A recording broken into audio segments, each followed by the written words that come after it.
those which virtues have lost fortune, we research, we show, liberty and truth, we facilitate, teaching and learning in all disciplines, our cultures, transforming Africa's education.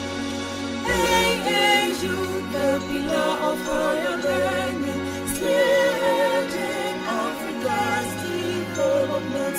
AAU, one of French and noble fellows, stream partnership for higher education.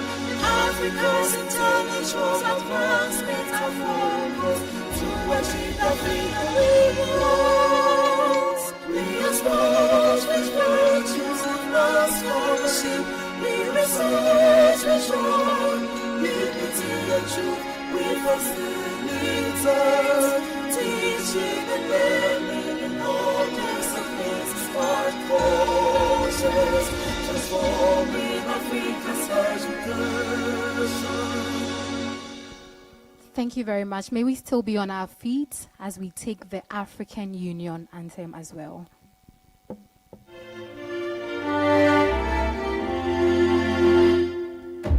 Let us all unite and celebrate together the victories won for our liberation. Let us dedicate ourselves to rise together to defend our liberty and unity. All sons and daughters of Africa, flesh of the sun and flesh of the sky, let us make Africa a tree of life.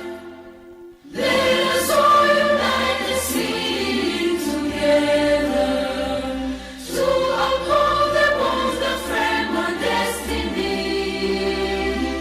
Let us dedicate ourselves to fight together for lasting peace and justice on earth. All sons and daughters of Africa, flesh of the sun and flesh of the sky, let us make Africa the tree of life.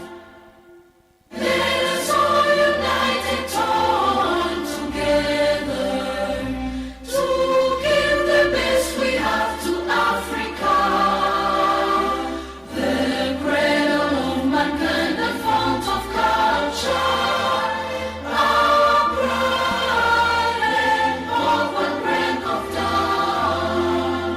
All sons and daughters of Africa, flesh of the sun and flesh of the sky, let us make Africa the tree of life.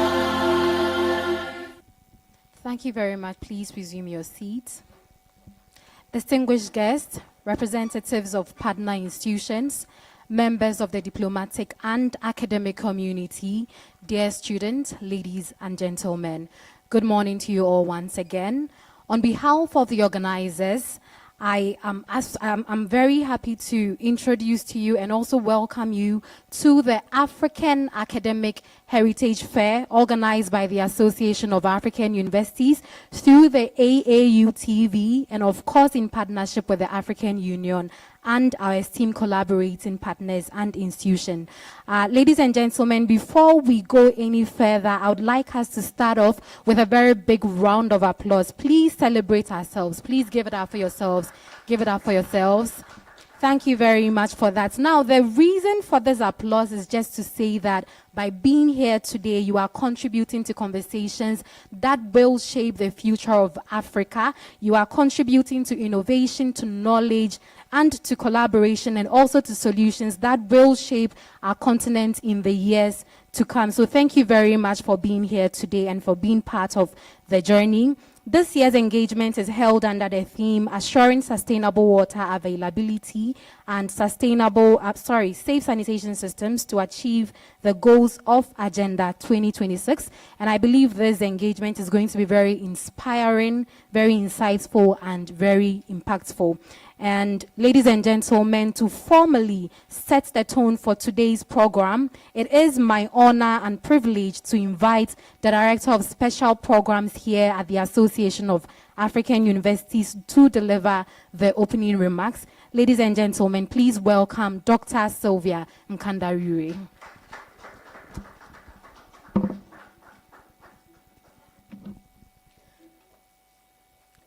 Distinguished guests, esteemed university leaders, representatives of the government, development institutions, members of the diaspora, colleagues from across the higher education community, dear students, ladies and gentlemen.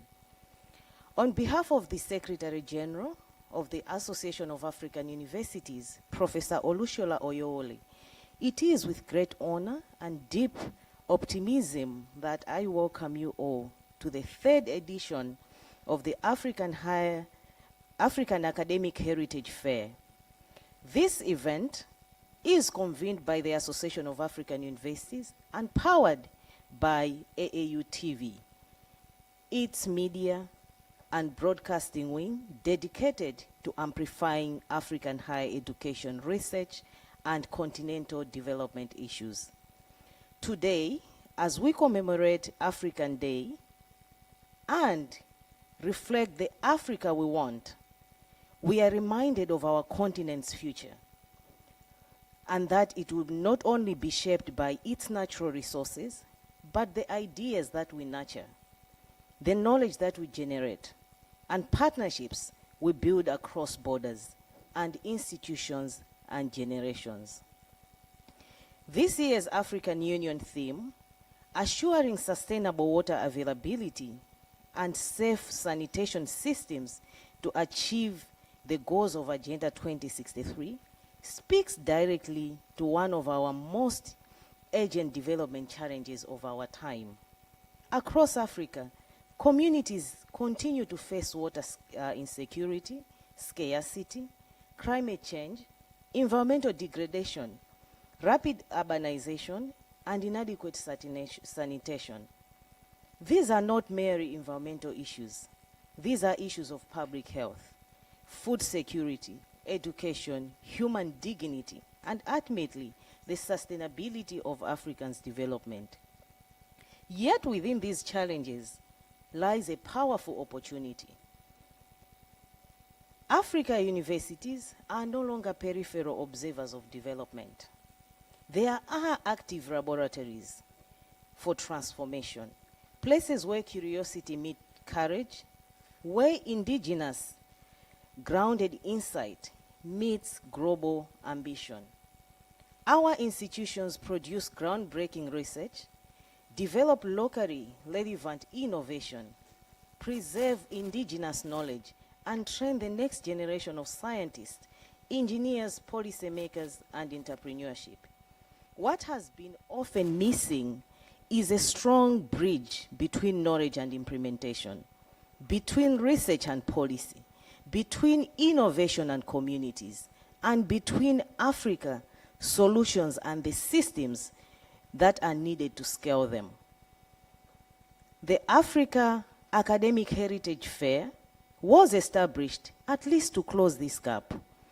It is a platform where African scholarship is elevated, where student voices are amplified, and where collaboration becomes foundation of sustainable progress.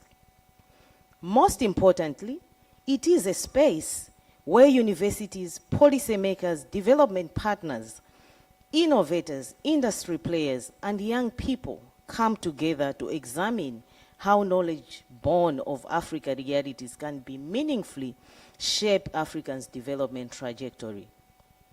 In today's program, therefore, it is designed intentionally not only to stimulate the dialogue, but also to inspire action. As we engage in today's dialogue, innovation showcases and cultural exchanges, I encourage all of us to move beyond the conversation, and we should be looking towards actionable commitments. Let's ask ourselves difficult questions. How can universities become stronger drivers of climate resilience and sustainable development? How can we ensure that African research is increasingly influencing policy at national, regional, and international levels? How can industry and the private sector become more effective partners for sustainability? How can we strengthen the African diaspora as strategic partners in knowledge exchange, mentorship, and global collaboration? And finally, how do we empower our young people, not merely as beneficiaries, but also as co-creators of the systems, policies, and technologies that will define the next chapter of our continent's story? The answers to these questions will significantly shape the trajectory of the achievement of Agenda 2063 and also the future we envision for our continent. To our students, young innovators here and connected online, Africa needs your creativity, your courage, your determination. Your ideas matter, your voices matter. Your generation will play a defining role in safeguarding Africa's future. Let's not wait to get permission to lead. The problems are very urgent. The tools are in our hands. The continent is watching with great expectation. And to our partners, policymakers, development stakeholders, collaboration is no longer optional. The scale and complexity of Africa's water and sanitation challenges demand integrated, interdisciplinary, and multi-stakeholder responses. These responses should be rooted in African realities and shaped by Africans' own solution.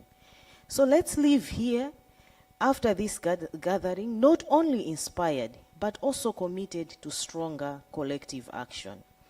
As the Association of African Universities, we remain committed to strengthening higher education as a strategic force for the continental transformation. Over the years, the Association of African Universities has implemented African Centers of Excellence for Development Impact. And we have close to 5 centers that were specifically targeted to support provision of water technologies, providing sanitation for communities across the West African region. This has been successfully implemented in Ghana, Cote d'Ivoire, Benin.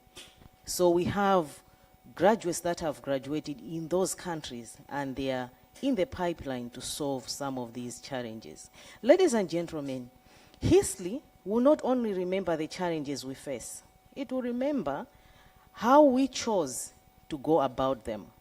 So today, we choose dialogue over silence, innovation over inertia, collaboration over competition, and African solutions born of African realities for Africa's future.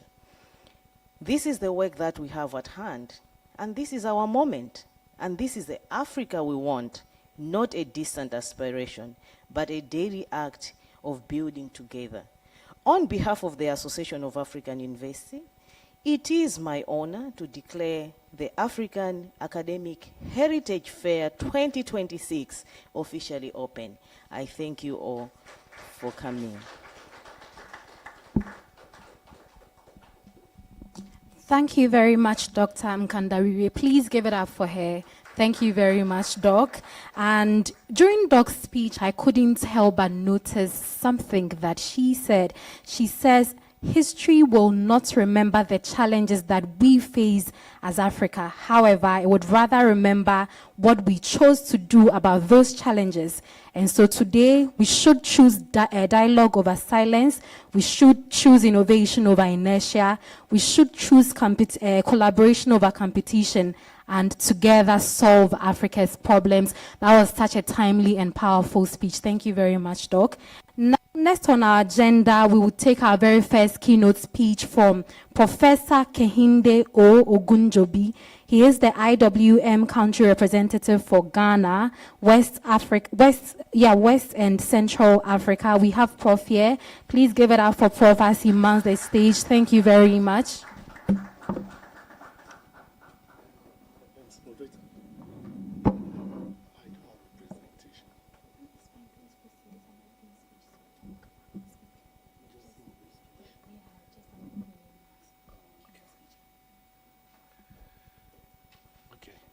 Dear Director, distinguished academics here present, students of AAU, I bring greetings also from the International Water Management Institute, based here in Accra, Ghana. It's our pleasure to be here today to participate in this third African Academic Heritage Fair 2026. We are so delighted as an institution to partner with AAU in finding solutions to the problem of water, sanitation, and hygiene. I want to inform you that IMI, as we are so called, we are one of the CGIAR institutions based here in Accra.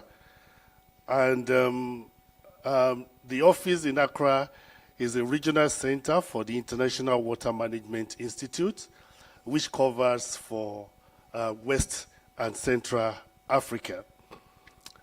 We have carried out a number of research works into problems affecting water resource management, and also in issues of agricultural irrigation practices. Our vision in IMI is to get a secure water world, and I think it's at this moment that it's good that we are partnering with AAU on this very, very important topic of water and sanitation in Africa. Our thematics in IMI varies from, agri-food systems, where we look into various agricultural irrigation practices and biodiversity, climate change, early warning system, early anticipatory systems, and all these compounding events that affect water resource management. We are also very strong in of course, governance and policies, which we make sure that all our results in IMI are also available to end users, in using for policy making and projection into the future. IMI is also into, of course, gender and inclusion, which is another major thematics in IMI. So with all these, we partner together with various research institutions in Africa in providing solutions to water issues. So it's our pleasure to be here this morning representing IMI and also partnering with AAU on this special occasion. I have a presentation which will be coming up. Can I take that now, Isabella? Okay. Of course, for those of us that are in academics, our eyes are quite, I can't do you mind if I have the system? Or can I use my laptop? Okay. Just a minute, please.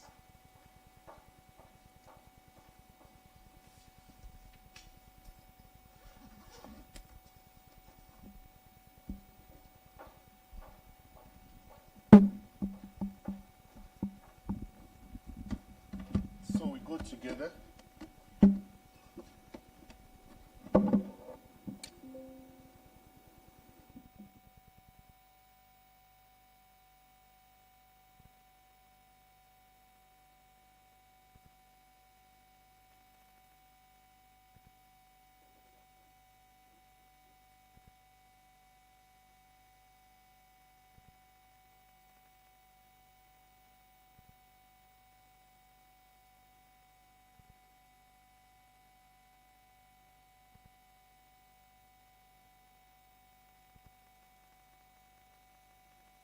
Thank you so very much for your patience. I have titled my presentation this morning as Water Security and Safe Sanitation. Actually, that is the title that I'm being given by the organizer to speak on. Foundation for Human Capacity and Climate Resilient Development in Africa. Next slide. My presentation is in the following overview as indicated on the screen. Next slide. As a kind of a baseline information, what is the progress being made? At what stage are we in terms of baseline? 1 in 4 out of the 2.1 billion people living globally on Earth still lack safely managed drinking water. 779 million people are without basic sanitation in Africa. 354 million people globally continue to practice open defecation, and 19 out of 22 African states suffers from water security. And I'm very happy that the representative from the AU is here with us this morning. In terms of trends, the sub-Saharan Africa lifted safely managed drinking water from 27% in 2015 to about 33% in 2024. However, that lifting is just about how many? About 6%. It's still the slowest progress made in any region. West and Central Africa is the only sub-region where the absolute number practicing open defecation is rising. At the current pace, the continent would miss the Sustainable Development Goal number 6 by this decade, as only 31% of sub-Saharan Africa has safely managed water. Healthcare acquired infection linked with poor wash cost sub-Saharan Africa about 8.4 billion USD annually, according to the World Bank and Water Aid 2024. Women are 4 times more likely to collect water, and that in 2 out of every 3 households globally, the burden falls on our girls and our women. In the sub-Saharan Africa, there are still gaps that still remain very structural, which we need to look at. And next slide, please. Next slide. And this slide on the screen shows the percentage population for safe drinking water to sanitation to basic hygiene. What is the insight here? The insight is that sanitation still lags behind by 9 points, as you have seen there, between drinking water and safely managed sanitation practices. Hygiene gains driven largely by COVID-19 investment, but the sustainability is absolutely uncertain.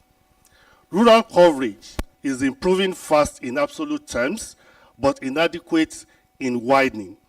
Disaggregated data is still very patchy, as seen in comparing the results of 2015 to 2024. Next slide. What is the current state of environment in Africa? I did hear Madam Director mention about the issue of climate change. Next slide will show us the current state. Next slide, please. Will show us the current state of the atmosphere in Africa. There has been rapid warming, as you have known, and of course, huge heat stress. African warming is at the rate of plus 0.3% at 3 degrees Celsius per decade, from the record of 1991 to 2023. Sahel temperatures are increasing up to 0.2 to 0.8 degrees Celsius in recent decade, according to Rigard et al. 2016. Heat waves and warm night intensifies since the 1980s. Inland temperature in cities of Mali and Burkina Faso often exceed 45 degrees Celsius. In terms of increasing rainfall variability, monsoon instability is driven by ENSO. There has been delay onset and early cessation. Long dry spell and more erratic and intense rainfall is being experienced. This has led to flood magnitude increases from 94% to about 96% of stations in near future within the continent. Some locations may see flood increase for more than 45%, according to Diop et al. 2025. Drought risk remain high due to short extreme rain and long dry spells, according to Tefa et al. 2025. The message here is that West Africa is experiencing rapid warming, unstable monsoon dynamics, intensifying heat waves, erratic rainfall, and increasing hydroclimatic extremes threatening water, agricultural ecosystem, infrastructure, and of course, livelihood. Next slide. In terms of projection, IMI scientists were projected into the year 2100. What did we find out? We find out that, of course, in the Sahel, coastal, and the average of West Africa, temperatures continue to increase, and this has its own impact on water availability.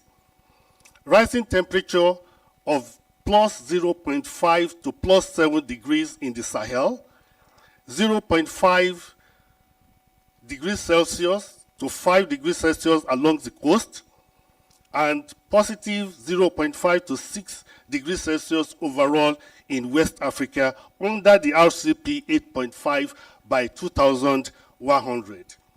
What is this implication? Implication means, of course, stress on water availability, rainfall uncertainty, water stress and droughts, of course, increasing crop failure risk, and then warm, humid condition that favors pest and disease pressure. Next slide. This is according to Sela et al. 2016. The trends in water security and safe sanitation in Africa and indeed in West Africa. Next slide. The current trend is that over 400 million Africans lack safely managed drinking water. In West Africa, reliance on rain-fed agriculture and limited storage increase vulnerability to drought and flood. Safely managed sanitation access remain critically low in our region, especially in rural and peri-urban area, contributing, of course, to diseases, environmental degradation, and lost productivity. African temperature is rising, like I said, at about 0.3 on the average per decade, increasing evaporation, increasing water stress and demand for household agriculture and energy practices. This has also created more droughts, reduce river flow, groundwater recharge, and reservoir storage, drive resilience in unsafe sources, and weaken sanitation systems. We continue to experience more flood that leads to contaminated water sources and damaged water and sanitation infrastructure, increase waterborne diseases, and disrupt services, especially, of course, in urban and peri-urban areas. Of course, this growing pressure on water system is as a result of population growth, urbanization, irrigation expansion, energy demand, and ecosystem degradation intensify the water stress, as I've said. Demand is rising faster by the year, overstretching infrastructure and increasing vulnerability. Of course, drinking water access rate in West Africa continue to depreciate. Only 25% of population have access to drinking water, and sanitation access in West Africa remains at 27%, according to World Health Organization and UNICEF report of 2022. What is the key message on this slide? The key message says that millions in Africa still lacks what? We lack safe water and sanitation. Climate change is increasing drought, flood, and heat stress, worsening the risk of the million that lacks safe drinking water. Resilient water management and strong governance are essential for water security and health for the future. We must target investment today to protect our communities and drive sustainable development. Next slide, please. The impact of Galamsey, which we know very much in Ghana, is also cannot be, overemphasized. Illegal mining is severely degrading Ghana's water resources, sanitation, and public health. Water pollution is being experienced as our rivers are majorly contaminated, often with mercury, with cyanide, and sediments. According to Ghana Water Resource Commission of 2021 report, turbidity up to 14,000 NTU, which is far above the 2,000 NTU, are being treated by the Ghana Water Resource Commission. This is just huge. And just imagine that our safe drinking water should be less than 1 NTU. 1. And we are having turbidity of over 14,000 in some river beds in Ghana due to illegal gold mine. These are verifiable facts that you can check. 50% of treated water is lost due to extreme contamination. What does this lead to? It leads to serious stress on sanitation and the wash degradation. Galamsey camps lack proper sanitation, waste disposal, and safe drinking water. Evacuation pits and stagnant pool increase risk of typhoid, cholera, and other waterborne diseases, isn't it? Pollution and river obstruction worsen flooding, drainage failure, and invariably erosion. What does this lead to? It leads to poor public health and food security risk. Exposure to mercury and cyanide harms neurological, kidney, liver, and of course, maternal and infant health. And of course, this also affects infrastructure. What does this mean? The key message is that Galamsey is degrading Ghana's water and sanitation systems, threatening public health, food security, ecosystem, and invariably human livelihood. The way forward, next slide. For evidence and action, we need to develop a way forward in Africa, and we have identified 6 priority pathways to accelerate impact. Number 1 is climate resilient wash infrastructure, integrated water resource management, facial sludge and sanitation service chain, early warning and flood risk monitoring.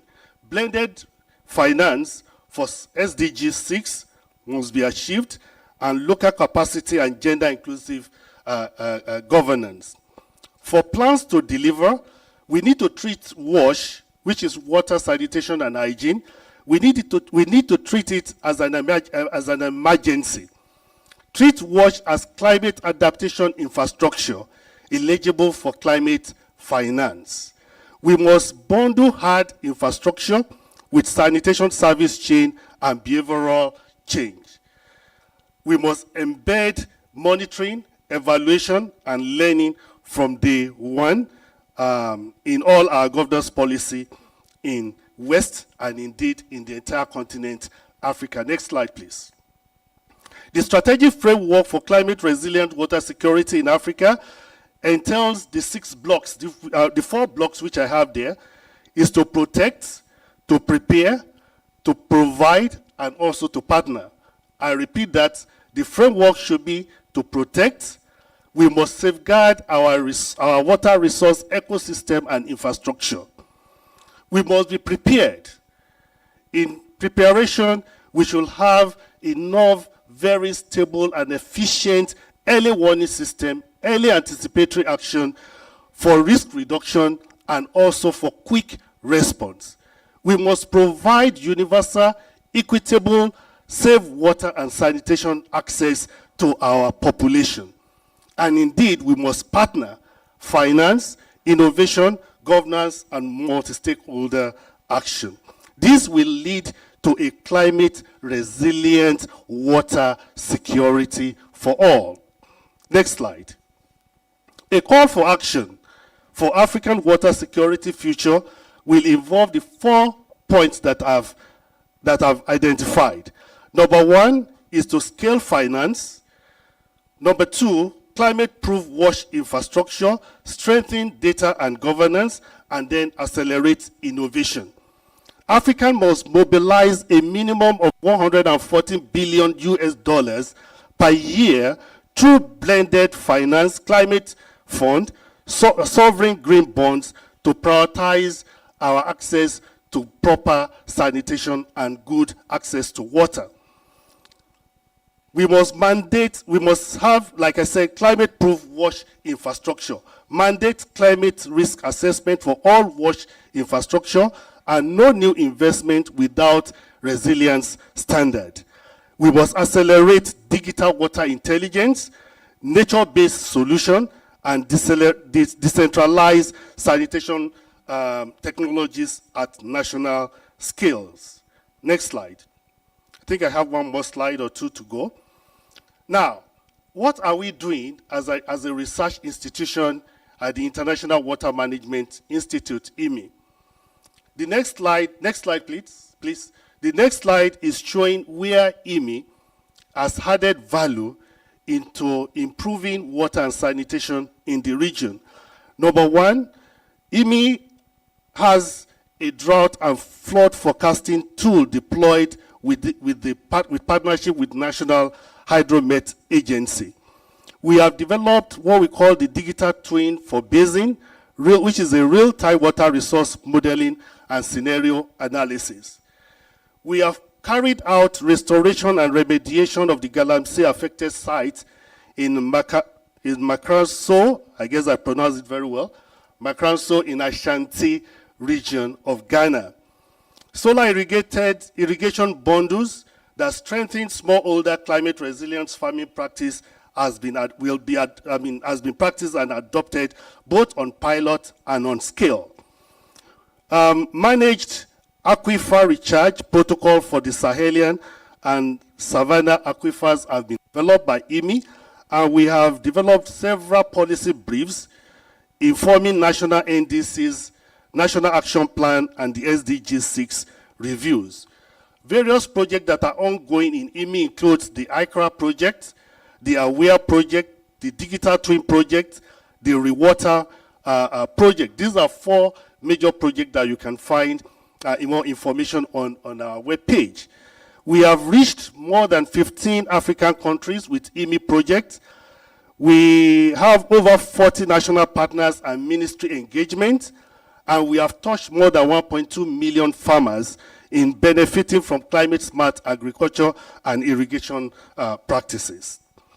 In conclusion, African water future can and must be secured if the world acts now, and we have to act together. Africa has the knowledge, the framework, and partner to achieve this. What is needed now is the political will and the resource that commensurate with the scale of the crisis that we are in. Africa can leapfrog carbon-intensive water infrastructure by deploying digital, decentralized, and nature-based solutions right from now, from the onset. Evidence-based institutions like IMI and indeed Association of African Universities, AAU, must anchor government, market, and civil society's coalition, translating data into decisive and equitable action. Water security, I said, is not a sectoral goal. It is a foundation of African human capital building.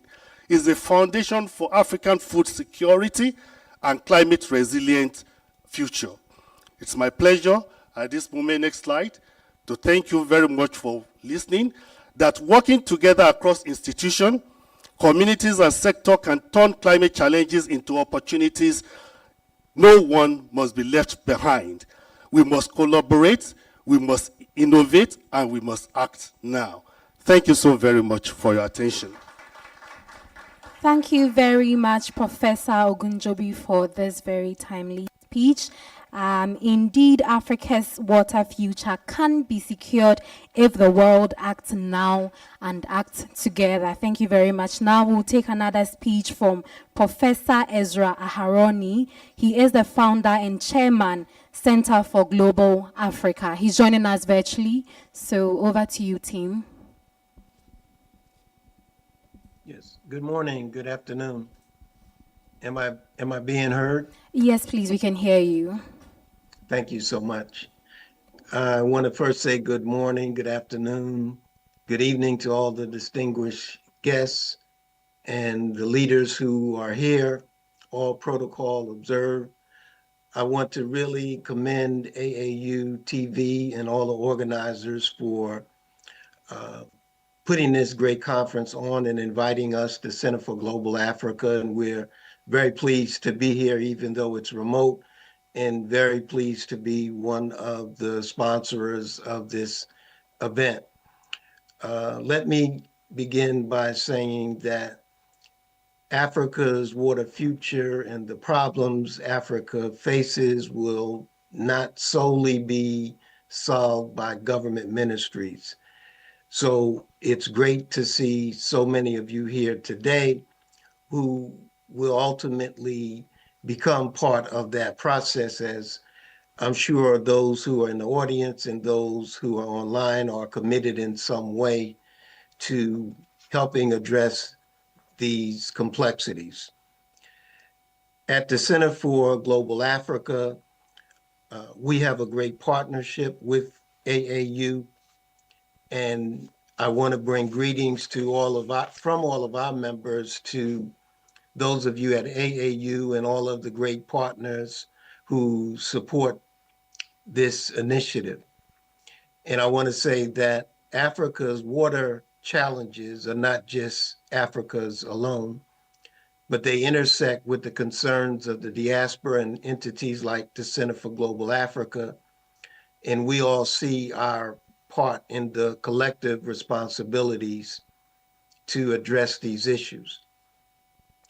Today, two of our members will present on topics. I'm pleased to say that Kenneth Duncan, the Honorable Kenneth Duncan, who is a development consultant and a former state representative from Illinois, will be here to talk about water reclamation.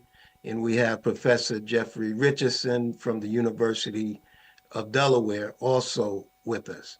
And their participation reflects the CGA's commitment to not merely conversation, but to practical engagement, interdisciplinary collaboration, and institutional expertise in areas of implementation that the Center for Global Africa looks to contribute through partnerships, consulting, and academic programming and content. I don't want to belabor the point, but I'm sure it's going to be stated over and over, the different statistical things that Africa faces, the data points that everyone is familiar with. But one of the things that I do want to state is that there are at least five factors that relate to water security, water sustainability, water safety, that the Center for Global Africa and our diaspora network are looking to ensure that we consider, and these are things that we look forward to working with AAU to address. One is effective governance, planning, and management, as well as oversight. Two, effective assessments, policy making, and policy enforcement. Three, effective education and innovation that's tied to human capital responsiveness and preparedness. Four, the requisite investments in infrastructure, technology, and models that will originate and yield returns that are viable in being able to apply these things. And that's one of the areas that my associate, the Honorable Ken Duncan, will address. And fifth, but not least in any way, there must be pre-understandings about how and why water security, sanitation, and sustainability are, in essence, 21st century issues of African sovereignty. And I think that's important to stress because it's not merely about water, it's not merely about systems, but ultimately it's about sovereignty. And these are issues that will either severely weaken or substantially strengthen Africa in today's globally competitive world. So I know that when I was growing up, and I'm here in the USA in Delaware, but as kids, we were always taught not to waste water. But that was basically from the standpoint of keeping your water bill or your utility bills low. It wasn't about survival. It wasn't about issues of sovereignty, because the same remains true in Africa today. Don't waste water. But it hinges to the fact that there must become a philosophy, a governing philosophy and disciplines that surround water that everyone should have in common in terms of the way we think and understand this resource. And even when you examine world history, you'll see that the rise of great civilizations have always coincided with great water sources. So civilizations in the quest to become great always look for water sources, how to use water, how to conserve water. Uh, Water becomes a great resource that fuels development. So conversely, history also shows that when societies decline, that there can be declines also in water systems, and water systems fail. So you'll find that across Africa, from century to century, when Africa had great empires, that they all mastered not just political organization, but environmental adaptation and water stewardship. It's consistent throughout history. So in many ways, this forum today is not just about water, it's about being able to reclaim those sovereign traditions of sustainability, innovation, stewardship that have always existed uh, in African civilizations. Today, we're challenged a bit more so because of climate change. So we have to make these adaptations in terms of 21st century ways to address these problems. The concept note correctly highlights the importance of universities as strategic development actors and not just institutions that issue degrees. And this distinction is important because students must be prepared to address these challenges. And to do so, we must rethink curricula. And universities must become solution centers. Universities must become technology and innovation incubators. And all of this adds up to universities becoming premier research institutions and engines of implementations of new knowledge, new approaches, new systems. This is where, at the Center for Global Africa, we feel we can add great strategic value, since we don't want to duplicate what universities are already doing. We want to help bridge Africa to the diaspora and build other bridges, uh, build bridges for universities to industries, as well as policies to implementation, and transform research, translate it into investments so that the necessary infrastructures can, in fact, be originated. And I use the term originated because we can't think of the problem in conventional ways or in ways that is being implemented in perhaps other parts of the world. We can borrow from these models, but we have to look at the Pan-African nature of the way in which Africa needs to cooperate. So critically important to all of these things, and the thread that brings them all together, is that these approaches that I'm speaking about, these solutions, they must be African owned and African applied. Another lesson in worldwide history, you'll find that imported solutions or the external ways in which a group or people or a nation attempt to adapt things without local ownership or national ownership, they rarely last, because there becomes a lopsided relationship in the way the practices and the systems are put in place. So there has to be national, local ownership and application. And I know that the leadership of AAU understands these realities and demands, because in our discussions, these are things that have always been core commonalities to why we have this great partnership with AAU. So we stand with AAU to organize diaspora capabilities to assist with these objectives that include mobilizing resources, enlarging visibility and awareness, and securing technical partnership.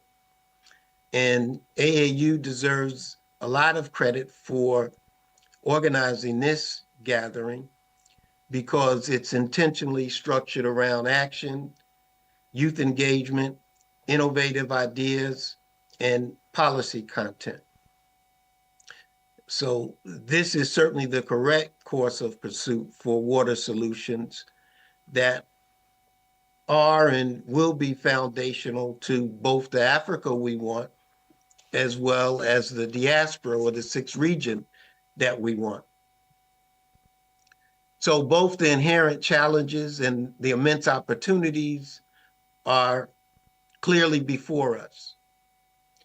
So in closing, I want to say in a metaphorical way that water really teaches us something profoundly related to Pan-Africanism itself, as well as the aspirations of Agenda 2063 and the importance of Africa Day. And what I mean by that in terms of water, if you look at a river or any body of water, they do not stop, or their boundaries do not cease because of man-made borders. Water flows continuously and interconnectedly regardless of where nations may draw boundaries. So we should regard our Africa diaspora links and partnerships to address water challenges and opportunities with the same sense of continuity and interconnectedness, the same nature of peoplehood that Agenda 2063 and Pan-Africanism promotes, and create these kinds of solidified partnerships so that the Africa we want can certainly become materialized, and that being in conjunction with working with credible six-region partners as the Center for Global Africa looks to ensure. So I thank you for your time.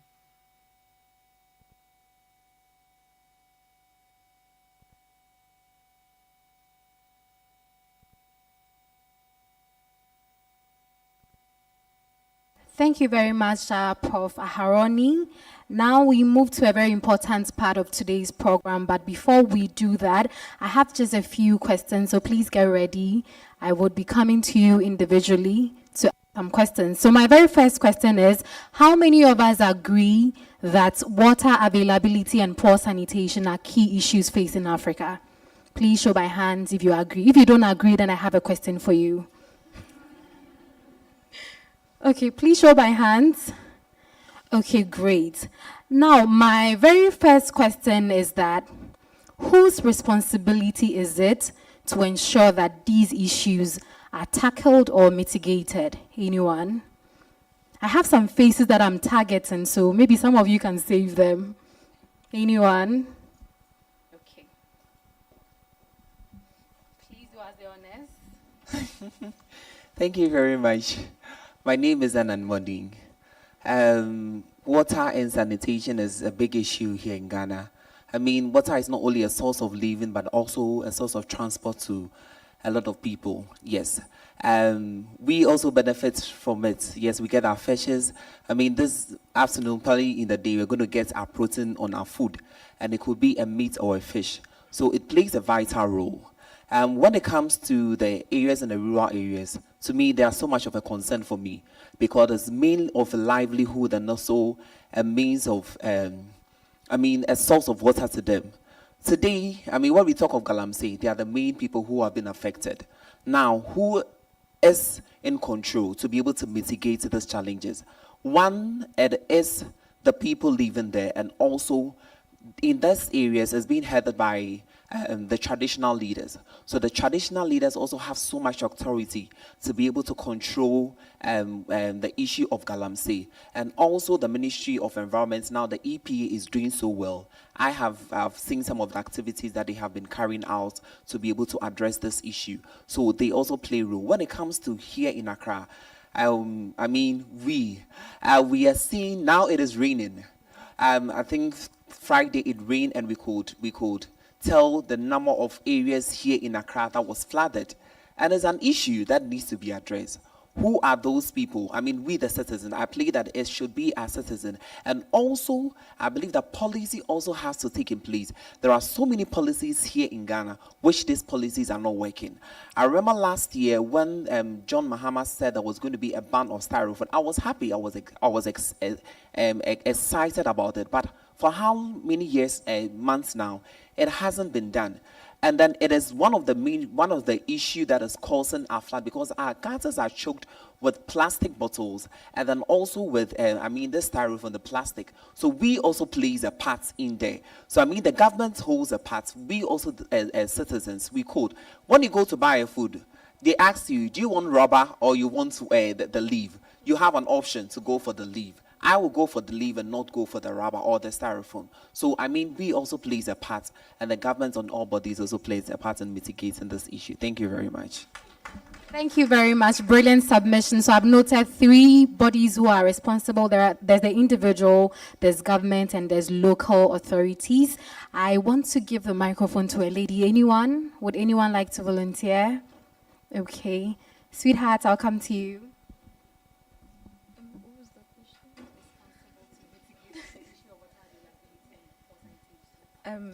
Thank you very much. My name is Rachel. I'm from the University of Ghana. I agree with what my fellow, I don't know what to call him, but yeah, my fellow colleague said.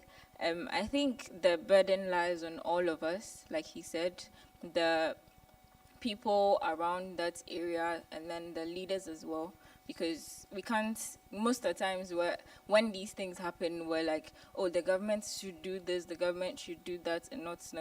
But then we are the ones that are actually doing these things to harm ourselves. And so if we are able to educate ourselves like we're doing here and share, and as much as we're coming for these, when we go back home, we have to also tell the people who are around us that, oh, these are the statistics on what is happening here, and these are the effects. And very soon, would notice that would have to be important a lot of things that weren't supposed to be important in the first place. And so I believe that the burden lies on all of us, and not just the leaders per se or the government. But if we collectively support, collectively contribute to these things, it would be good for all of us. Thank you. Thank you very much. Thank you so much. I'm pretty sure what all of us have in one way or the other used this phrase. Higher education can contribute to development. Higher education is a driver of development. We all belong to different higher education institutions, and today there's one major question that I would like to ask, which is that how exactly can higher education contribute to solving these issues? I've seen that we've noted that individuals have a role to play, traditional leaders do have a role to play, and so does the government. But what can higher education do? I am Yinka Shomorin, and what I would say is that in higher education, we have the responsibility of co-creating solutions that will address safe sanitation as well as water availability. And the second is that higher education research can generate the evidence that's required for policymakers to make the enabling policies to drive some of the solutions. Thank you. Great. Thank you very much, Nee. I saw your hand up, so you can proceed. Good morning. The name is Mohammed Nazif. I also believe that all this boils down to attitude of individuals.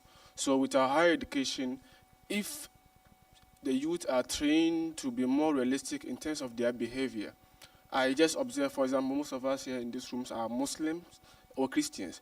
How we keep our rooms and our churches and our mosques clean. If we are doing the same thing to our water bodies, I believe we will not be discussing this problem today.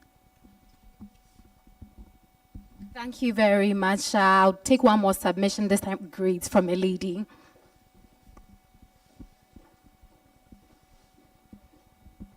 Thank you so much. My name is Tatenda. I'm from Zimbabwe, and my institution is Great Zimbabwe University. So I will speak in the context of my institution, where we believe in heritage-based solutions. So my institutions, it encourages students to think more of heritage-based, locally grounded solutions. So we are encouraged as students to think towards those lines. So when it comes to water and sanitation, we think of how local communities, someone talked about the rural communities which are more vulnerable, and we think of solutions and innovations which can touch into those marginalized areas in practical ways which can benefit them without them thinking they cannot afford sustainable ways of getting clean and safe water or maintaining hygiene and sanitation. So for my institution, it's the locally grounded, heritage-based solutions. Thank you. Thank you very much. Beautiful submission. And just to say that as we are gathered here, we also have a number of stakeholders who have joined in virtually, and I understand some of them would like to come out with their submissions. And so the floor is open for our virtual participants. So kindly unmute and ask your please bring in your submission. We can take 2 submissions virtually and we'll proceed.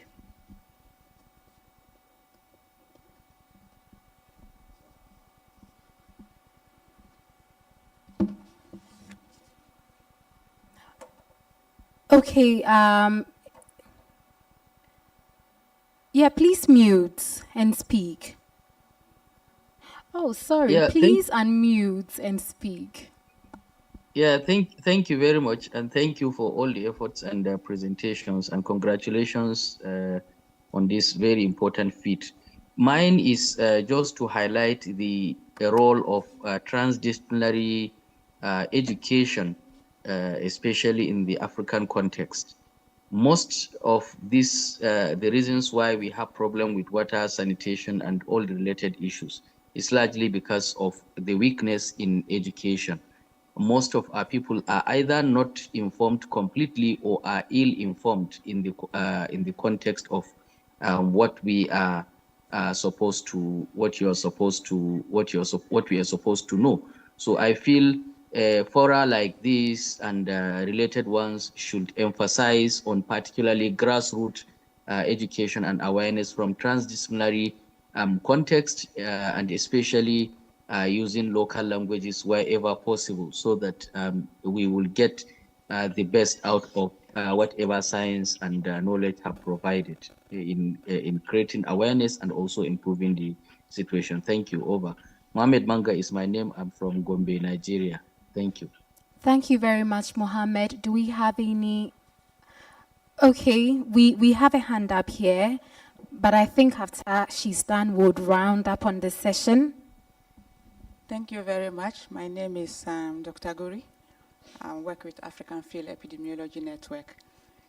Beautiful presentations and submissions, but my concern is most African countries, we have a very high percentage of rural and uneducated people. And all this research that we do, the statistics that we have, I think we should break some of them down to their level so that they will understand. And we also, as my sister submitted here, we need to also do things per context, because you get to some places. I think recently I saw on Joy News, some parts in the northern region, they have only one dam. That's where the animals drink. That's where the community also fetch their water. So in such situation, how should we tailor all what we are discussing to have good, for those people to benefit from all the research that we are doing?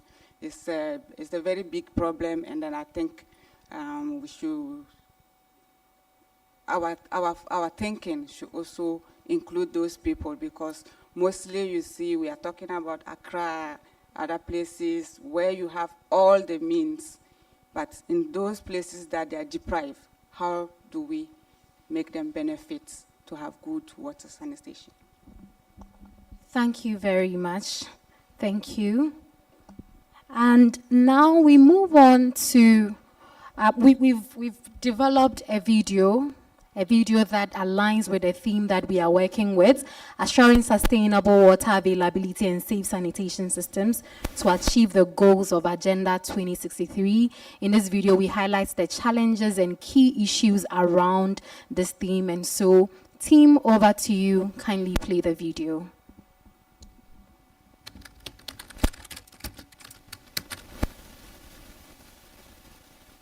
Ese yensu na say aka yensu ba ko pe fami sunu kra ni sunu yoa na ni na opia ne ban sunu na ayo yenye bi kra ensa. The problem here, there's no source of water here. There's no stream, there's no river apart from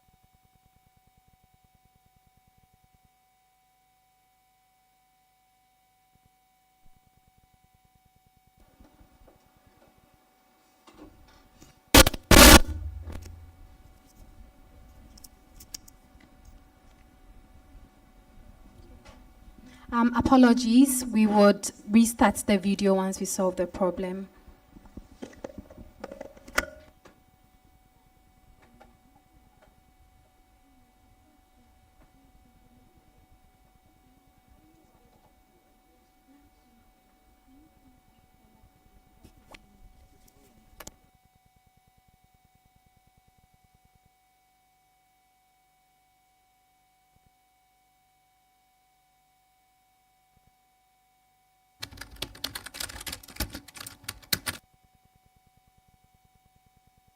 Ese yensu na say aka yensu ba ko pe fami sunu kra ni sunu yoa na ni na opia ne ban sunu na ayo yenye bi kra ensa. the problem here, there's no source of water here. There's no stream, there's no river apart from the tap. And the tap too is not flowing. So getting water is a problem. And now we are even selling this thing, the white one, 150. They are ready to buy, but we are not getting the water to supply. So now we don't know those people selling the water in gallon, yellow, the yellow gallon. They are selling it for us. Sometimes you buy the water, you don't know where the water is coming from. If you are not lucky and you pour into cup, maybe someone's wastewater is what they are selling for us. Every day, we blame governments, we blame industries, but the crisis also begins with us, in our streets, our homes, and our daily habits. Water is life. But across the continent, richly endowed with natural resources, safe water and sanitation are still not guaranteed. And as climate changes, more heat, more drought, more floods, the risk is growing. We continue like this, polluting our water, blocking our drains, ignoring sanitation, and wasting water. We will face more disease, more flooding, more drought, and more hardship.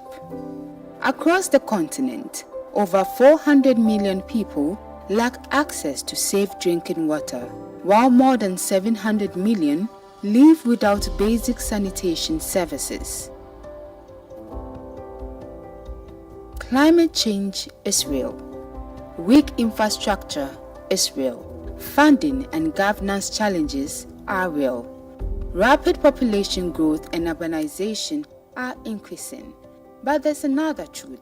Our everyday actions are part of the problem.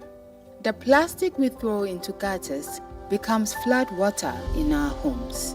The waste we dump ends up in our streams. The sanitation we ignore becomes disease in our communities. And when disaster comes, it affects the most vulnerable first: women, children, and low-income households. In response, the African Union has outlined a long-term development framework through Agenda 2063, a shared vision for inclusive growth, sustainable development, and shared prosperity. The African Union 2026 theme is a clear call to assure sustainable water availability and safe sanitation systems as a pathway to Africa's transformation. To achieve this, everyone has a role: the public, the youth, and our universities. What we do daily matters: how we dispose of waste, how we keep drains clear, how we use water, and how we practice hygiene. At the center of sustainable solutions lies a critical, yet often overlooked driver: higher education. They train engineers, public health experts, planners, and innovators. Through research and innovation, higher education institutions are developing technologies that address water purification, sanitation, and climate resilience. These solutions are grounded in local realities and designed to meet the continent's specific needs. Africa can move faster when research informs policy, innovations are supported to grow, and knowledge is applied in communities. Change is needed at every level. Governments must invest and maintain systems. Businesses must reduce pollution and protect water sources. Communities must keep shared spaces clean. And each of us must do the simple right things every day. Let this be a shared reminder. The future of Africa's water and sanitation will be decided by what we build, what we protect, and what we practice.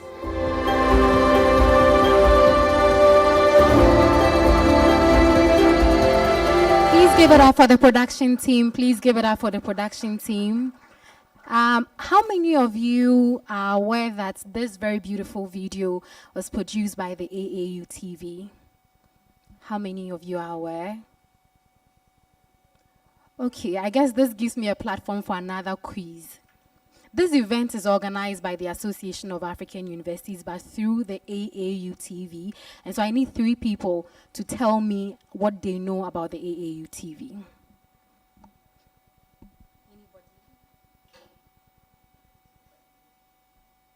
Student leaders, students, distinguished guests, anybody? Anyway, I'll do that.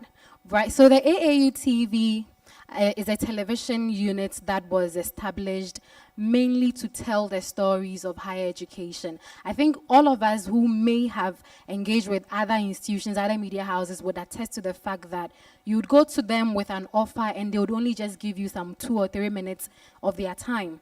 But then higher education needed to be heard. Higher education needs to be heard. And so we established AAU TV here at the Association of African Universities to be the mouthpiece of our institutions. We run a number of programs.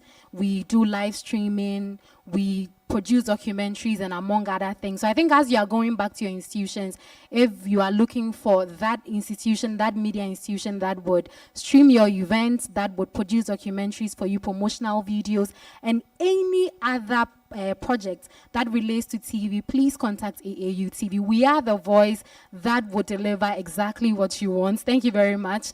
Now, we would move on to a very key engagement with one of our partners, which is Twillium.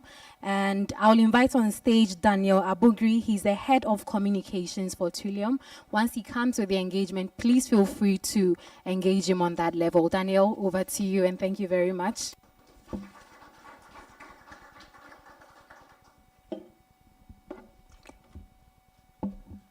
Good morning. Good morning. Yes, as she rightly mentioned, my name is Daniel Abogra Nyorgia. She omitted the surname. I'm sure maybe perhaps it was an oversight. And I'm here from Twillium Industrial Company Limited. And I've been outside, but then I've been listening to the conversations about sustainable water. But then I'll just ask some few questions. Who amongst the participants here comes from a community that experiences galamsey? Your hand up. Your hometown is known for galamsey. Your hand up. Oh, no one. Okay. The next question again. Your hometown is known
To let you understand that industry and academia work together. We are not an isolated entity. So across board, wherever you find yourself, whichever department you find yourself, we consume your research. We read about them on academia.edu. We go to Google Scholar. I read so much. Who here publishes on theconversation.com? Any researcher here publishes on theconversation.com? Oh, they told me that this is the university. Hands up. Hey. Philemon, are you sure I'm with the right audience? Right audience. I love academia and I love research. So I consume a lot of your research on theconversation.com because that is where they make the research understandable for the ordinary person. So if you have a research you want to publish, theconversation.com is a place that we read a lot of research. Aside the academia, aside the other journals you publish. Mind you, when you publish it there, can an SHS student go there to consume and understand what you've written? No. So we have other platforms we consume. So please, see me as one of you, but not here as an industry person, because we consume your research and your findings to make sure that our lives get better. So when you're talking about waste management, when you talk about plastics, and I read a research where it is stated that, well, there's a way to reduce plastic of this, the density of it, and he or she has conducted his or her work properly. Don't you think I'll be happy to consume such and be curious about whether I can use such an innovation to make my work better? So please understand that we are here today to talk about sustainability, sustainable water availability in relation to the Agenda 2063. But the industry plays a critical role in that. In urban areas, you'd find, yes, we're operating in rural areas. That's why I first of all asked, who here comes from a community that experiences galamsey? And there's no one hand up here.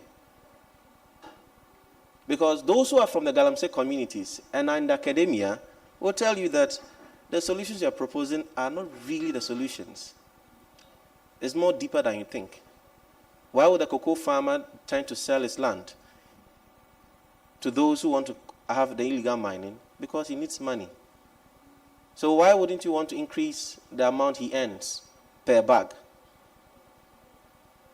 If you're proposing livelihoods to a community where the individual in a day could earn about maybe 200 cedis or 500 cedis, and you're telling him to do a work that will pay him 10 cedis or the minimum wage a day, if it were you, would you switch?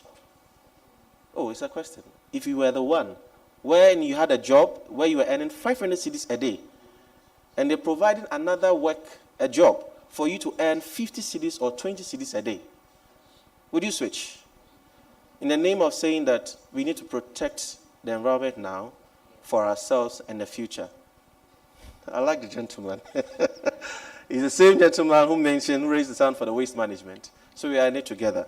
So our conversation today is basically to endorse the activity here. Not to say that the work that has been done is not really having impact, but to say that you're doing well, and we're also happy to see you all here, to understand that academia plays a critical role in the industry. And at Trillium, we are focused on addressing the basic needs of life: food, water. That is why this program, we have come in to support with the water and beverages. We are also seated outside. What you also notice is that while we are doing water and beverages, we also produce biscuits, wafers, cakes. Not only in Accra do we produce these things, we are also in Kumasi. Are there people from Ashanti region here? Oh, the Ashanti region people are saying, yeah. It's like today, no one is seeming to be proud of where he or she is coming from. Oh, the same gentleman again. I have some gift for you. Please, you see me outside.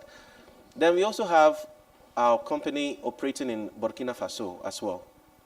So we are not only based in Ghana. We are based in other African countries.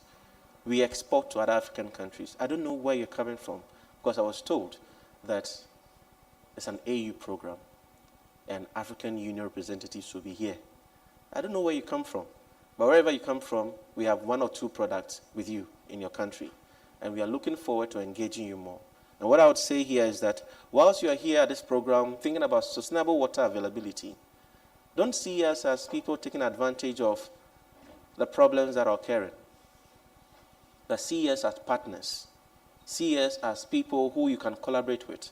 We are not competing with you, no. But accommodate us, understand us, and work with us. And at Trillium, well, we have our Vena mineral water. And I'm sure none of you here has even drank Ghana Water Company Limited's water. Oh, if you've drank the water, just raise your hand. Ghana Water Company. Hey, 1, 2, 3, 4. Yes. Ghana Water Company Limited. Oh, we produce the tap, let me put it, tap water. Yes. So you have 1, 2, 3, 4, 5, 6, 7, 8. That sends a signal, isn't it?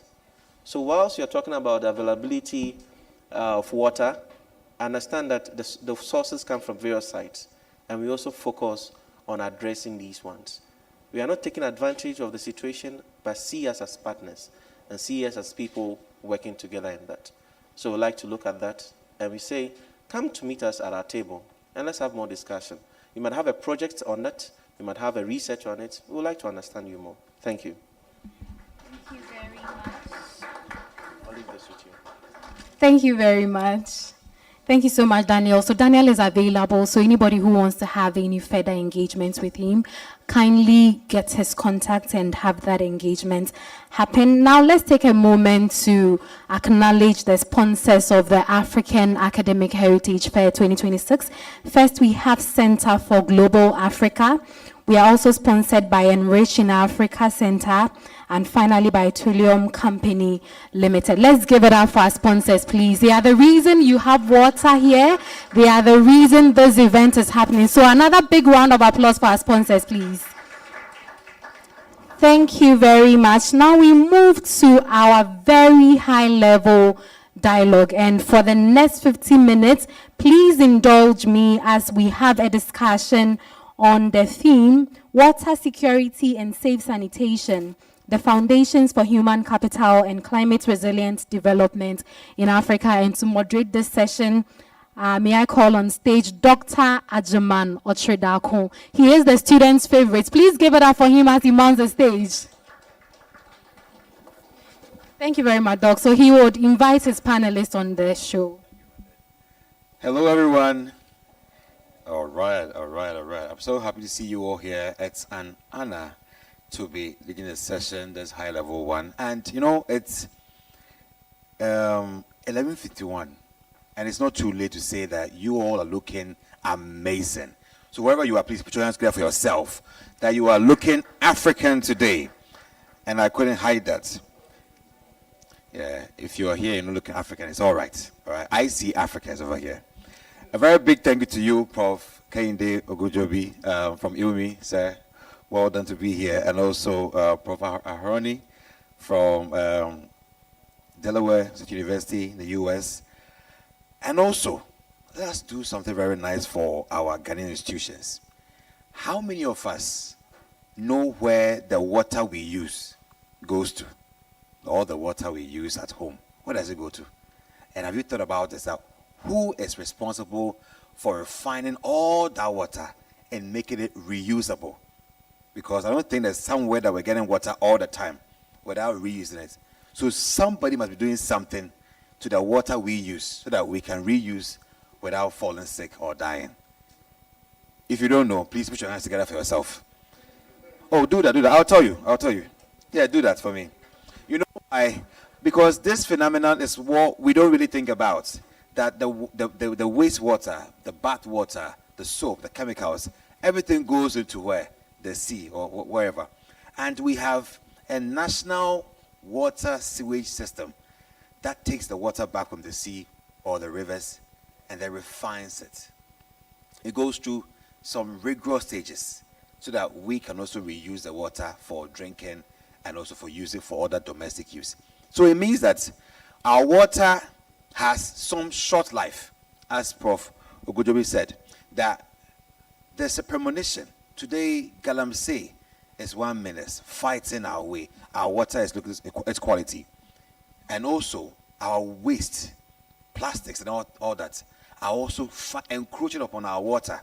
A time will come when our water bodies will be ammonium enriched, that we can't even use for drinking again. For that reason, this discussion is important, and I need you to be very attentive, pay attention, make some notes, and also contribute. My panelists are well versed. I mean, these are an amazing panelists, right from academia to industry, who are here to help us in appreciating this point. The topic is water security and safe sanitation, the foundations for human capital and climate resilient development in Africa. Joining me up here, both online and physical, I have Dr. Douglas Edu-Foko, Global Health Leader, Network Beijing, Wantai Biological and Pharmacy Company Limited. I think he's online. We also have Divine Adam Kwajude, Secretary General ASU. Please put your hands together for Divine. He's here. Divine, please join me up here. Thank you very much. I also have Kenneth Duncan, Center for Global Africa, Board of Consultants and Advisors. He is also online. Kenneth, if you're online, please give us a thumbs up. And in here is Engineer Dr. Ahmed Isahaku, General Manager, Sewage Systems Ghana Limited. If you're here, please put your hands together for Engineer Dr. Ahmed. Thank you. And finally is Professor Eugene Ochre Kwache, Associate Professor, Koforidua Technical University. If you're here, Prof, let's have you up here. All right. Please put your hands together for Prof. Eugene Ochre Kwache. And I am Ajiman Ochre Dako. I will be your facilitator for the session. And let's kickstart our discussion. So, it's going to be a very wonderful one. Just grab your papers and pens and follow us. Join us in this. Let me start by asking this round of questions. Dr. Eugene Ochre, let's start with this round of a question that will go around. Are you safe, or do you feel good about the future of water and sanitation in Ghana and Africa at large? I think every one of us up here will give a bite on that. And also our colleagues online as well. Are you safe about the future of our water and sanitation here in Ghana and Africa at large? Thank you, Doc. I live in Koforidua, Eastern region part of Ghana. So I travel a lot along the lines of the Galamsey area and all that.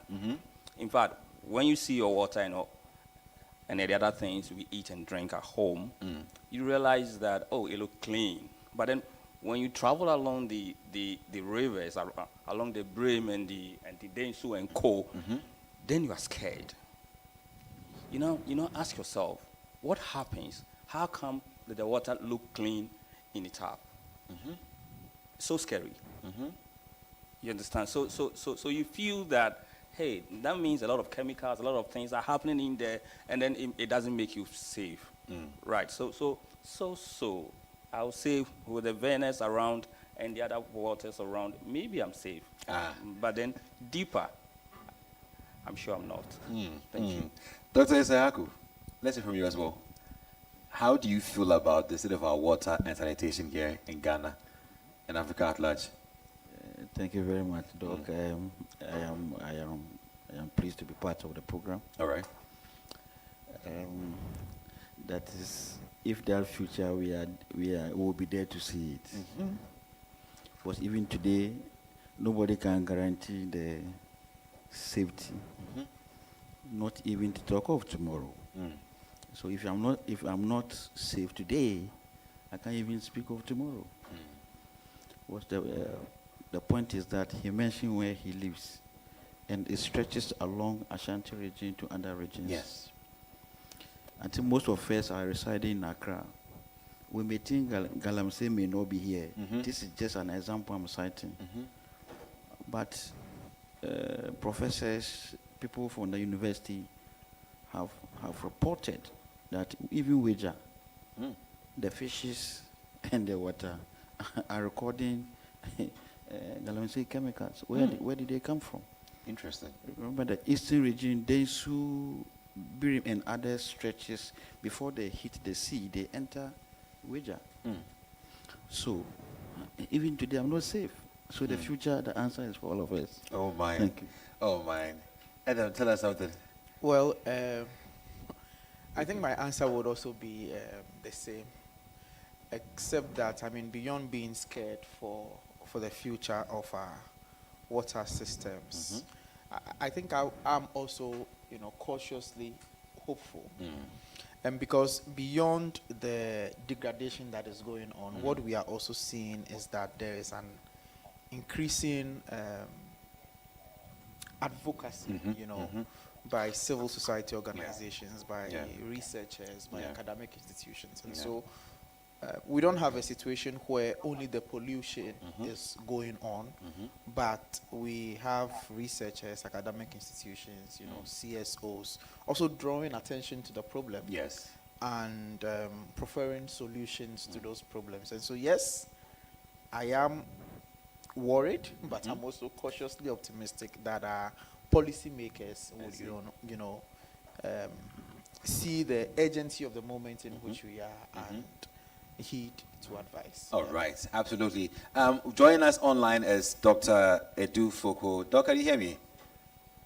Yes, I can hear you. Yes, so we're discussing our sentiments about the ordeal with water sanitation here in Ghana and Africa at large. What is your stance and how you feel about this menace? All right, good evening to the audience and the entire team and partners. For me, I think there's a problem across Africa. And when you take a critical look at the data, it's something that it should bother everyone. You asked the previous questions if everybody feels safe. I might not be Ghana, but I don't feel safe, even virtually. Download disconnected. And I have my reasons.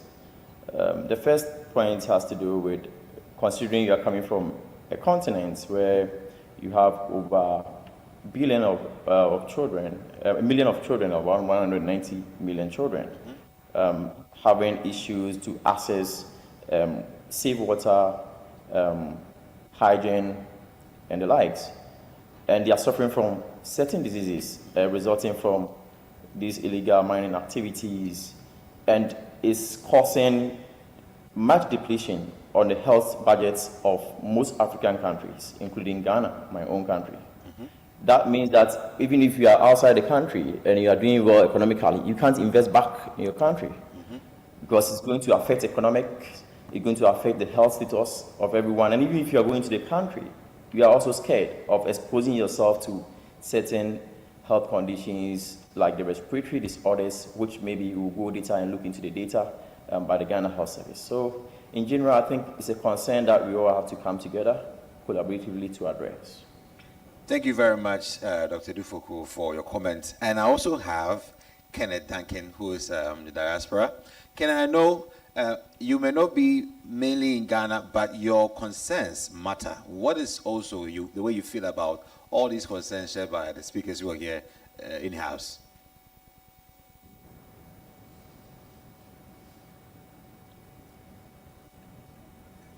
Can you hear me?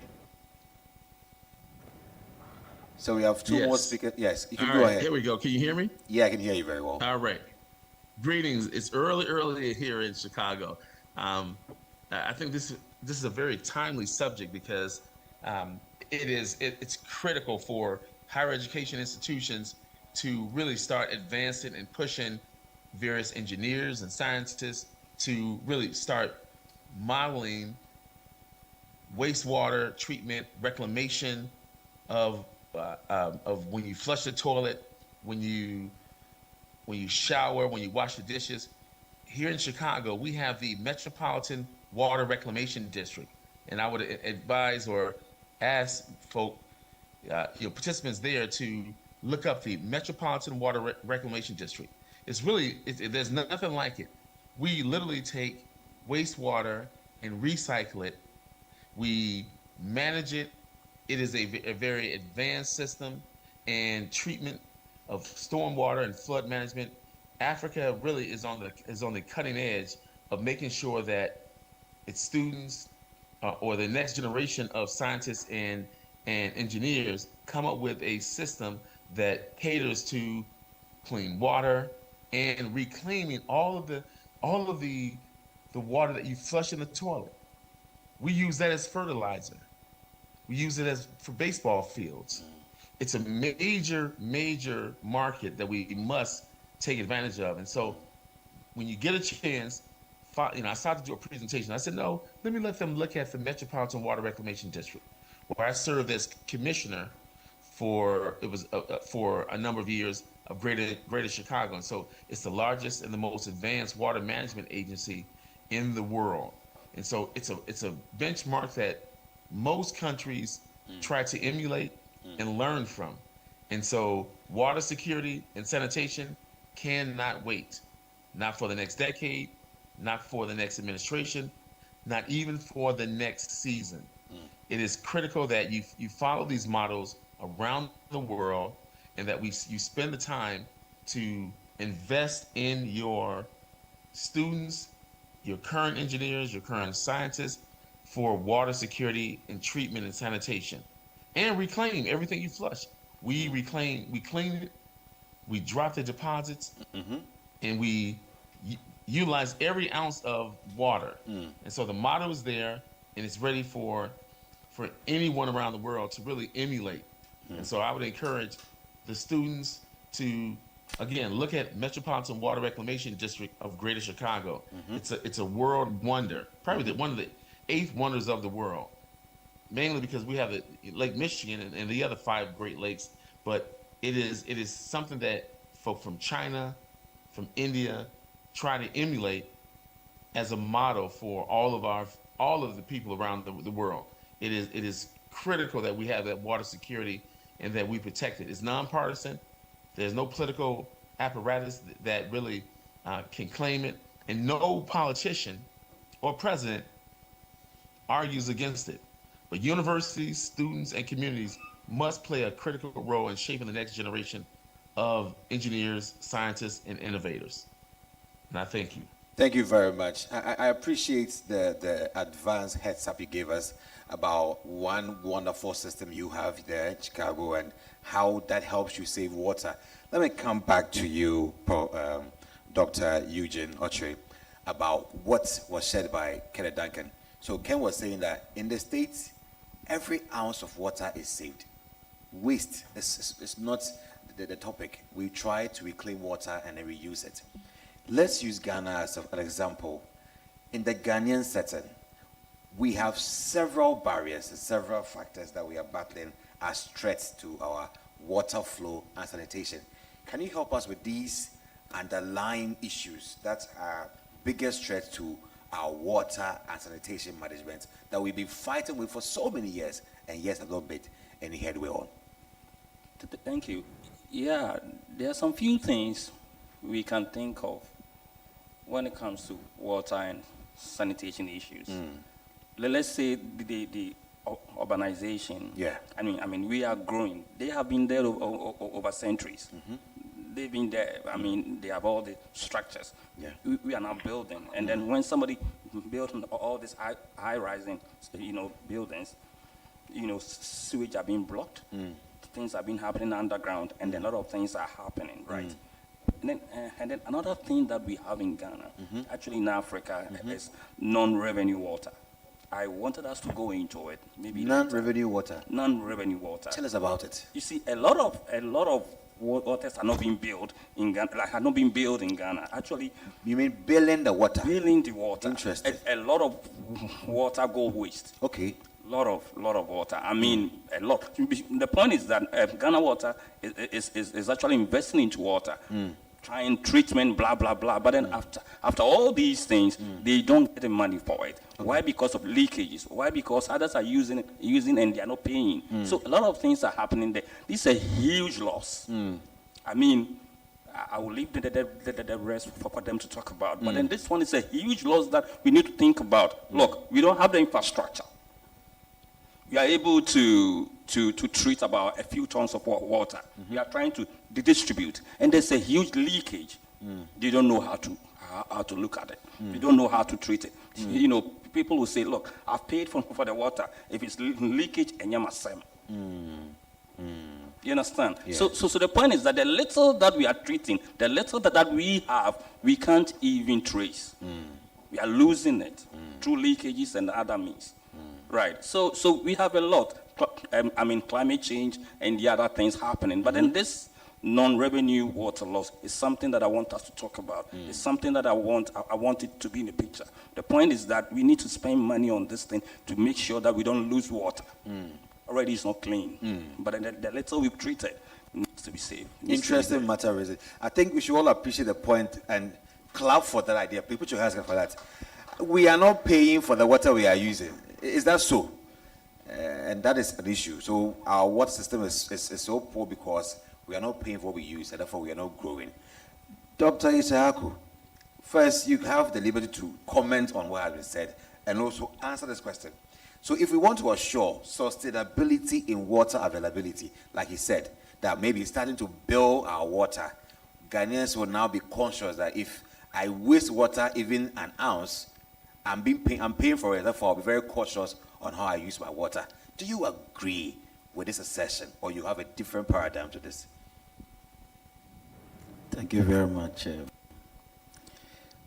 When it comes to water security, sustainability, there have been several philosophies and dynamics depending on the regional demography and the integrations. Okay.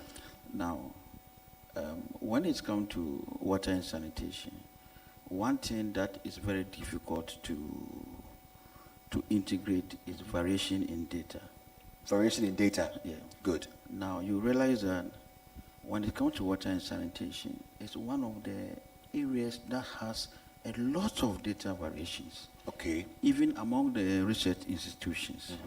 Now, when data integration, management, integrity is not right, that's where we made the decisions from. Yeah. It affects the whole chain. Yes. Now, regarding what Professor or Dr. Duncan mentioned on the sanitation systems, yes, Ghana, as back as in the 50s and the 60s, some areas in Accra, like Dansuma, Ridge, Ministries, Osu, there was a central sewer system that all the wastewater is collected to a plant called Mudo wastewater treatment plant. Where was that? It's in Jamestown. Jamestown. Yes. Okay. We'll not go so much into it. Okay. But as far back as that time, Ghana was able to start. Where are we now? Yeah. I'll come back. All right. Now, those of us who have cesspit tanks in our homes, and we use the washrooms, as Dr. Duncan mentioned, when we bath and those things, is collected. Now, when we call the tank drivers to come and pull, when the receptacles are full, do we know where they take it? Do we know where they take it? I'll come back. Do you know where they take it? He will be back. He'll be back. To all. Now, another account to water security, you don't reinvent the wheel. Yeah. Look at what someone has done. Modify it, adapt it to suit. Sure. Okay. Now, we were in Singapore last year for 2 months to study their water security, sanitation, everything water. Whether it is waste, everything that has water. Now, they had a serious problem with their geography, their demography. Now, they realized in next 3 or 4 decades, from some 40 years ago, the whole country will not be there. So they realized what it was an existential issue, and it is water. Yeah. They had some rivers that were extremely polluted, more than Kole in Accra. They had Bear a with me. series of drainage systems. They had big problems with wastewater. Now they have to bring somebody, help them plan it, okay? The investment needs, they put all together, understood their problem, and then they developed a 20 years plan that integrated every single drop of water. Now every rain is harvested. As Dr. Duncan mentioned, that every ounce of water can be traced. Yes. It's the same in Singapore.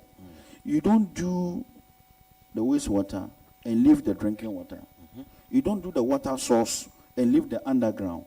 You need to understand your problem first. Yes. Then you put all and then plan, invest, execute, monitor.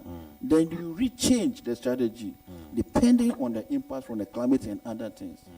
Now coming back to Ghana to integrate all. Now all the surface waters are going. Yeah. That is one. Yeah.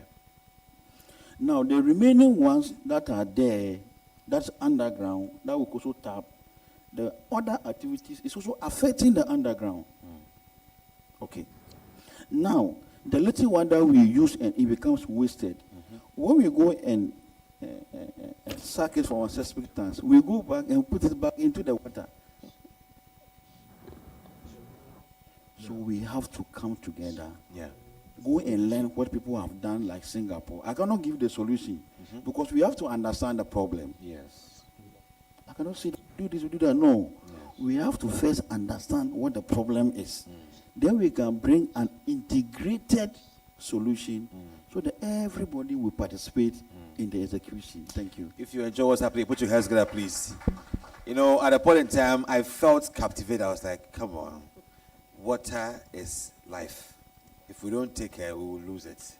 Adam, I know you're involved in this conversation and you have that more of a positive outlook to this issue. But you mentioned that it calls for a wider stakeholder involvement for solution. What do you think has to be done right from now so we can point the arrow towards what Dr. Isahaku is saying? Well, I think, you know, just like any other problem that you face as a country, you first have to identify the problem. Yeah. I mean, as he said, you have to know what the problem really is. You have to investigate the problem. Yes.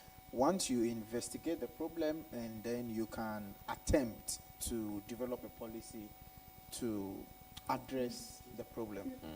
I think that definitely in Ghana, there's been a lot of conferences, there's been a lot of research. And so I think that, yes, I think we know the problem. There are so many Ghanaian agencies, government agencies, you know, parastatals and all of that, who I think have a fair understanding of what our problems are. The issue that we have noticed is that, and I think all of us would agree, is that we have an implementation problem or an implementation challenge. Yes. I mean, it is often said that we have the nicest policies and laws on paper, but putting them into action becomes a problem. And there are a number of factors why this is so, ranging from funding challenges to sometimes, you know, the excessive bureaucracy in government and all of that. But the solution remains implementation of what we have identified to be a solution to the crisis. If we do not, you know, start to implement aggressively what we think would solve the problem, then, I mean, we'll continue having these conversations year in and year out. So I think the problem really is implementation. Yeah. And you, Adam, you lead a continent-wide students body, and you may not be an implementer. You are in the value chain as an advocate or a catalyst in the wheel. What movement or what are you planning to set out today to get students to start doing, to push the plugs, to help us see implementation as not just a trivial activity, but a very mean sport, because water is life and it's not anything to joke about.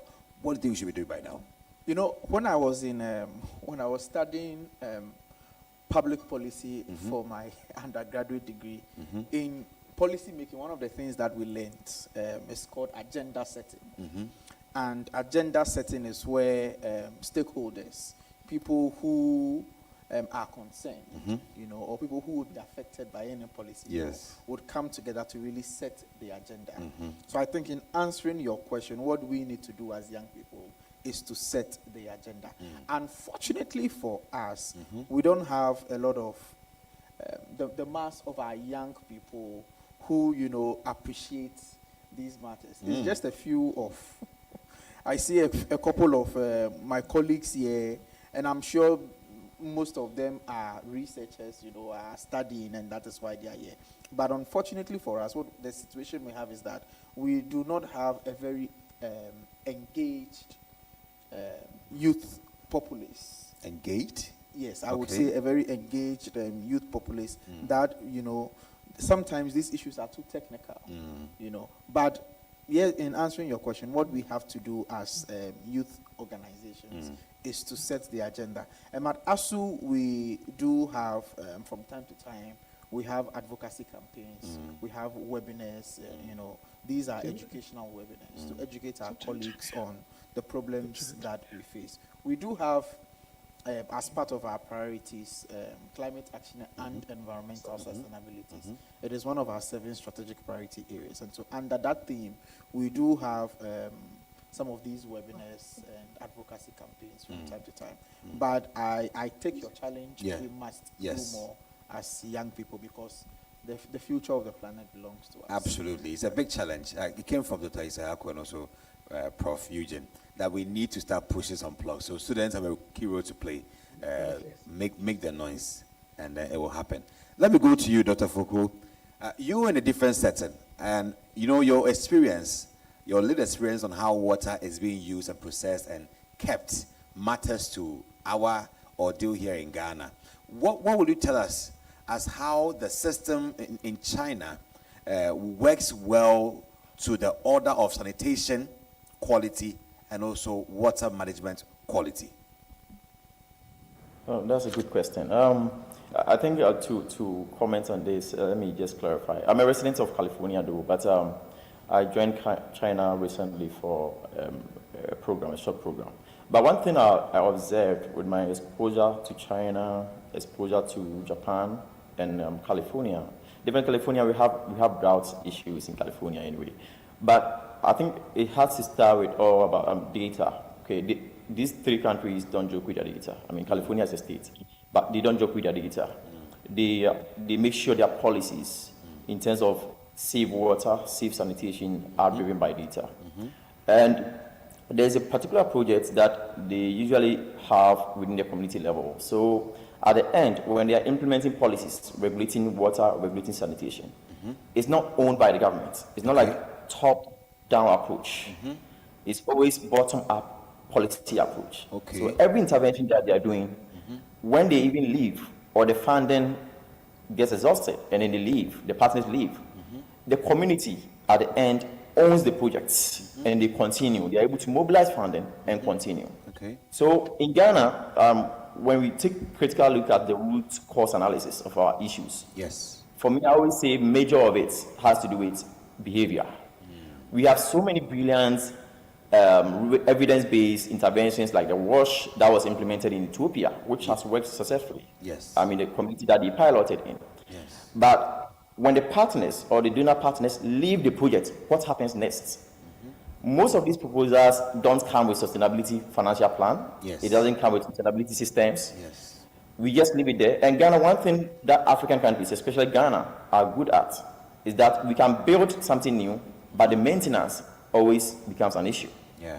So I think it should start from the home. It should start from the scratch, like Japan and Chinese people do. They incorporate sanitation, they incorporate safe water right from the elementary school. They teach them as they grow. And the parents also have a role to play because it has to do with primary socialization, secondary socialization, and then tertiary. When we see something, do we say something? America, one of the motto that they use, they say, when you see something, see something.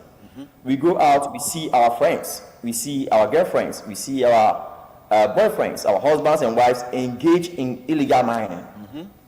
some of us here at the auditorium right now at this conference, most of us know people, friends, classmates who are engaging in galamsey. How many of us actually sat down with them that, hey, what you are doing, these are the detriments. What you are doing is declining the health expenditure, is declining the health budgets that we have for our health insurance because it's contributing to high health expenditure per the Ghana Health Service records. When you take a look at the galamsey related conditions, it's exceeding over 800,000 per 100,000 population. And that's the amount of money we spend per 100,000. So imagine that we keep quiet about some of these issues and allow it to go on. What will happen to our health expenditure? What will happen to our health insurance? It's going to get crippled. Yes. And at the end, it is we the same Ghanaians who are being taxed to generate revenue to address some of these issues. So apart from this aspect of positive behavior that are observed from China, US, Japan, where the people have good attitude in terms of positive behavior when it comes to their country. They are very loyal and committed to their country. So when they see anything going wrong, they are going to report or they confront you. Number two has to do with the bottom-up approach intervention, whereby the governments should engage. And for me alone, the systemic change or resolutions that we're going to have should cut across the academia as well. So, for instance, in China, they do most of these academics stuff, but there are funding availables, scholarship availables that tailor the priorities to the national interests. Unlike African countries, whereby the donors that come to our country to support some of these interventions, they come with their priority areas. They will tell you that these are our priority areas of interest. That is what you are supposed to use the money for. But we as a country, we also know, based on research, the actual situations on ground. So for me alone, I think with some of these local funds, like GMPC funds, scholarship, like the Ghana Scholarship Secretariat, local scholarships, and even the foreign ones, we should prioritize sanitation, prioritize safe water, award scholarship or prioritize students or applicants who are going to conduct their research areas within these disciplines and sponsor them and tie them to a project. We can institute community translational research projects across the districts. It should be district-based. So before you even get scholarship award, it should pass through the district. They have to evaluate, assess your research proposal that you're going to use to apply for the school. So that they will tell you, once you're in school, all the research you are doing will be in collaboration with the community leaders. And especially our religious leaders. You don't joke with them, because religious leaders like the pastors, the mosques, the Islamic leaders, all of them are very important, because whatever they say, majority of the population in Africa listen to them. So they can be engaged at that level. So as part of that community translational research committee that we are going to form at the district base, all these people should be there. Bring those, good ideas. The students will engage, do further research, literature review. What are the things that are, interventions or resolutions that have helped address, improve safe water, improve sanitation in other countries of similar context? I always advocate for similar context, because the context of Nigeria is almost the same as the context of Ghana. So if you are adopting a policy or intervention and then you are contextualizing it for your project in Ghana, it becomes very easy for you. Unlike we always adopting the foreign-based context when we don't consider these contextual factors. Because if you implement a policy in the US, the way an American will understand, based on their high level of literacy, is different from the way that our people will understand it here. So these are some of the critical things that we have to incorporate when we are trying to address some of these safe water and then sanitation issues. Thank you so much. Thank you so much, Dr. Foko, for your contribution. I think that you made it very comprehensive. Everybody in the house really understands the research pathway you've laid for us. And let me also touch with you, Ken Duncan. We're talking about the same systemic collaboration. So Ken, tell us, within your own setting, how is the water management and sanitation management pathway like? How comprehensive and integrated is the pathway like? Is it the type that will start and then get to the latter and then will freeze? Or it's encircling, it goes and flows as a very healthy system? Tell us. So, wait, go ahead. Can you hear me?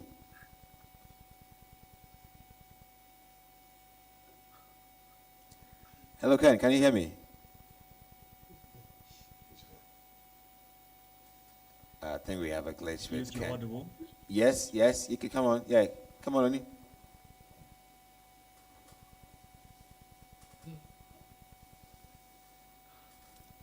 Okay, so tech team, can we please engage Ken that he can speak?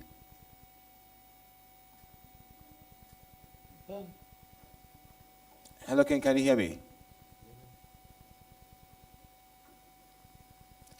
All right, so I think we will take a turn over here, and then when we get the alert that Ken is back, we can have his view. Our time is up. I mean, a very, very important discussion we're having here, but we have a limited time. So please, we'll go around and take some final action points. But these are action points. From you, Prof, it is research. It's research focus. To you, Dr. Isahaku, it's about operationalization. To you, Adam, I think it's about agenda setting and a whole lot more. Let's start from you, Prof, about how should the conscious, or how should our conscience be driven right from now towards the issue of water and sanitation? Recently, Hunter virus poked its ugly head onto the scene, and everybody is now bringing back their Veronica buckets. It's been a long time I saw the buckets. Churches are bringing back the buckets. So the issue is, we went to sleep, and now the same issue that got us getting buckets and washing hands morning up to evening is coming back again. Sanitation plays a very key role here with hantavirus and other pandemics that will come in the future. What should researchers be looking out for? Using their research and then broking the knowledge to us citizens. Yeah, you see, in the universities, we've done a lot on some of these things. And then, like we're saying, many of these things are attitudinal. So in order to break it, we need to start from the universities. Yeah. From primary schools and co. So the point is that the curriculums and other things that we design, I think some of these things have to be part of it. Yeah. I'm becoming a bit scared because it looks like what we teach and the things happening are not in line. You understand? Yeah. So we've done a lot of research. I've heard a lot of things here that I think many people, many institutions are in there, into water, sanitation and all that. But then in the universities, what are we learning? It's not happening there. So we'll try and tighten it up and make sure that the things happening, we'll be able to help in teaching them that it is not, if you are doing geography, should be able to know a lot about water and sanitation. If you're doing, management, you should be able to know about sustainability and then water and then sanitation. So these things should be part of what we learn, so that I don't become a professor. I don't know much about sanitation and co. It should be part of us. Yes. So it's a national-wide thing. It's not only that some people should be left to do it. It should be something that it should be part of what we teach in the universities. So research, we've done a lot. They are in silos. We don't know much about it.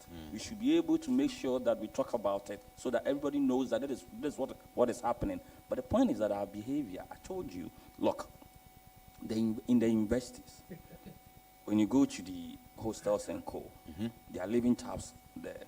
They don't close. When you ask them, they'll tell you they pay for bills. They pay for it.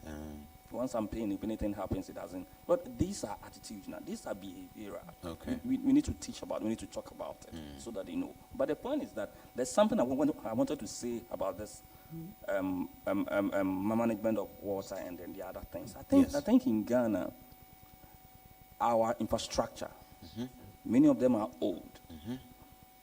He was saying that the grants and other things that we gain, I mean, it has a short lifespan. Yes. So it means that after the grant, things are not, nobody cares anymore. The pipes are there. Things are there already. We have the infrastructure. But then we don't budget for supervision.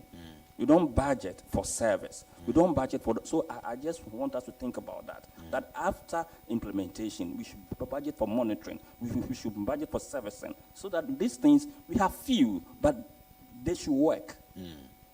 Interesting. You understand? So some of these things have to happen. But then with the question you are asking, I think we should try and integrate some of these things into our curriculum. which many of the universities are not doing, except that you are doing BSc water and sanitation, you learn them. Or But environmental then, science. if I'm doing HR, I don't think I'll be learning some of these things, isn't it? So we should find ways and means to add some of these things into our curriculum so that at the end of the day, everybody knows about it. That this is our environment. We should make sure that we make it safe. Thank you very much. Mr. Haku, I mean, we are just taking final wraps from you all. From the ground, do you think the Ghanaian's mind cannot be changed, or we can do something about it as an operational figure on the ground? Yes, I think very brief. Remind me to tell the biggest threat for Ghana in Africa. Yes. So, so long as we are able to leave our house, and we don't forget that we have to wear clothes and go to programs, it means it can be done. Okay. Is there anybody here naked? No. No. It can be done. It can be done. Okay. Please put your hands together for that. Now, on the operation side, I think he mentioned infrastructure and the human capital. Yeah. Now, so you have somebody taking decisions on water, that's HR, and the person doesn't understand water security. What do you think decision will be taken on the people working? Another one. So you have to look at the bridge between the human capital and the practitioners. Absolutely. Now, he mentioned infrastructure. You also realize that over the years with sanitation, we have done well in terms of the collection, the basic sanitation facilities. Yes. We have done well over the years. Yes. What we are missing so far in Ghana and Africa is the treatment and then the disposal. Okay. I think it needs to be improved. Ghana have done, when you compare West, East, Central, and South Africa combined, Ghana is among the top 5. I see. In terms of the treatment and disposal. But we can do better. We are not there yet. We can do better. Yes. I will tell you the biggest threat. Thank you very much. I hear you. Please put your hands together for him again. Edo, you know your action. Right now, you can sound the battle cry and then things will happen. Tell us what we should expect from you.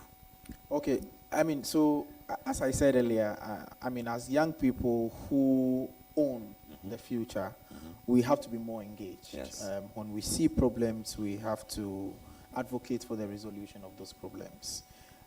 What we also need to do in advocating for the resolution of those problems is, first of all, to educate ourselves. Yeah. And because you cannot advocate from a position of ignorance. Yeah. And so as young people, we need to read more, we need to research more on our own, we need to be more involved, generally speaking. We need to take these matters very seriously because it's about our future. Whenever we do get a lot of invites for conferences of such nature, in Europe, in Asia, and you go there and then you are marveled at the level of engagement of young people. And it's not just the passion with which they advocate, it is also the knowledge that they spit out when they are advocating. And so I think that we need to do more as young people to educate ourselves while advocating for the resolution of our own challenges. But while doing that advocacy, because the solution will not only come from government. Obviously, our national government and multilateral agencies have a role to play. Yeah. But in our own space, what are we doing? If you go to your hostel, are you practicing safe and proper sanitation? Yeah. Do you leave the tap on? And I mean, do you bath with 3 or 4 buckets of water?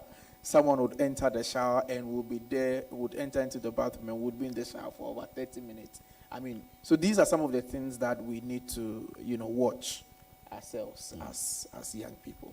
Thank you very much, Adam.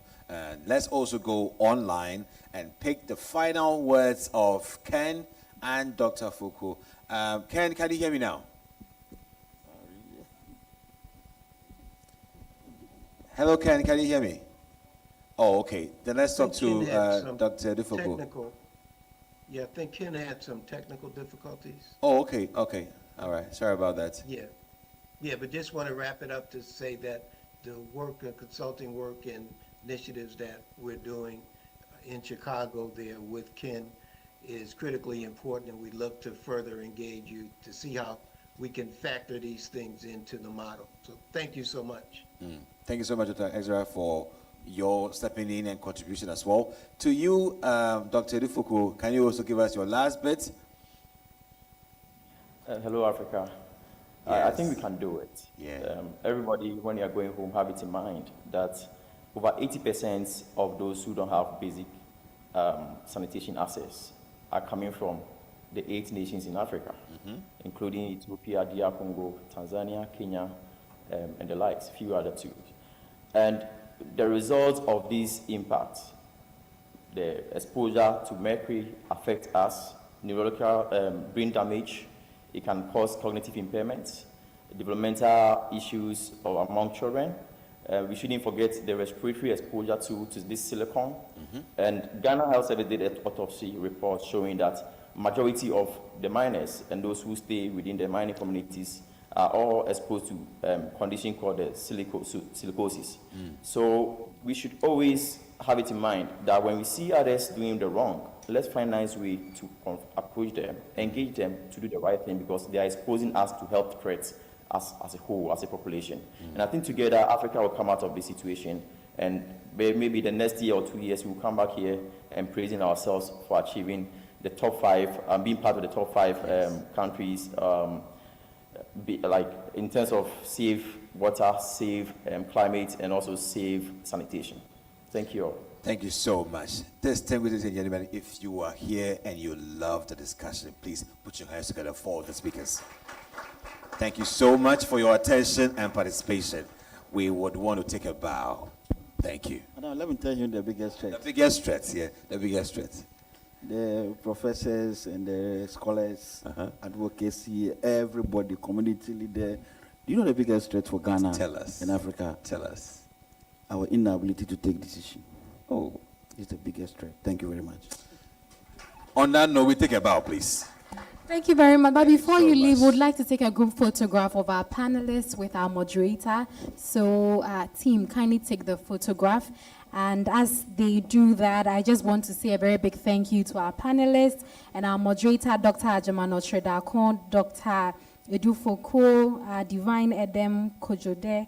Then we have Kenneth Duncan, we have Engineer Dr. Ahmed, and we have Professor Eugene Otrikwache. Thank you all very much. I think for we joining. have Dr. Foucault online, who, I mean, it would have been nice to have him here, but Doc, next time, all right? Yes, Doc, we would really love to have you here next time. But thank you all very much for joining us today. And then again, a very big thank you to our sponsors. We couldn't have organized this program without them. So thank you to the Center for Global Africa. Thank you to Enriching Africa Center. And thank you to Swellium Company Limited.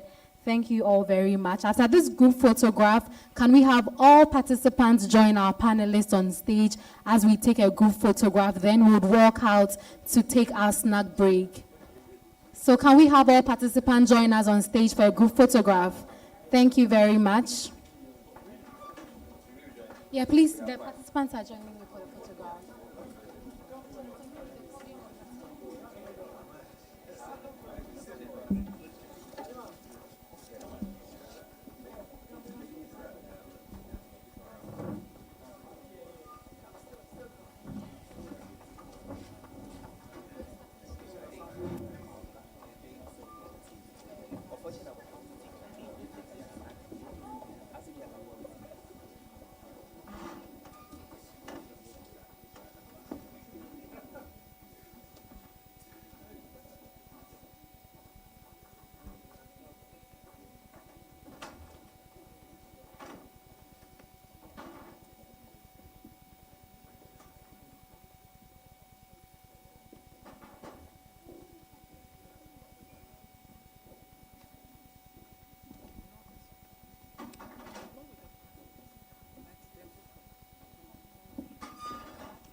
Please give us some very beautiful smiles.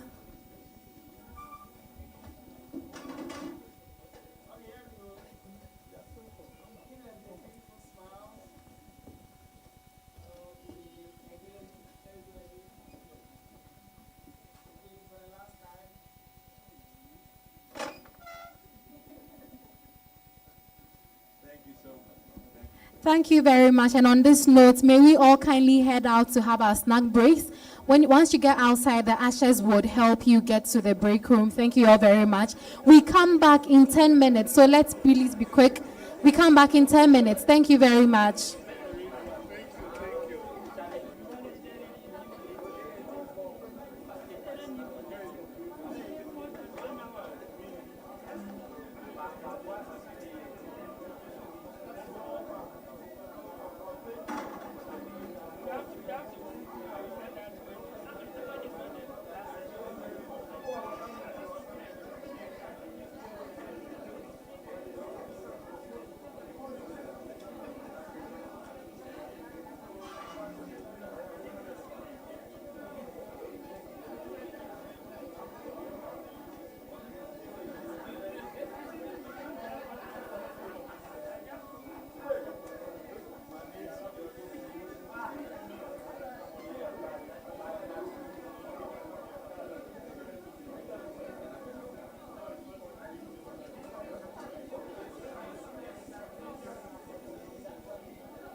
Hey, so this is Dishans from Unica University Common Application. I recommend you to watch AAU television. AAU TV is the place to be for every person in higher education in Africa. Better be there or be nowhere. Continuez de regarder la télé et surtout sur le AAU. Keep watching it and it will change the way you interact with higher education on the continent. AAU, great job. I want to tell you that AAU television is fantastic, it's educative, it's informative, and it is a must for anybody who is interested in higher education in Africa. When I was in Accra last year, I did an interview on this TV.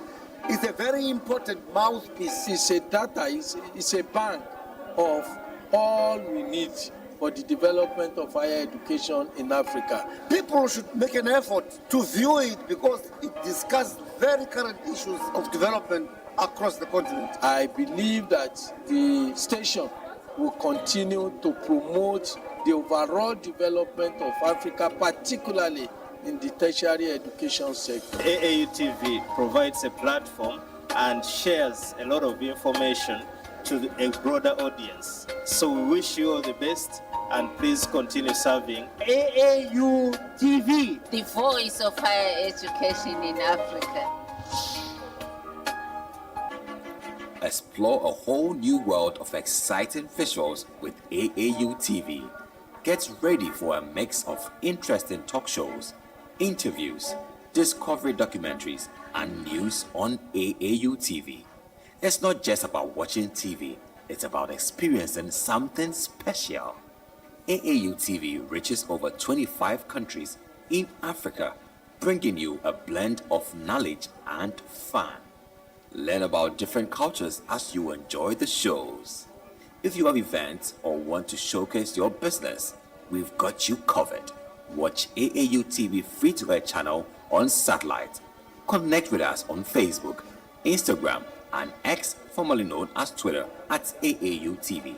Reach out on call or WhatsApp us at +233 26 629 6601 or +233 20 399 5210. AAU TV, the voice of higher education in Africa.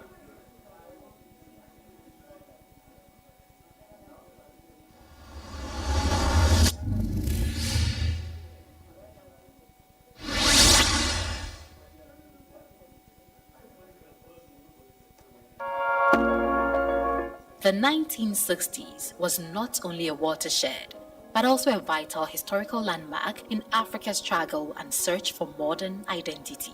It was a period that most colonial territories achieved or were about to achieve political independence, and also the beginning of the so-called development decade, when African countries immediately found themselves drawn into the vortex of international conferences of varying motivation, rationality, and utility, ostensibly designed not only to analyze but also to prescribe solutions to their problems. Education naturally received high priority, not only as a means by which centuries of ignorance was to be wiped out, but also the means to train and develop the skills and high-level manpower to replace the erstwhile colonial official, as well as start the new and expanded political, administrative, social, and economic institutions.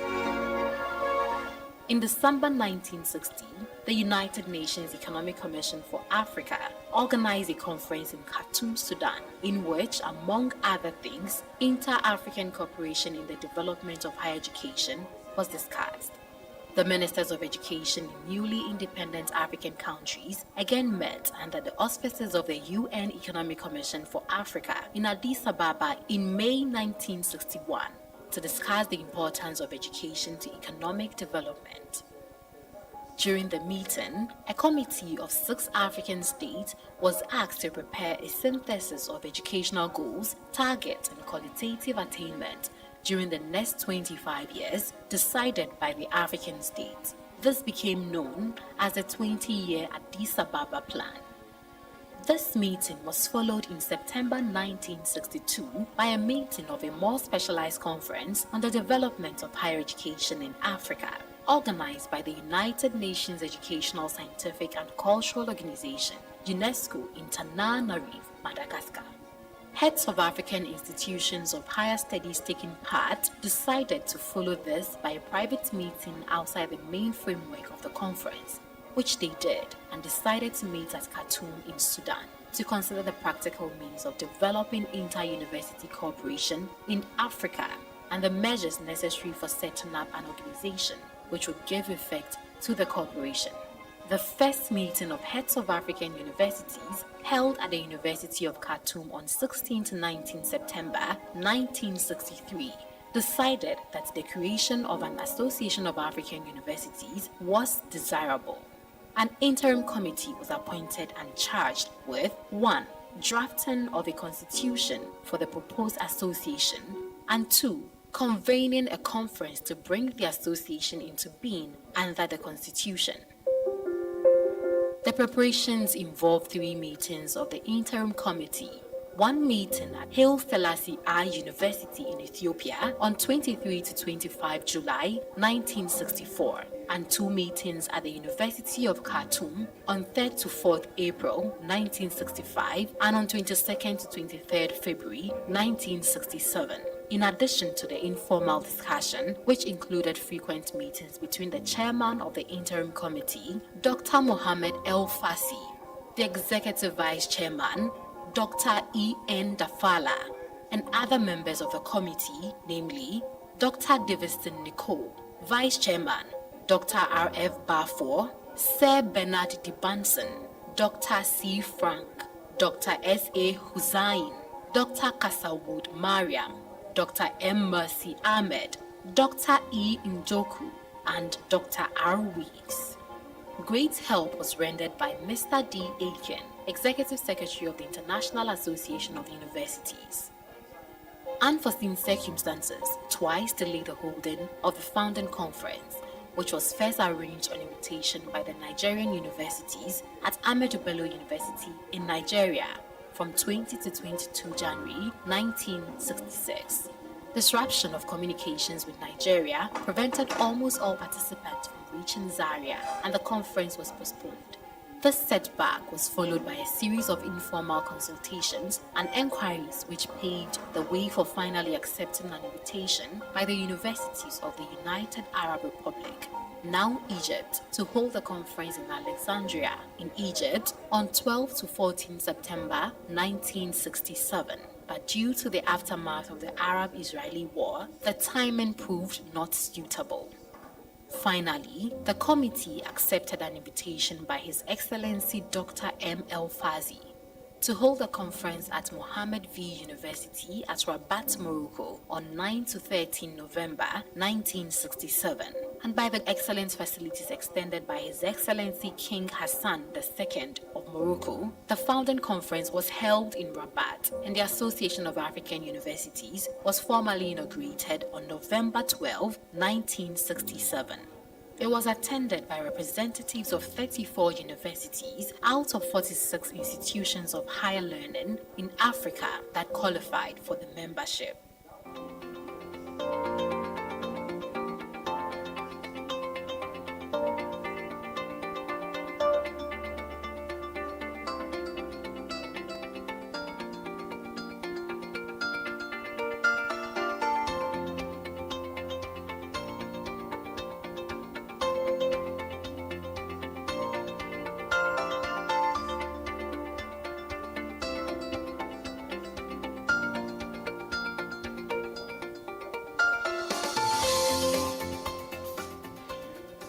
A year after its formation, the AAU became an affiliated member of UNESCO and an associate member of the International Association of Universities.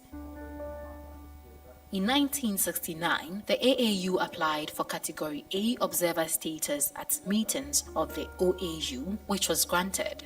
And in 1994, to coincide with the inaugural anniversary of the AAU, the then Organization of African Unity, now African Union, declared 12 November of every year as African Universities Day in pursuant to Resolution CM/Res.1534 passed by the OAU Council of Ministers in June of that year.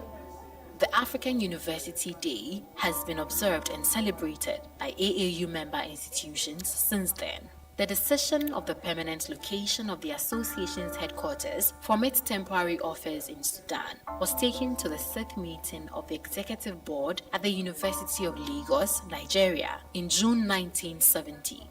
The offer from Ghana was chosen upon presentation by the then Vice-Chancellor of the University of Ghana, Professor A. Kwapon, of a formal letter from the government of Ghana indicating the facilities and immunities that would be accorded the association. In terms of numbers, the AAU has grown in membership to a current 450 plus universities. During the association's 8th General Conference in Accra in January 1993, the bylaws were changed to allow associate membership. The International Center of Insect Physiology and Ecology in Kenya became the first associate member. At the 12th General Conference in Abuja in May 2009, the Nomenclature Executive Board was changed to Governing Board, and the Executive Committee, comprising the President and the 3 Vice Presidents, was established, with the Secretary General serving as a secretary to both the Executive Committee and the Governing Board. Distinguished ladies and gentlemen, this has been a brief history of the apex higher education body on the continent. This is AAU, the voice of higher education in Africa.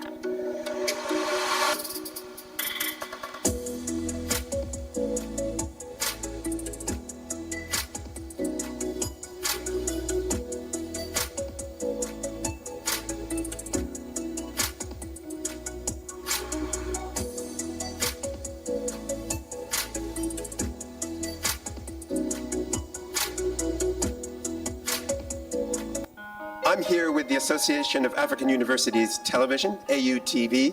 I just want to say that without the media, you won't know what's going on in the world. Even with the media, you sometimes don't know what's going on in the world. So you need to tune in to the reliable sources who are really on the front lines, who can give you the information you need and give you facts, not conjecture, give you real news, not fake news. And this is the place to find it, AUTV. The voice of higher education in Africa.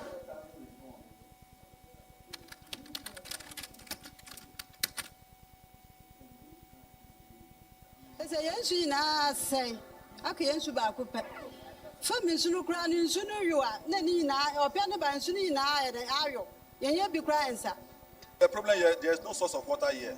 There's no stream, there's no river apart from the tap. And the tap too is not flowing. So getting water is a problem. And now we are even selling this thing, the white one, 150. They are ready to buy, but we are not getting the water to supply. So now we don't know those people selling the water in gallon, the yellow gallon. They are selling it for us. Sometimes you buy the water, you don't know where the water is coming from. If you are not lucky and you pour into cup, maybe someone's wastewater is what they are selling for us. Every day, we blame governments, we blame industries, but the crisis also begins with us, in our streets, our homes, and our daily habits. Water is life. But across the continent, richly endowed with natural resources, safe water and sanitation are still not guaranteed. And as climate changes, more heat, more drought, more floods, the risk is growing. We continue like this, polluting our water, blocking our drains, ignoring sanitation, and wasting water. We will face more disease, more flooding, more drought, and more hardship. Across the continent, over 400 million people lack access to safe drinking water, while more than 700 million live without basic sanitation services. Climate change is real. Weak infrastructure is real. Funding and governance challenges are real. Rapid population growth and urbanization are increasing.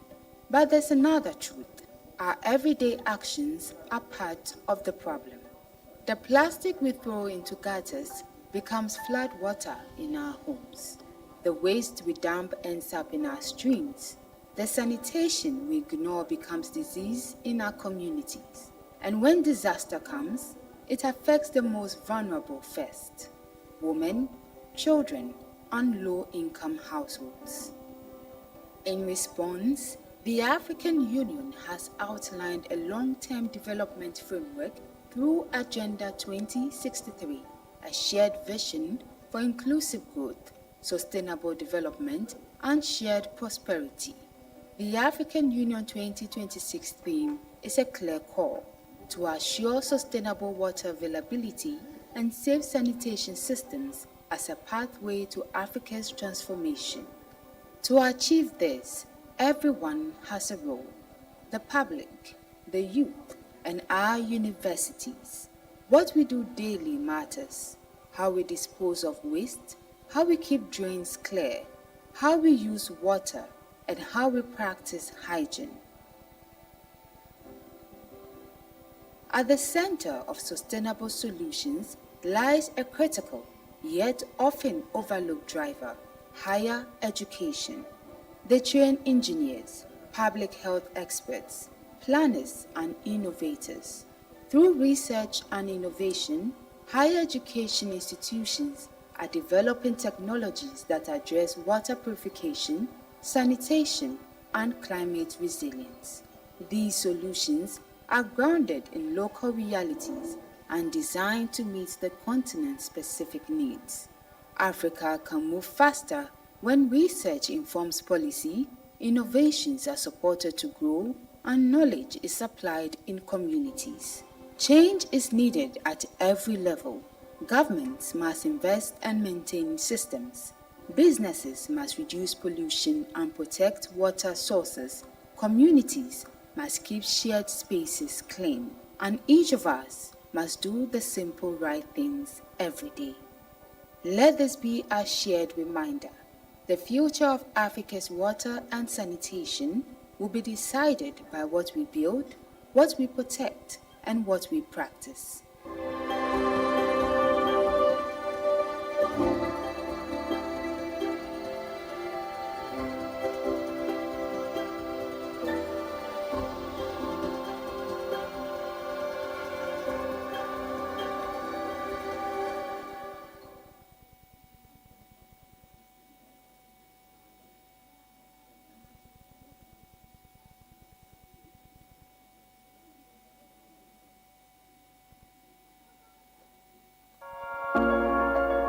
The 1960s was not only a watershed, but also a vital historical landmark in Africa's struggle and search for modern identity.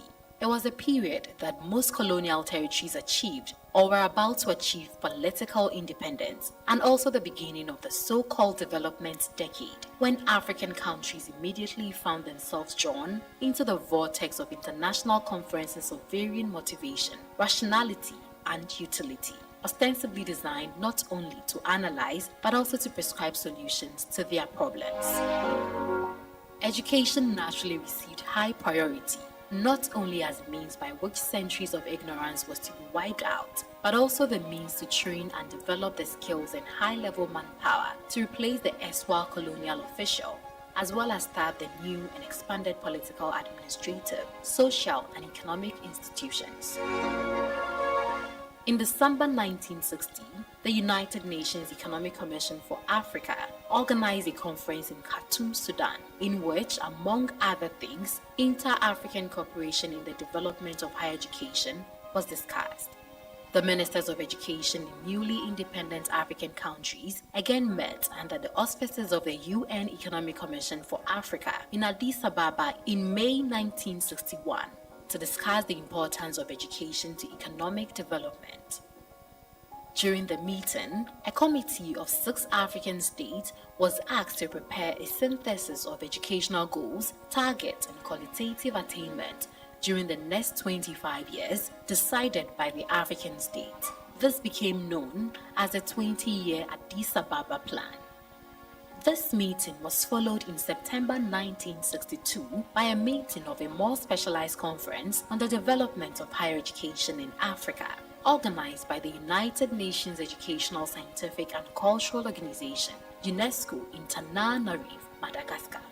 Heads of African institutions of higher studies taking part decided to follow this by a private meeting outside the main framework of the conference, which they did, and decided to meet at Khartoum in Sudan to consider the practical means of developing inter-university cooperation in Africa and the measures necessary for setting up an organization which would give effect to the cooperation. The first meeting of heads of African universities, held at the University of Khartoum on 16 to 19 September 1963, decided that the creation of an Association of African Universities was desirable. An interim committee was appointed and charged with 1. Drafting of a constitution for the proposed association, and 2. Convening a conference to bring the association into being under the constitution. The preparations involved 3 meetings of the interim committee. 1 meeting at Haile Selassie I University in Ethiopia on 23 to 25 July 1964, and 2 meetings at the University of Khartoum on 3rd to 4th April 1965 and on 22nd to 23rd February 1967. In addition to the informal discussion, which included frequent meetings between the chairman of the interim committee, Dr. Mohammed El Fassi, the executive vice chairman, Dr. E.N. Dafala, and other members of the committee, namely Dr. Davidson Nicole, Vice Chairman, Dr. R.F. Barfor, Sir Bernard Dibanson, Dr. C. Frank, Dr. S.A. Hussain, Dr. Kasawood Mariam, Dr. M. Mercy Ahmed, Dr. E. Njoku, and Dr. R. Weeks. Great help was rendered by Mr. D. Aiken, Executive Secretary of the International Association of Universities. Unforeseen circumstances twice delayed the holding of the founding conference, which was first arranged on invitation by the Nigerian universities at Ahmadu Bello University in Nigeria from 20 to 22 January 1966. Disruption of communications with Nigeria prevented almost all participants from reaching Zaria, and the conference was postponed. This setback was followed by a series of informal consultations and enquiries which paved the way for finally accepting an invitation by the universities of the United Arab Republic, now Egypt, to hold the conference in Alexandria, in Egypt, on 12 to 14 September 1967. But due to the aftermath of the Arab-Israeli war, the timing proved not suitable. Finally, the committee accepted an invitation by His Excellency Dr. M. El Fazi, So to hold a I conference believe at Mohammed if V you're done, you should be University coming in at right Rabat, now. Morocco, on 9 to 13 November 1967. And by the excellent facilities extended by His Excellency King Hassan II of Morocco, the founding conference was held in Rabat, and the Association of African Universities was formally inaugurated on November 12, 1967. Okay. It was attended by representatives of 34 universities out of 46 institutions of higher learning in Africa that qualified for the membership.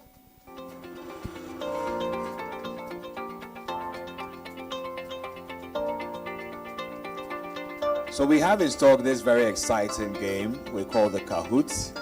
Since today is about water and sanitation, we have a special game for you all. I mean, many of you are students, you are activists, you are researchers, so many more enthusiasts. So I believe that this moment you're going to be intrigued by this game, and maybe when you go to your company or your schools, you may want to just tell your friends about it and then you play together. It helps you broaden your horizon, being smart, being fast, and being correct. Now, this game is a 20-question packed multi-choice question that will be on the screen. Now, the only way to play this game is with your phone or your tablet, all right? So grab your phones and do this before it's time. Log on to the browser and then look for www.kahoots.it. So just look for www.kahoots. Kahoot is KAHOOT.it. Or you can scan the QR code and you are in it. Now, when you scan the code or you use the code and then you join, you'll be asked to give us a name, all right? Give a name that you fancy, your nickname, any lovely name. We just want to know how excited you feel being on the board. So, when you are on, your name will pop up on the screen. So we have DJ Kakaleka. This DJ Kakaleka is a former winner. He's a one-time winner. He has been winning some of our quizzes. All right, so let's all take our seats. Let's take our seats.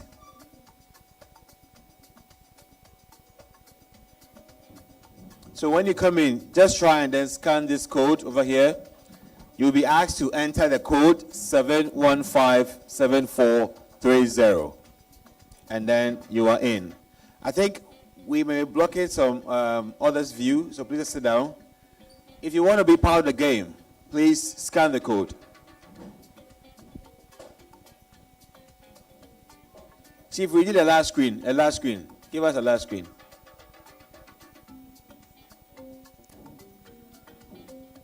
At the right bottom.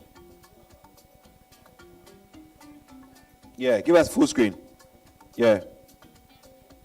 Let's go. Yeah, sure. Go ahead. Good. All right. So far we have the participants here. AJ is on the board. Paul's MTW. Arsenal. Okay?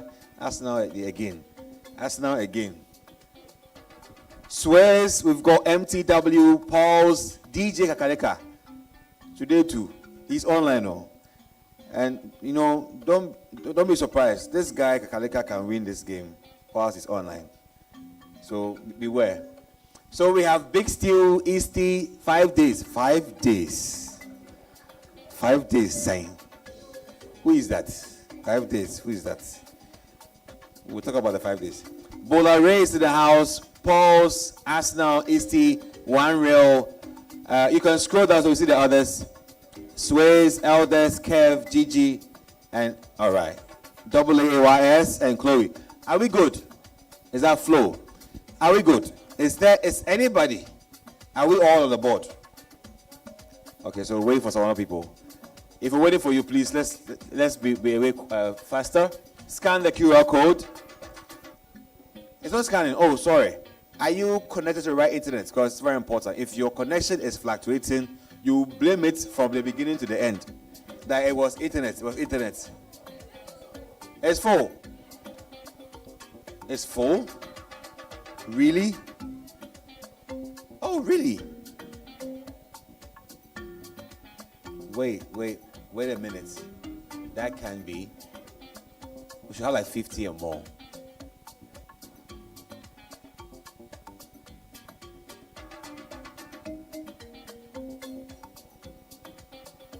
Oh no.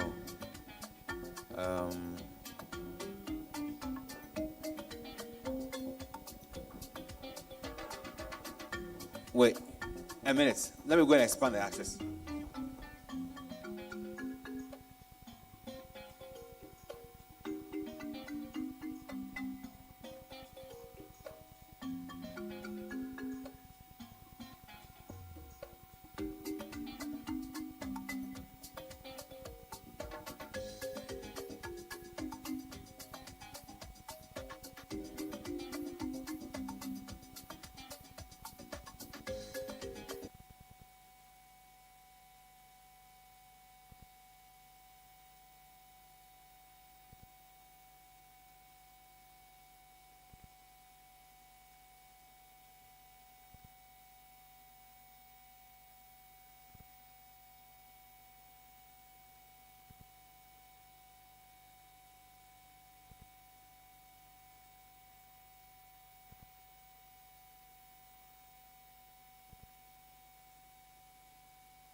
You spoke, we listened.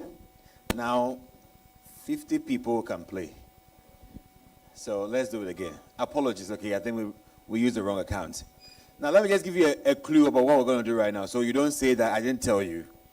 We're going to have a quiz on water, everything about water. And this quiz is won by two tactics. I'm telling you about this. First is speed, and second is choosing the right answer. So don't just pick anything. Pick the right answer at a fast pace. So let's do this. Scan the QR code, and then when you scan the code, you put the code in there, and then you are registered. Give us the names, the very interesting ones, the 5 days, the Arsenal, and a lot more. But when you give us the names and you don't win. So, News, Mini-Me, Sally, Arsenal again, after a trophy. Rico, Say, Just Bright, 5 days. 5 days again, you say, hey, 5 days. That's 5 days. Charisma, AJ, Cherry, Big Steel.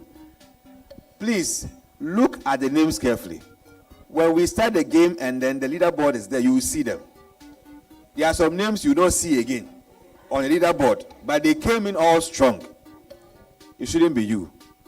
All right, so MTW, Sarkodie, Mickey, Gigi, Ellie, Cherry, Charisma, AJ, Big Steel, Rico, Say, Arsenal, Easty, Mini-Me, Unyameba. It's highly spiritual. All right. So Chief, are we good? Is there anybody who wants to join? Okay. I'm waiting for you, okay? Waiting for you. We are waiting for you. Okay? We're waiting for you. Just scan the QR code. Let's do this, okay? I'm sorry. Guys, we have to go. Okay. All right, guys, so we go in 3, 2, 1. The password of the Wi-Fi. Oh, at this moment, I can't really help. Guys, are we ready? Please, let's do this, all right? Organizers, at this moment, the thing is for my hand. No, it's individual. All right, guys, so are you okay? Is it an internet issue or a QR code issue? You can go, oh yeah, come. Just scan. Or you can go to the Kahoot.it and then enter the code. Just go ahead. Yeah, sure. There's a whole delegation, a whole delegation. UG. All right, guys. Are we good? Yes, please go ahead. Go ahead.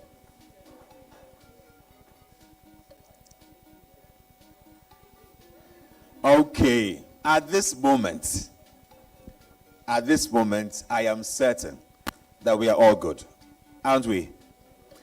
All right. So, in 3, 2, 1, Chief, playtime. I told you. Now, water cycle. 3, 2, 1. The answers are on your screen.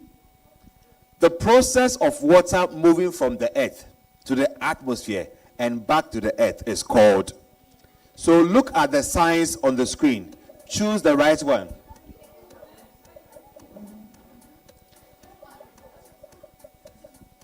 A, the first one, seasons, water cycle, photosynthesis, or natural disaster. I think this chair should be taken from here.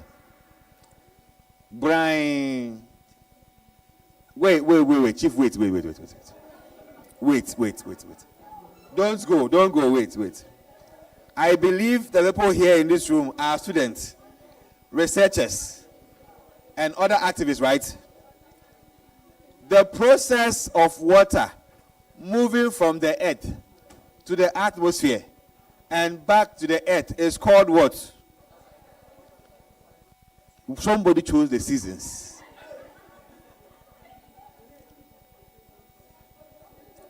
Photosynthesis.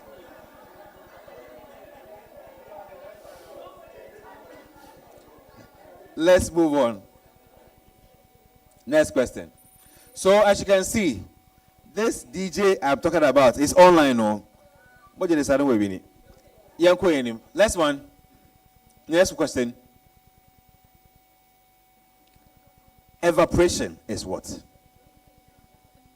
Evaporation is what? Look at the answers and choose the right icon on your screen. Evaporation is what? Don't choose rain, Don't choose rain. Some people will be shocking us in this room. Just shocking us.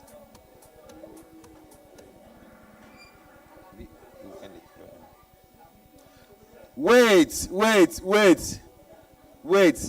Evaporation. Anyway, turning into gas. Next question, please. Next one. So look at it. This DJ guy is still there. Next question, please. Next one, please. When water is absorbed by plants and then evaporated into the atmosphere, it is called what? Don't be listening to Opolo. Somebody will say the answer, but it's wrong. I go and choose.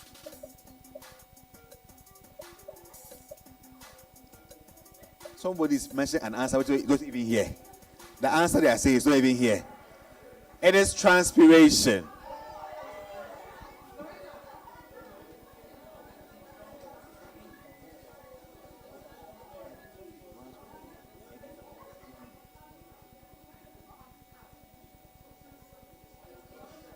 All right, please, let's go.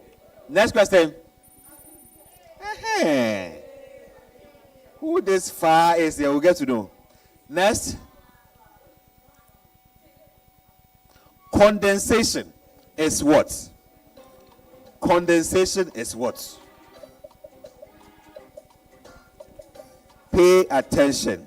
Look at it critically. Condensation is what? Please, it's not about milk. Condensation, gas turning into liquid, all right? Let's see what happens. Next. Ooh. Things are changing. Next. Precipitation. Precipitation is what? Says, someone says all of the above. Go and choose. You go and choose. The precipitation level. Brine.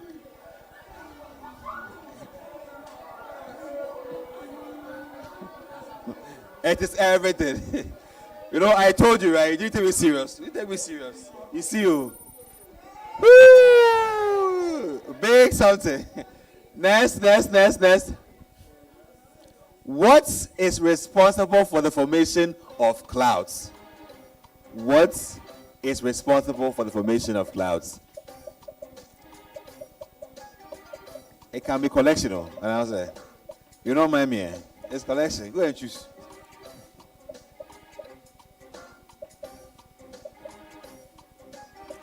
Brine. Condensation.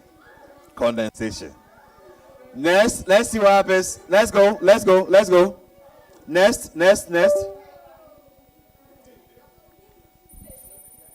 Good. Big Seal has come. He has come to stay. Next. Precipitation that flows off from land into oceans is called what? Precipitation that flows off from land into oceans is called what?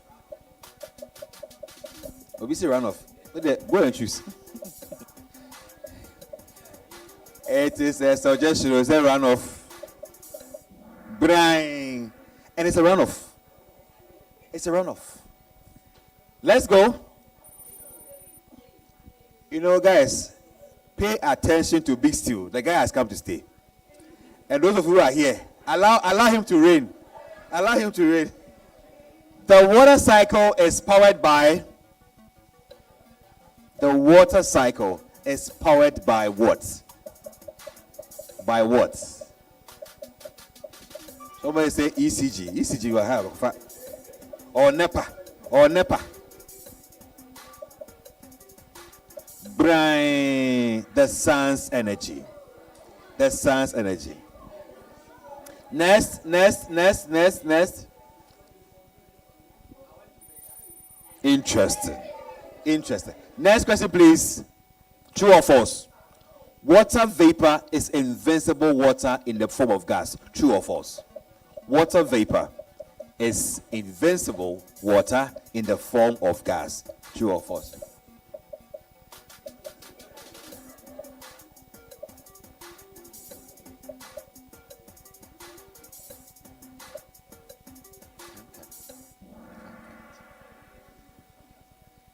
True. It's true. All right. Next.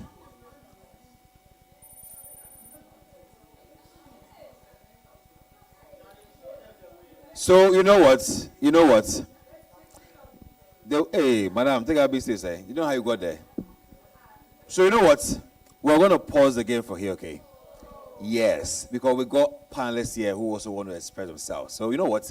Right after this session, we'll catch you guys back on this board. If you think you have what it takes, show up over there. Put your hands together, please.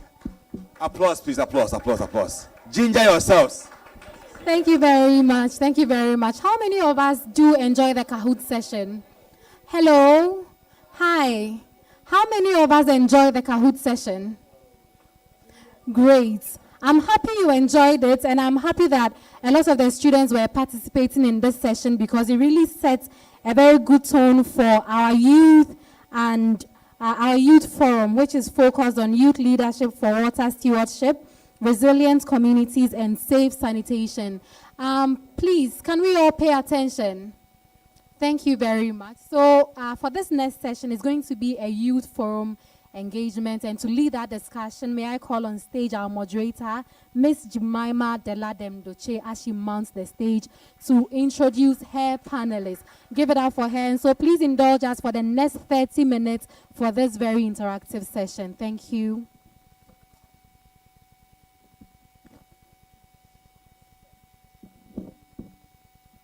So thank you very much, Mami Okoa. Good afternoon, ladies and gentlemen. Good afternoon. Hope we are doing well. I know you guys are not happy because we cut short the Kahoot session, but then again, there's more time, okay? So you're welcome to the youth panel discussion. And as we all know, the theme for these years, Africa Academic Heritage Fair, is assuring sustainable water availability and safe sanitation systems to achieve the goal of Agenda 2063. So without much ado, I will invite my panelists for this session. So I have here with me Chloe Ekia Safua Amwa, and she's the chairperson for United Nations Youth Organization Ghana. A round of applause for her, please. And I also have with me Obed Owusu Esiedu, and he is the interim special assistant for Africa Center for Economic Transformation, ACET. Is he here, Mr. Obed? Okay, so Obed is not here. And then we have a representative from Bus Stop Boys, a youth-led environmental initiative. Do we have the representative here, please? Okay, a round of applause. Okay, thank you. And my name is Jemima Adeladendoche.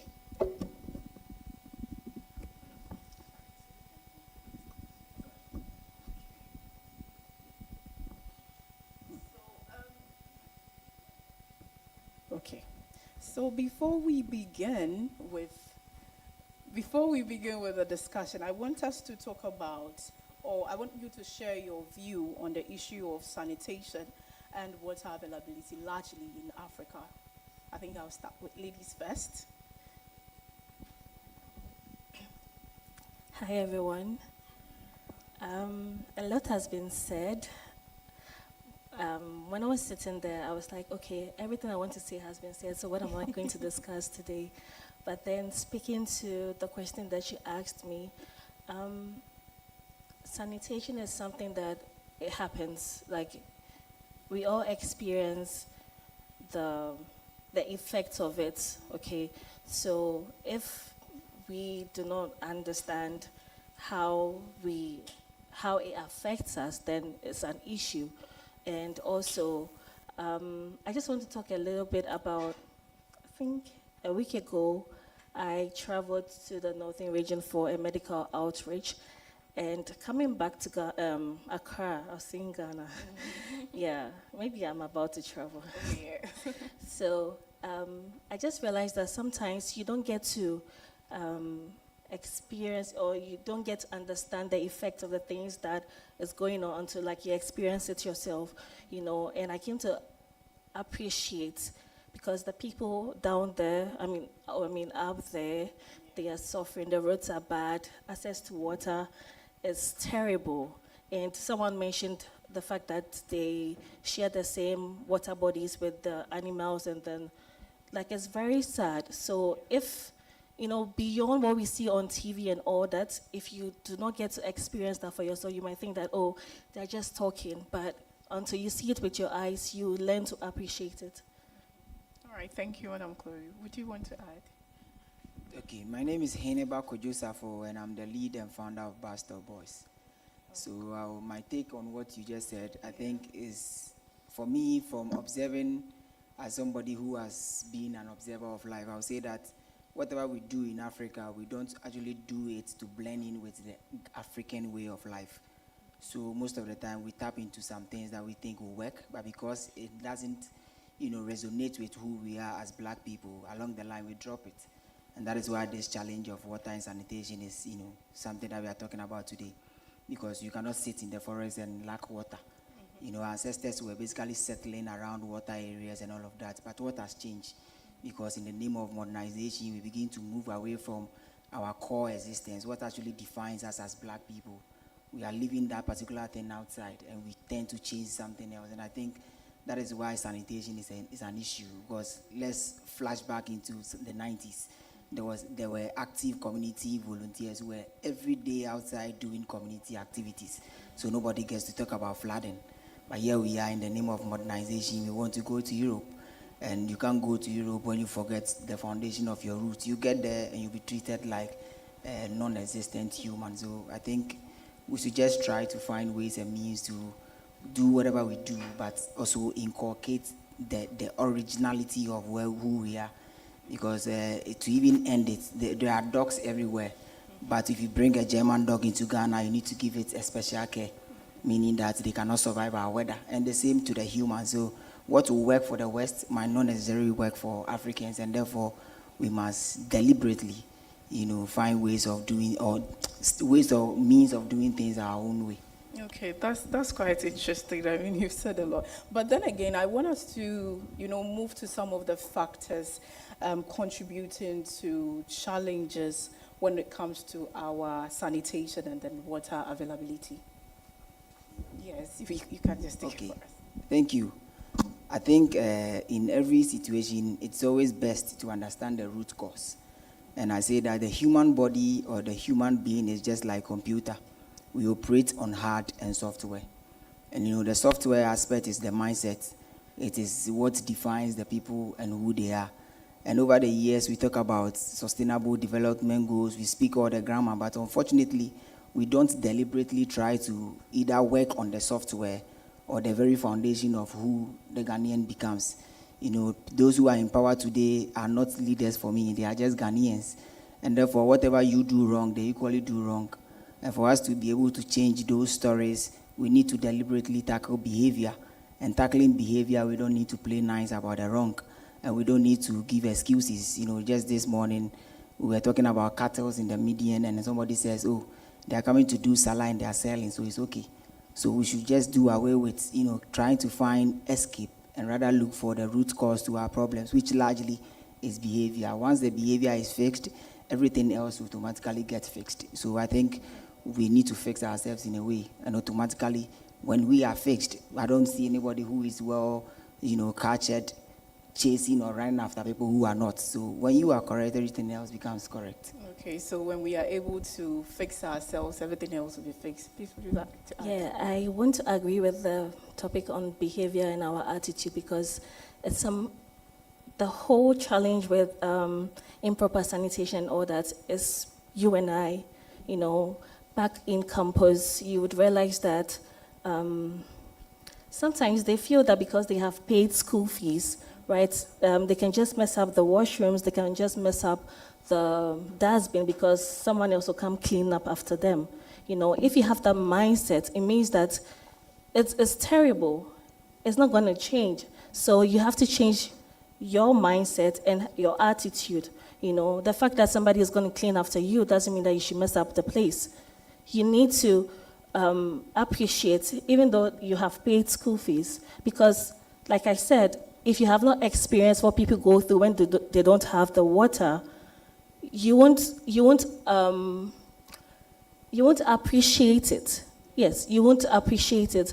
And also, like someone mentioned, somebody going to the bathroom with 6 buckets of water and all that. In the long run, you would still have water shortage in your campuses, and then you're going to say, oh, management is not giving us water and all that, but it is your fault. So we have to change our behavior and our mindset. That is how we can drive the change. Okay, that's very interesting. I think your conversation is geared towards we as individuals changing mindset. So it links me to our next question, talking about what role do we need to take as youth in trying to help curb sanitation and our water availability. I think I'll still be. Okay, aside the advocacy and all that, I think majority of us I think we should go back to the grassroots, that is with our parents, the market women. Most of them, you have to educate them on the trash from their produce, the things they sell on the market. They can also educate their fellow women, and that is how you spread it. Aside the advocacy and sitting online and talking about it, you need to take actions. We can do all the talking the whole day, but until we take the action, it's not going to work out. So yes, advocacy is important, campaigns are important. You can also partner with there are so many agencies that do the advocacy, they clean up beaches and all that. I have done it with my girls. I have done it with our organizations.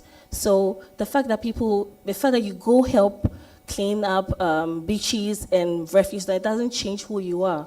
Okay, so you can advocate, but you still have to, you can partner with organizations and agencies that also do that. It doesn't change who you are.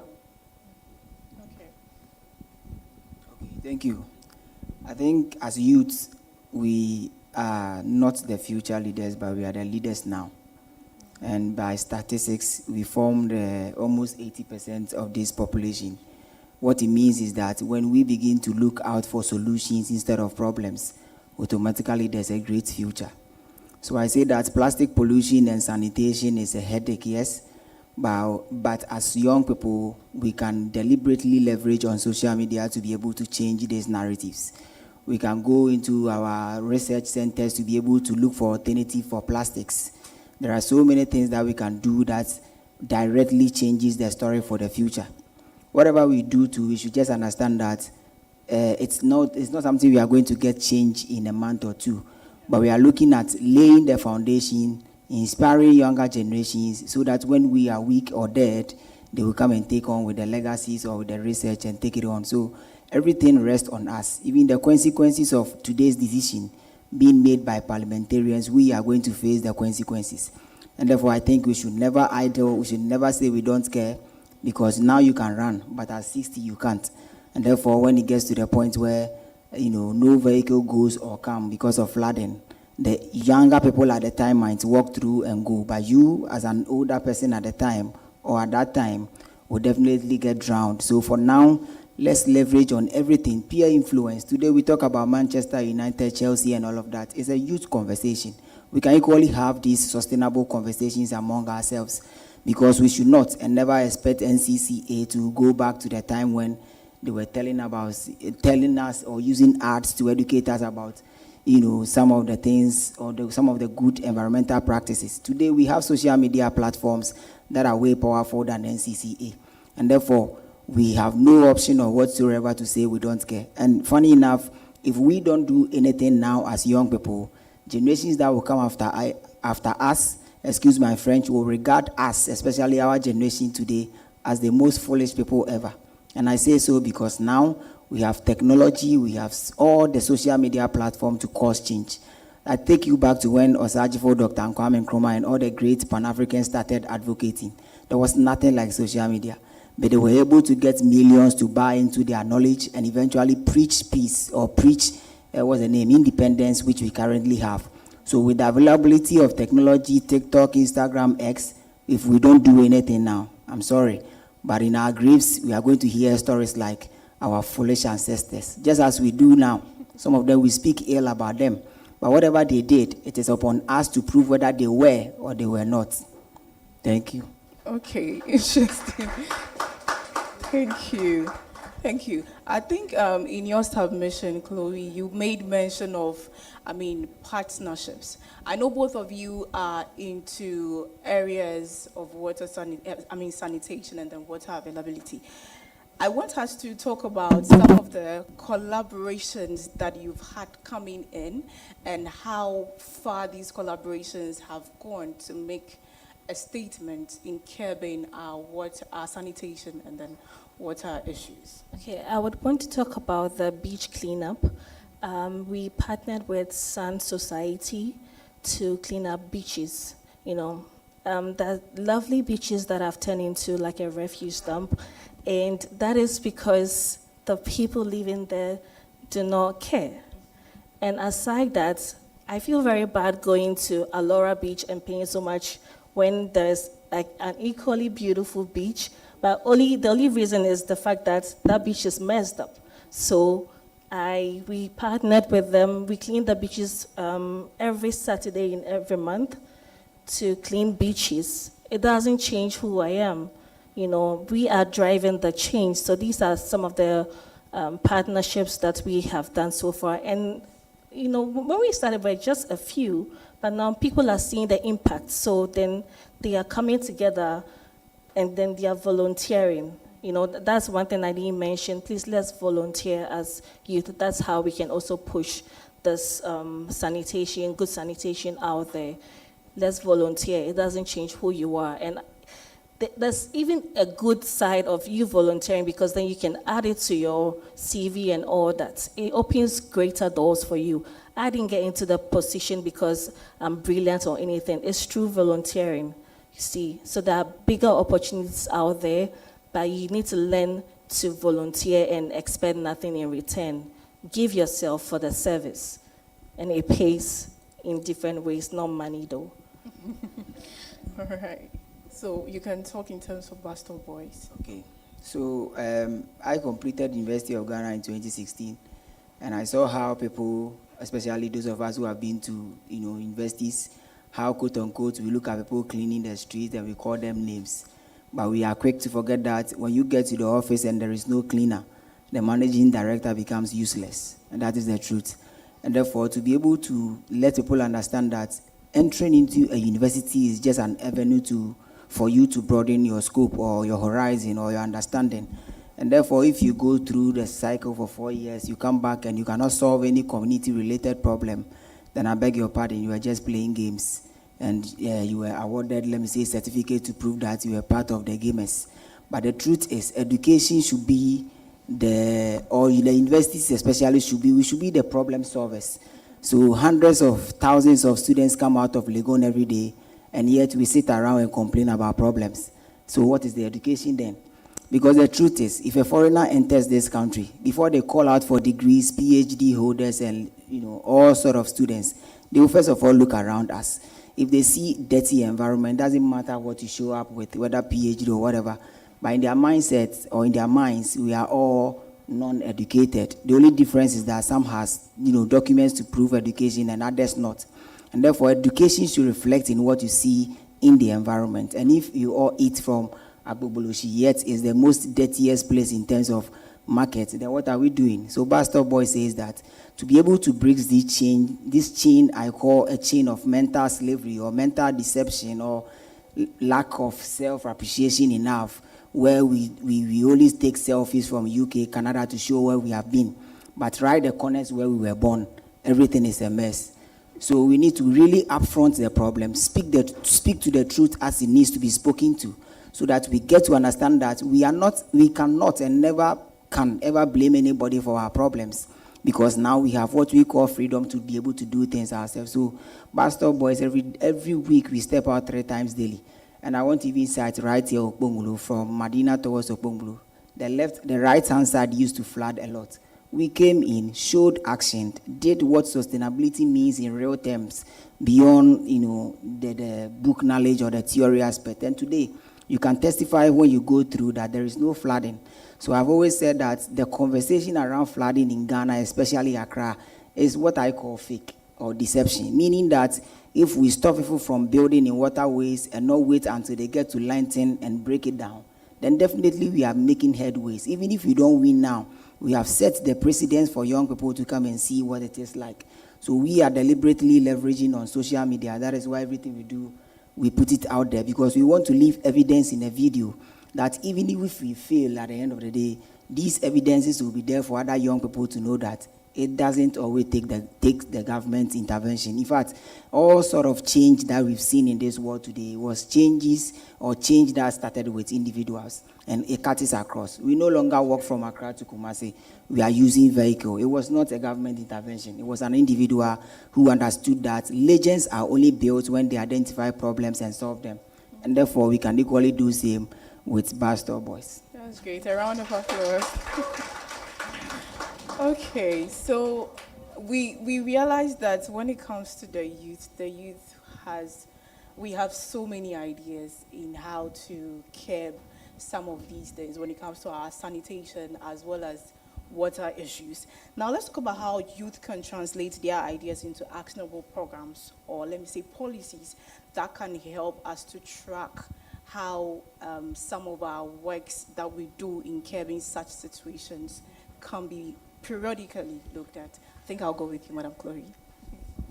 Okay, most of the time we're waiting to draft policies and all that, but what I believe in is the youth majority voices together. That is a policy on its own, So we coming together to drive the force, that is a bigger platform for all of us.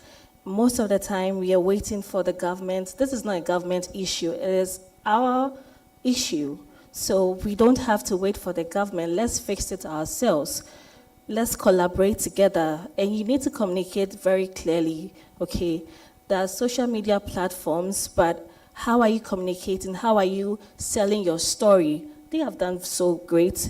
They're leaving behind evidence. Okay, what are you doing in the little spaces that you have? And most of the time, we are waiting for bigger platforms to drive change. But you can start in your campuses, in your room, your next, the next person in your room, you can start doing that. That is how you drive the change. You don't have to wait for bigger platforms. So that's what I want to say to that. Okay.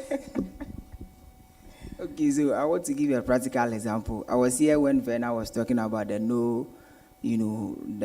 rubber they've taken out of the lid. Yes. We Pastor Boys were part of those who said, you need to take that thing out because it's equally messing up our environment. So I think it's just an example for us to go back to the drawing board, find replaceable, things, something to replace plastics.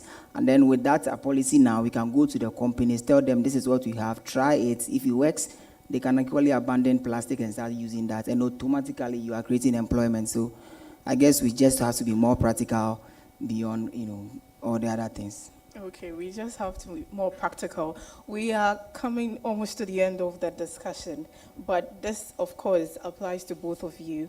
If you could recommend 2 priority actions for African youth to advance water stewardship, resilient communities, or safe sanitation, what would they be and who should lead each? Maybe I'll take it again. If you could recommend 2 priority actions for African youth to advance water stewardship, resilient community, or safe sanitation, what would they be and who should lead each? Okay, I think I'll start with you. Okay, so 2. So first of all, I would say we need to involve young people, not just involve them as in come or do A, do B, but we should, in terms of safe water or safe sanitation, we should begin from, let's say, tree planting, because tree automatically conserves water and it helps water to stay longer in the earth. These days we are cutting so much, and therefore when the sun shines directly on the earth, then the water begins to vanish. So when we encourage more tree planting, at least every human being before you die, you must plant at least 5 trees. Until then you are not human. And and I think also we can also involve young people in the sense of education. Like I said, if we start active education today, in 10 years, we are going to get a new crop of students going into the universities who do understand what sanitation is. And once we get those things running, automatically we will make some headway. Okay. All right, Madam Chloe. Right. I want to say that we should look at it in this perspective, that is an individual drive. Okay, so please learn to change your mindset and also... Oh, that's loud. Hi, hello. Okay. Now I've forgotten what I was about to say, Mr. Tedley. Yes, I want to talk about the individual drive and changing our mindset, and also please educate your parents, our mothers, and churches. Even though we're doing the peer-to-peer, they can also do it with their fellow women. That is how we can all come together to drive the change. Okay, thank you very much. So if you haven't heard anything at all, I think there's 1 thing or 2 that you can take along with you as you step out here. One is your mindset, and then another is that every change that we want to see starts with us. So thank you so much, Mr. Heneba and then Madam Chloe. It's been an amazing conversation. Thank you.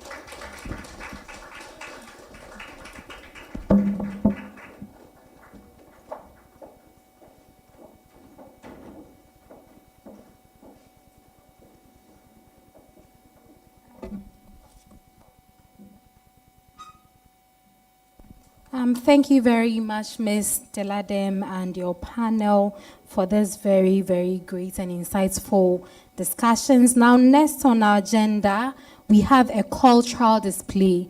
What would an academic heritage fair be without anything telling us about our heritage, anything telling us about our roots?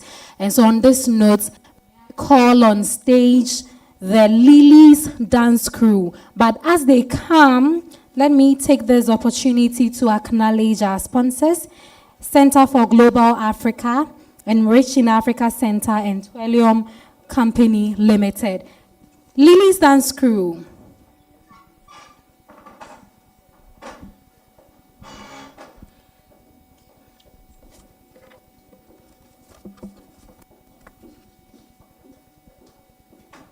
Okay, ladies and gentlemen, let's give it up for Lily's Dance Crew as they mount the stage. Thank you very much, Lily's Dance Crew. Over to you.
What we are about to witness today is what we see plague our communities each day.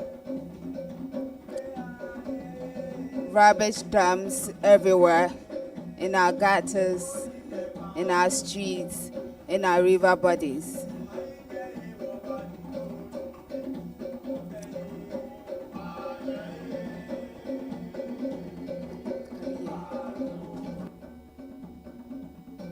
The reckless dumping. We see a young woman trying to clean up the rubbish dumps on our streets and in our gutters.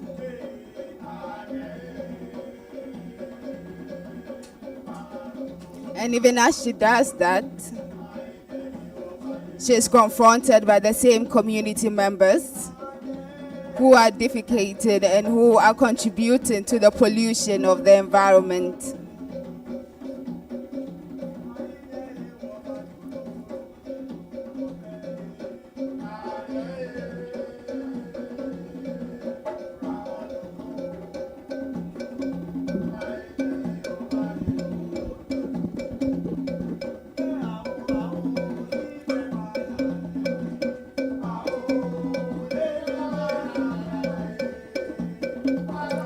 One person that is trying to keep the community clean is still confronted with a culture of negligence.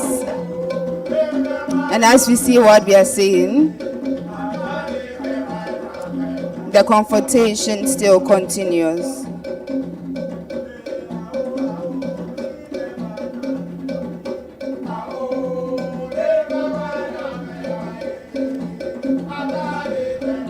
Despite all her efforts, we find the same community members going back to the river sources that they have polluted.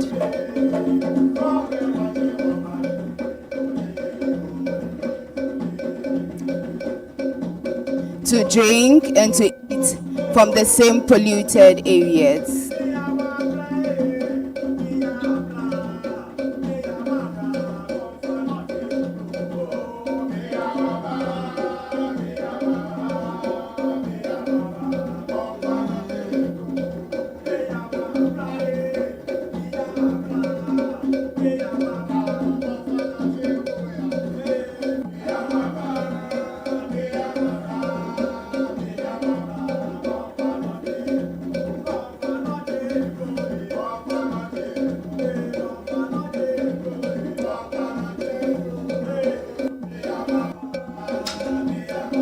drinking and eating from the same polluted water bodies.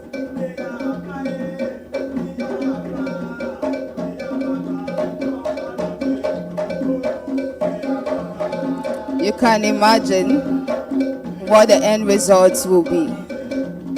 The forsake of cholera and diarrhea.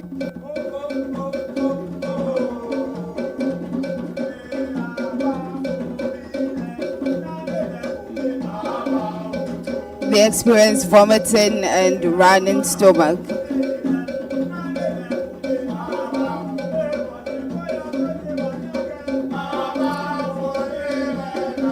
The same woman dejected from the society comes to their aid,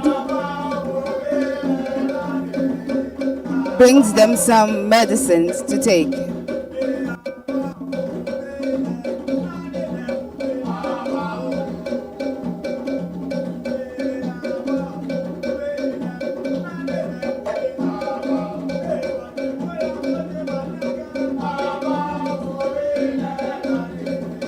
And they do get well at the end of the day.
Thank you for that explicit performance. Now, what we witnessed today is not just a drama. It is a reflection of the reality many communities still face. Water is life, yet through negligence, pollution, and poor sanitation practices, we continue to endanger our own health and future. The cholera and diarrhea in this performance remind us that unsafe water and poor sanitation do not affect one person alone, they affect the entire communities. When we pollute rivers, dump refuse indiscriminately, or ignore hygiene, we are ultimately harming ourselves. This is why the theme, sustainable water availability and safe sanitation, The role of higher education in achieving Agenda 2063 is so important. Higher education institutions must not only teach knowledge in classrooms, but also inspire action, innovation, research, and community awareness on environmental sanitation and water sustainability. Agenda 2063 envisions an Africa that is healthy, prosperous, and sustainable. That vision begins with our daily actions.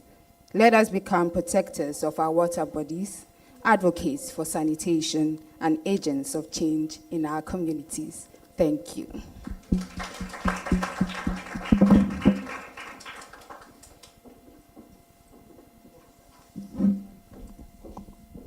Let's give it up once again for Lily's dance crew. That was a very great depiction of the causes and impact for sanitation. Thank you very much, Lily's dance crew, for that. Now we also have another performance, and this is led by one of our students. She is from Unimac, and she goes by the name Aurelia Combat. She is reciting a poem on Africa. Aurelia, you have the floor. It is not a mistake to find yourself in this room where we are assuring sustainable water availability and safe sanitation to meet the agenda of 2063. Honorable guests, distinguished panelists, ladies and gentlemen, fellow students, protocols observed. I am being sent as a messenger to deliver a message my ancestors sent to me today. Here the message goes. Africa being the title of the poem. My name is Aurelia Kombetilari. So take your message, derive moral lessons. Let's go here, changing our mindset and being the advocates we want to be. Long time ago, before the years of modernity and civilization, there was a land, a very, very great land, a continent known as Africa. Africa was a land we were bathing in riches. I mean, gold, diamond, bauxite, oil, and the rest of it. Do you know that Africa has giant vegetation surrounding it as was? We were having water clear like crystals. Have you ever heard Congo, the Nile, the Lake Victoria? They are all found in Africa. I don't know, but my grandmother told me that Africa was a land full of fantastic history. Africa is a land over 2,000 languages. To talk about the cultural dynamics, I can't say, because I am a proud Ghanaian. And so as Zimbabwean here, Tanzanians, we are all here for Africa. My dear, long time, the rivers were clear, but today, if I look left, I look right, I turn around, all I see is galamsey, deforestation, bush burning, poaching of animals. We've destroyed all our forest reserves. That is why I've been sent as a messenger. The message is, Africa is ours. What we do determines how Africa becomes. Today, we have the mandate, we have the opportunity. Let's make something for older generations. So there is a call. Prior to this information, there is a call for fellow Tanzanians, Ghanaians, Nigerians, Zimbabweans. Let's come together. Do you know why? Because we can go to Asia, Europe, America, but at the end of the day, Africa is where we will return. On this note, as I'm ending my poem, Africa is our land, my dear. Let's make Africa a better place. If not, no one will. Madam, I say, thank you. Obrigada. Thank you very much, Aurelia, for this very beautiful poem. Thank you. Let's give it up for Aurelia one more time. Now we've got into a very important part of the day. We've got into an important part or session of our program today, which is the research and innovation pitching session. But perhaps before I begin, let me take the opportunity to just give you an idea of what this session is about. So 2 weeks before the event, we put out a call for researchers and innovators to apply to present their work at this event. And all the researchers that we were accepting at the time were all supposed to be focused on our theme, which was on sustainable water availability and safe sanitations. And within 2 weeks, we received 50 different submissions from different researchers across Africa. So perhaps we could give these researchers a round of applause. Yeah, this is a clear depiction that as African researchers, we are doing so much in this area. Now, for the researchers that we received, the country representation included Ghana, Tanzania, Kenya, Uganda, Zimbabwe, and South Africa. However, given the nature of the program, there was a need for us to put together a screening process to select a few of these researchers. And so in today's presentation, or during this event, we are given the opportunity to 6 of these presenters to tell us about their work. These are very interesting work. We have 2 research works, we have 2 digital tools, and we have 2 different innovations, all in the area of safe sanitation and water availability. I'm going to introduce the very first person who would pitch, but this session also involves judges, coaches, or mentors, and we have 4 of them who would all join virtually. And so may I have the honor of inviting Christelle Waba. She is the founder and CEO of Excel Consultants and Maintenance. Christelle, if you are available, please give us a wave virtually. Thank you very much for joining. Next, we have Naomi Musi. She is the co-founder at the 4th Industrial Revolution Institute for IRI in South Africa. Naomi, if you are here, please give us a wave on our virtual platform. Thank you very much. And then we also have Professor Jeffrey Richardson. He's a member of the Center for Global Africa Network of Scholars. Prof, thank you very much for joining us virtually. Please give us a wave. And finally, we have a representative from Afrobarometer by the name Kamal Yakubu. He is the Capacity Building Manager at Afrobarometer. Team, can we please see the virtual details on our screen? Please show us the virtual details.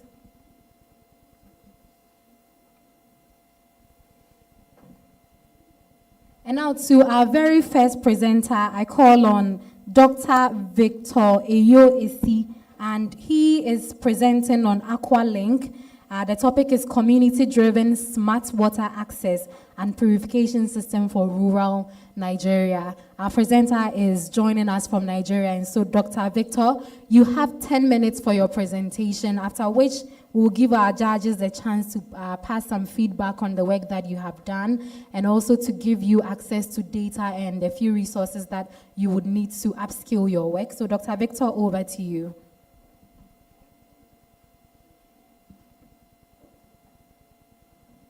Yeah, good afternoon. Good afternoon, Doc. Am I audible? Can you see my screen? You are audible, but we cannot see your screen yet, but I believe the technical team is currently working on that.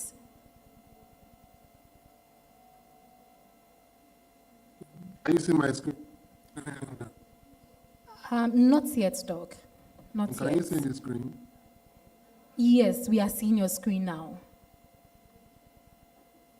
Thank you very much, and over to you. Thank you very much.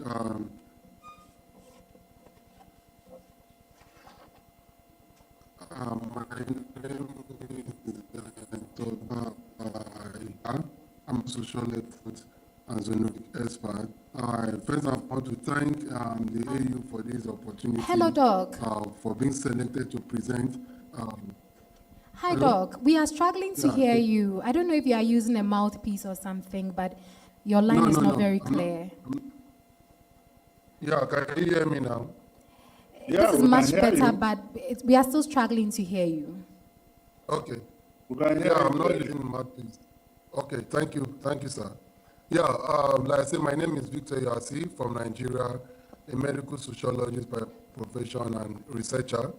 I'm here to present my work titled Aqualink, community-driven smart water access and purification system for rural Nigeria. Now, the question now comes, what's the problem?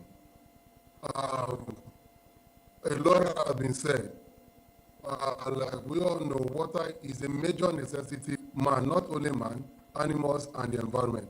But however, over the years, we have an issues of water problem, which has become a major social problem. And why do I say it's a social problem? It's a social problem because it has affected significant number of people in the society. Water issues do not only affect the poor, do not only affect people in the rural, it also affects people in the rural, in the peri-urban. Now, rural and the peri-urban region in Ebonyi, Akwa Ibom State, have been able with challenges of accessibility of water and potable water. Now, the question will now come, why did I decide to choose Ebonyi State and Akwa Ibom State? Literature have it, and also from field experience of over 2 years of ethnographic study, you find out that Ebonyi have a lot of challenges of water. There's no water, accessibility is a problem, and no access to good potable water. So this called for a concern, even while in the field. So I was looking for a way whereby I can do a kind of a translational research, whereby giving back to the society, providing a solution to solve the problem. So when this call came up, so it was an avenue to see how to solve the problem of water within these two regions. Now, unsafe water access persists in these two regions, exposing the rural communities to diseases and hardship like cholera, and in Ebonyi State, like I said, there are prevalence of cholera and typhoid among children, among women, and among men. So this called for a serious concern within the globe. And also, as it's been stated by WHO, despite decades of intervention, many of these households still depend on contaminated surface water. Now, from the pictures you are seeing here, this is me while in the field some years back, while doing some field work. If they make sure that if the water they are drinking is safe, so you can see me stooping down to pump the water to drink. So the next picture here, you see little children of age between 5, 10, 15 going to fetch water from a distance. Now, the last picture here, it was a consign. This is an artificial pond that was constructed by the village. So this is the water they use to drink. They wash from this. They use this water to wash, to cook, and you can imagine the waterborne disease that can be gotten from here. So this demonstrated this study. Now, why this matters? It matters because it causes health burden and economic loss in a time of, because when one is sick, one also wants to source for money to treat for treatment and all that. Now, secondly, it affected the population. Not all the population, but mostly women and children are the ones that are disproportionately affected within these two regions. And it also matters because it has become a barrier in achieving the Sustainable Development Goals and Agenda 2063. Now, what is our proposed solution in all this? One, in order to provide to solve the issue of safe water, contaminated water within this region, we are proposing a solar power homes, low-cost purification, sanitary platform, and a local governance. Now, why do we decide to say solar power borehole? All the projects you've seen, especially mostly in this rural area, are powered by either GEN or NEPA. NEPA, but these projects are not sustainable because when there is no light, there's no way they can pump those water. And as a result, it now falls back to scarcity of water. So with a solar power borehole system, there will be 24 hours water supply. So this is a prototype we are doing, so you can see the control, the solar panel, and the water tank. Now, the game changer here is the purification system. In order to solve waterborne diseases, typhoid, cholera, typhoid and cholera, and other waterborne bacteria equally. So we are proposing a purification system whereby the water after pumping, it will get to this UVC ultra reactor. Then this water we purify it before sending it back to the pump whereby the people can have access to it. And not only that, because we are talking about sustainability that we will train locals, where we have between platform, whereby if must have left the community, we will place them in connection with the community people to make sure that the system is still running. Now, the local governance, this is about community engagement. Now, why most projects are not sustainable? Because most of the development projects do not carry the local, the community people along. So after all my 9 years in the field, we discovered that this is a major lacuna in development project. So by the time you carry the community along, they are involved in the project, they own the project, so its sustainability will be well guaranteed. Now, what is innovation? Like I said, community ownership, because we are proposing it, they own it, so they will be carried along in the mapping, then renewable energy integration, digital monitoring, then locally repairable, in the sense that, like I said, we are going to train the locals so that by the time this project is initiated, when there's any fault, the locals will be able to manage and solve the problem. Then scalable sustainability. This project can be sustainable, can be scalable in any part of underdeserved society, because it is low cost and it does not have effect to the ecosystem. It's eco-friendly. Now, the implementation plan and its impact. The project will undergo a 4-phase implementation plan. The first phase will have to do with assessment. We have to assess those communities that are in need of this project, that has the issue of water scarcity, water unavailability. Then in the next place, we have to carry on a pilot study, then we monitor. Then the fourth phase will have to do with the scale up. Now, what is the impact? The impact will have to do with reducing diseases, improving access, water accessibility. With this project, the people within this community will have access to water, but not only water, potable water to drink. Then it will reduce cholera outbreak. It will also reduce typhoid outbreak and E. coli.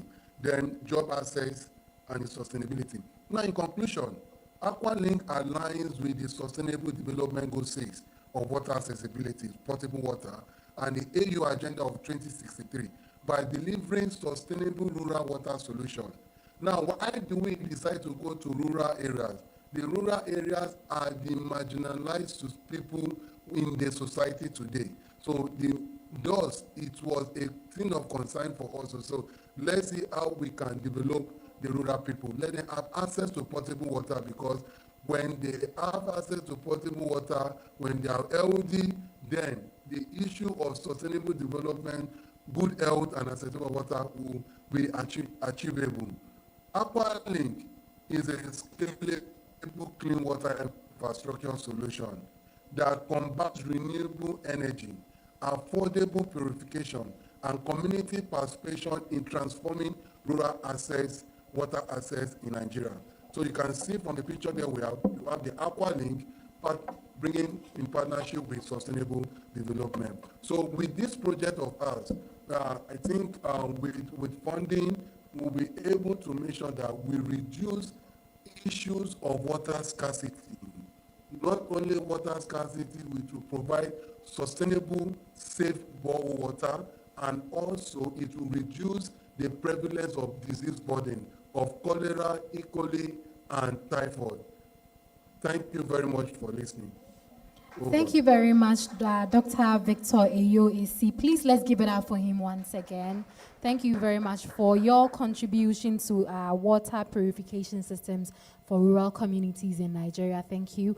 Now over to our judges. Perhaps first I can call you, Christelle Waba, to come in briefly with your comments, your feedback.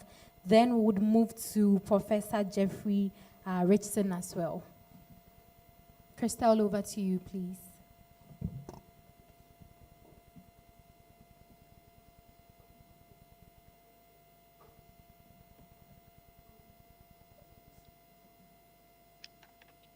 Hello, everyone.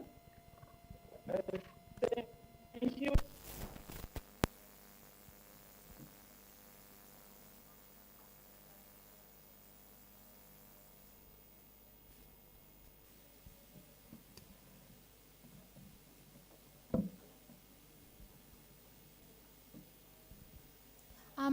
Christelle, please hold on for a moment, please. Thank you.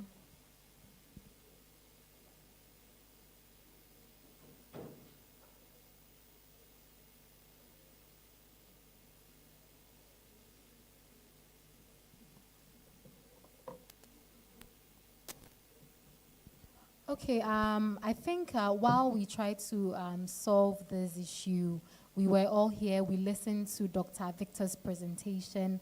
As usual, I'll come around, maybe just 2 takes, 1 gentleman, 1 lady. He started his presentation by stating what the problem is, and then he narrowed it down to his solution. So anyone, any takeaways, any questions, any feedback? Do we have anyone? Great.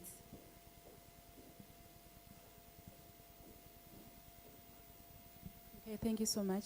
Mine is in appreciation of how he intends to involve the community.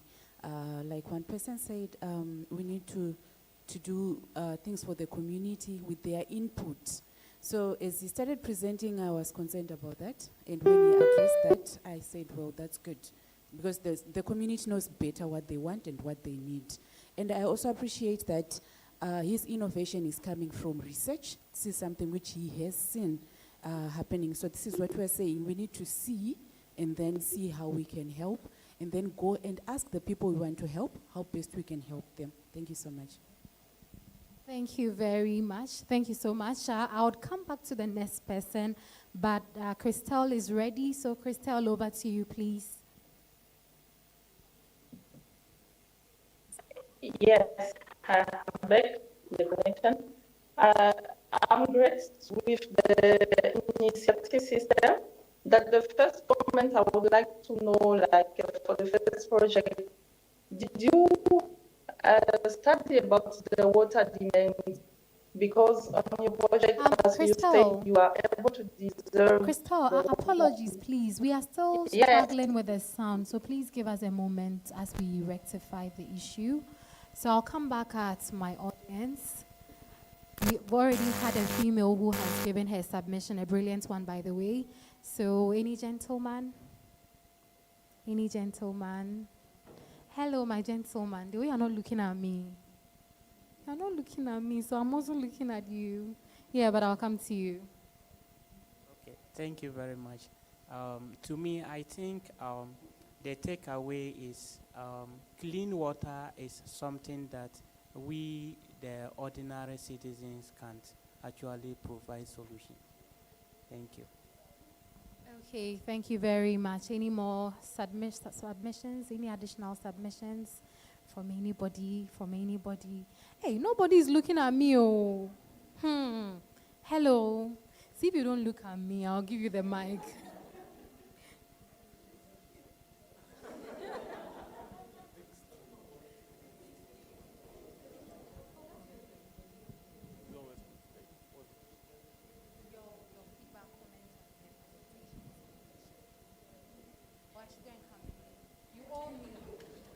Me, I'll come back, but yeah, thank you. Who wants to save this gentleman?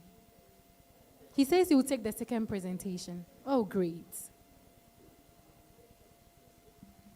So the solution is quite interesting. A few comments I would just want to make is first, consideration of that the filtration system. How sustainable is that? How will they get the chemicals to keep running that?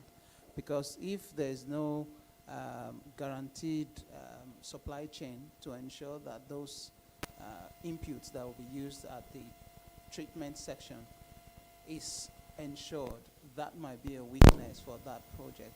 And the second would be that it would be good to look at the sustainability of that over the long time. So after the project, so how will that be funded? How will it ensure that there is constant financing to maintain and keep that system flowing? But it's definitely a very good idea, and the fact that there is the community engagement to make that happen is very impressive. Thank you. Thank you very much. I think I would say thank you again to you for raising that huge concern, because over the years you find that a lot of African researchers would spend years in the laboratory coming up with solutions, but they all sort of end up at the end of the research stage, probably at the publication stage. But these are research works that perhaps if a lot of funding is dedicated to them, they could contribute massively to our development. So I think as researchers, it really is important that while you are dedicating all that time, you look at how you can scale the research beyond the laboratory so that the African, the normal Ghanaian, the normal African everywhere would have an impact of the research. So I think it's a very good submission. Thank you very much for that. I'll come to you, Doc. Thank you very much. The presentation was insightful, and I like the part that he spoke about the community involvement. From what I guess there was someone online this morning who spoke about the bottom-up approach, which I think is a very good thing that we should do. But I would like to join my brother here. It's true the solar system, the sun is free, but the panel and everything that we use, I don't know how it works, but it needs maintenance. How can the community sustain that? Because the sun is free, but the panels and all that, from time to time, they need to service them, I believe. And he needs to think about that aspect. If the community have to take over in the long run, how can they also sustain that? The filtration processes, because I saw those 3 tubes. They also change the filters, because I have one at home. They change the filters. What's the plan, the sustainability plan to maintain those filters in place if the community takes over? Okay, thank you very much. I think this would have been a very great time to hear from Dr. Victor in terms of the plans for sustainability for his innovation. I don't know if, Doc, you can hear me, but if you can, please put this down. I'll come back to you for feedback on that. Hello. I hear you.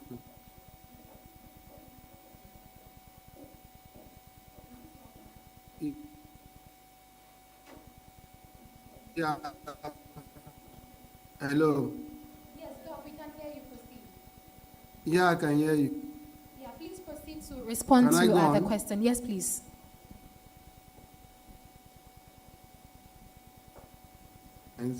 Your concerns are well noted. But however, in the issue of sustainability, although I didn't mention that, make for sustainability, as we are doing, we are going to make sure that the chemical we are going to use are available and sustainable. That is to say that there are also some consideration for more natural filtration using setting stones and soil. So for that, that's why in the long run, before the project starts, as I said, from experience in the field, already this community, they already know, they know I know their problem, because mostly is water issue. So, and they've also been complaining that they need water to solve their problem. So one, that's why we need to engage the people from the grassroots, from the chief, from the king, from the youth president, the women. So we did discuss with them through piloting. Okay, this is what we want to do. Is water okay for you? So if that is okay, we engage them. Then after engaging them, we also try to make sure that through the piloting, we train about some few of the people that we involve in the monitoring of the project, so that even when we are not there, when the funding is over, they will be able to manage it. And how will they do that? By so doing, we are going to make sure that funding has been partly been owned by the host, which is a proposal that we are considering. So for funding issue, so we will engage the community. We will engage the community or engage the stakeholders within the community and within the state that this is the project we've done. So this is what we want to do. At least for a period of 2-3 years, the project can sustain without any issues. But in the long run, not that we will abandon the project. That's why we're having the monitoring platform. So with the monitoring platform, I will also be monitoring to make sure that it's the project is also standing the test of time. So periodically, I will be visiting the site, and because I'm a researcher, I believe in translational research. So I don't do research and abandon the people, no. So wherever I do research, I make sure that there's a give back to the society, there's give back to the community for its sustainability. And that's why you see research can sell, research can strive. So with that, that's how I am proposing to keep its sustainability, especially with the stakeholders within the community and within the state, so that we won't depend on funding subsequently. Over. Okay, thank you very much, Dr. Victor. I understand that we have some hands up on our virtual platform. We would come back to those hands, and as well as the individuals who have questions here. But at this stage, I'll hand over to our judges. So we'll take a few words from you, Christelle, and then Prof. Jefferson would also come in to speak. Thank you very much. Over to you, Christelle.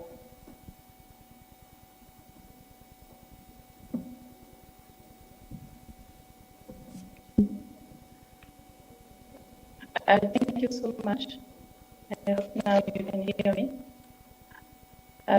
Yeah, I follow those two projects. The first one for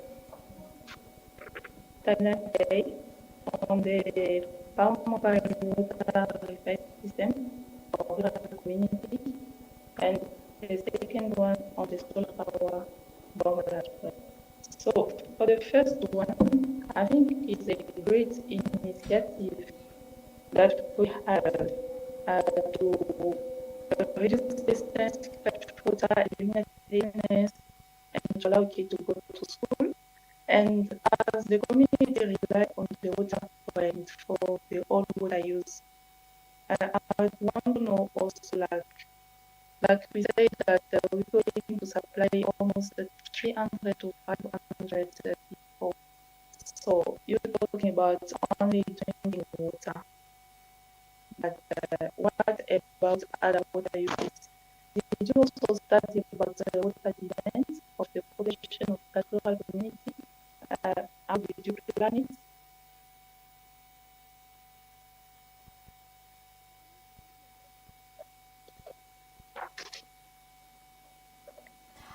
I think it would really be great if you can check your internet connection from your side. The line is not very clear at all.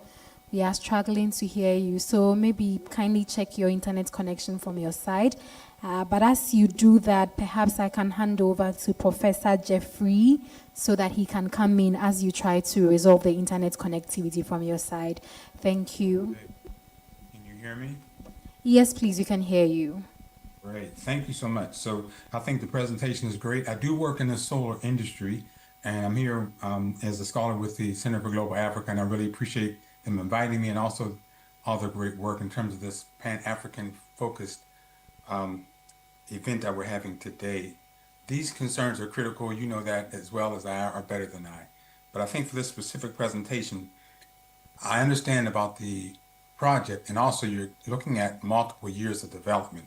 So having some specific numbers, and I may have missed this, and if I have, please, I apologize, but the specific cost of the components of the systems, year 1 out through year 3 through year 5, and then specifically where you will get the initial capital to start the project and how you will sustain that, and who will be the specific people who will actually fund it.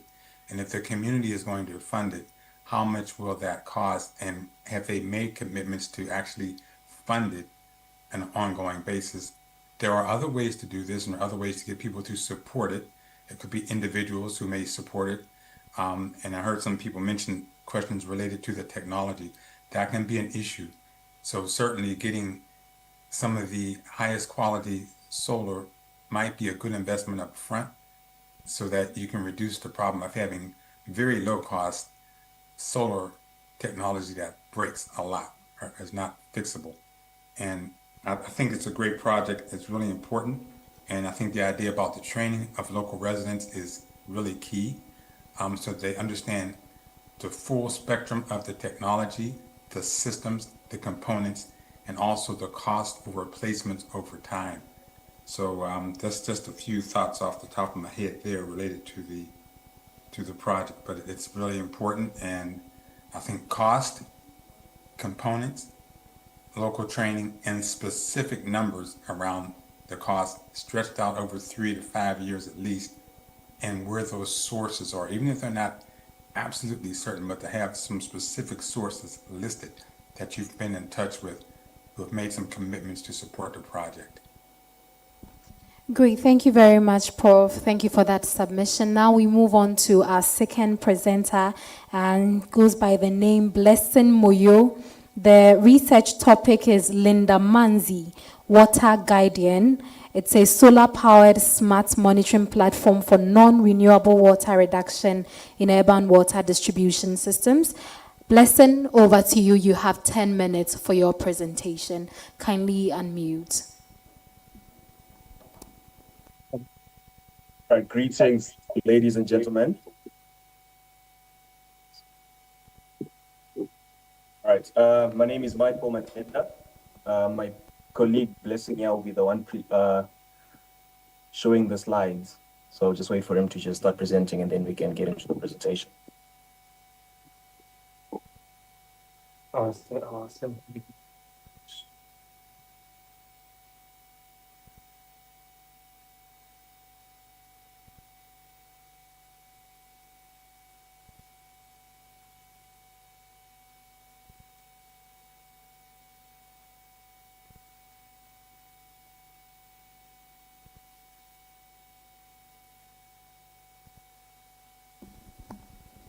Hi, Blessing. If you are speaking, we can't hear you, so kindly unmute. Greetings, ladies and gentlemen. Presenting to you as the National University of Science and Technology, all the way from the city of Kings and Queens, Bulawayo, Zimbabwe. Presenting to you our topic, Linda Manzi, or in Ndebele, the Water Guardian, a smart monitoring platform for non-revenue water reduction in urban water distribution systems. Presenting to you is Michael Manenda. My group members are Blessing Moyo, Medelin Chirugari, Tafaz Gomulopa, Prince Mansaka, and Zotile Khadebe. Our supervisors are Engineer Mudindi and Miss Edith Kadenge. Firstly, we'd like to thank the Association of African Universities for giving us the opportunity to present our project titled Linda Manzi, the Water Guardian. Linda Manzi is an affordable, smart monitoring platform designed to reduce non-revenue water in urban distribution systems using sensors, hydraulic modeling, and automated engineering analysis. Non-revenue water remains one of the biggest challenges affecting many African cities today. In some urban systems, it is estimated between 45 to 65% of treated water is lost before reaching the customers. These losses are caused by leaks, pipe burst, pressure failures, aging infrastructure, and weak monitoring systems. This not only affects water availability, but utility revenue, service reliability, maintenance cost, and long-term infrastructure sustainability.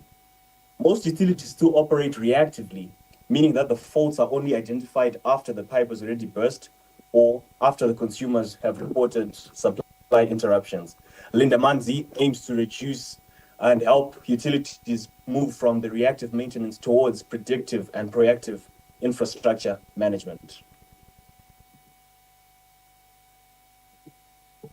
The objectives of this project are to examine the physical mechanisms responsible for leakage and pipe failure, to investigate why modern monitoring systems remain inaccessible to many developing utilities, to develop a simulation-based hydraulic and structural monitoring framework, to translate this framework into an automated software platform that is capable of supporting engineering decision-making. The overall goal is to combine engineering analysis in real time and software automation into one practical decision-making tool. The major physical mechanisms responsible for pipe failure include overpressure, fatigue from repeated pressure cycles, corrosion in metallic pipes, creep deformation in plastic pipes, and hydraulic transients, also known as water hammer. These mechanisms become more severe in aging infrastructure, where the pipelines are operating beyond the original design life. Lindemanzi incorporates these engineering principles directly into its analysis framework. Although advanced technologies already exist, many are too expensive for utilities in developing regions. Conventional SCADA systems often require high installation cost, specialist setup, software licensing, and a reliable grid and compatible infrastructure. As a result, many utilities are forced into this reactive maintenance practice. Lindemanzi was therefore designed with affordability and accessibility in mind. The system uses standard hardware powered by solar monitoring nodes and open computational methods suitable for resource-constrained environments.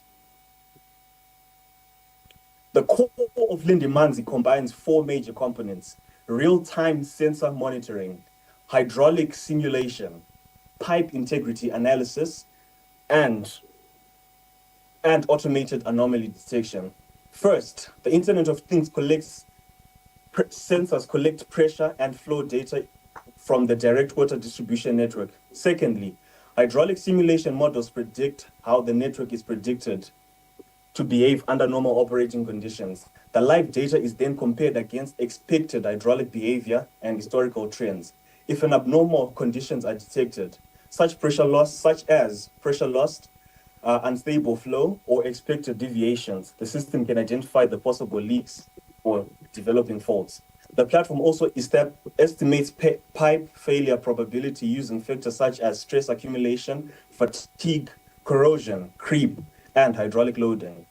Another important feature is mass balance analysis, where the system compares mass entering and leaving a specific DMA zone to identify the possible hidden losses. Finally, the system generates alerts and maintenance priorities to support the proactive decision. The monitoring process involves three major stages. The first stage is sensor deployment at critical locations such as reservoirs, pipeline junctions, and distribution zones.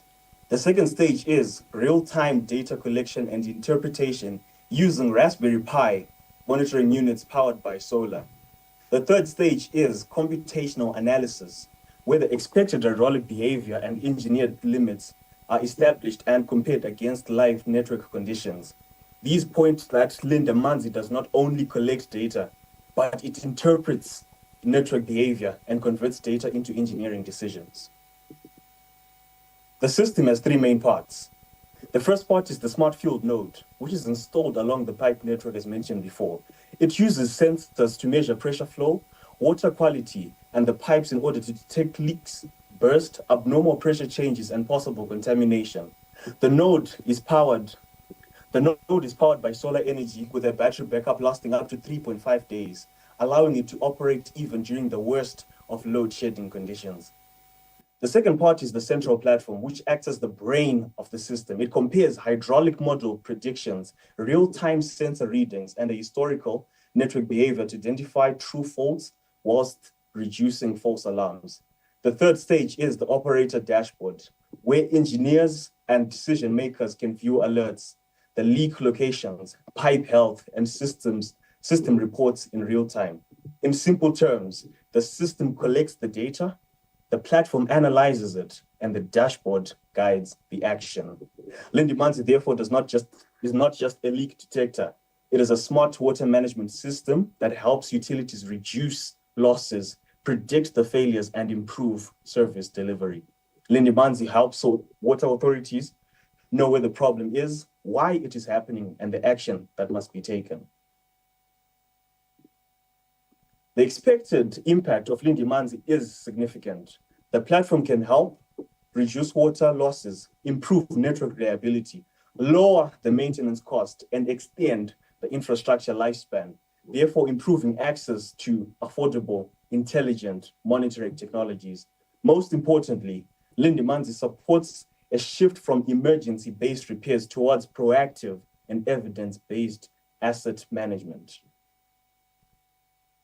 To demonstrate that Lindimanzi is not only a theoretical concept, we developed a functional software prototype. This short demonstration will show that the platform operates to configure sensor nodes, analyze pipe network integrity, estimate failure probability, assess flow pressure trends, perform mass balance analysis, and visualize the water distribution network spatially. We will now briefly demonstrate the software system.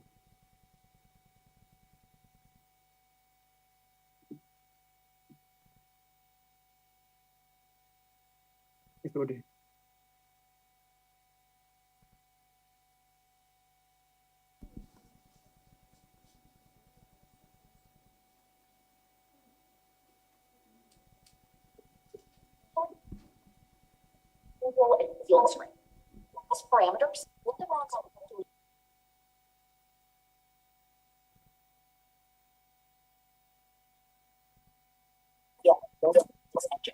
it calculates how stress, heat damage, and it accounts for corrosion. Data synthesizes into a failure probability and remaining useful life, guiding interventions based on structural health. Data is actionable when it visualized. The module maps results onto GIS. Operators toggle range to risk scores. Anomalies highlight affected segments in settings, including locations away from critical equipment. The core is internal ventilation and noise. Live data is compared to single options and history. Alerts trigger all the interfaces results with the juicy results. The platform simulates several levels from entry points insurance class coverage. Continuous field master tasks sequences. Insights from pressure samples to exposure sensors are compiled into fundamental system testing analysis, providing a trusted live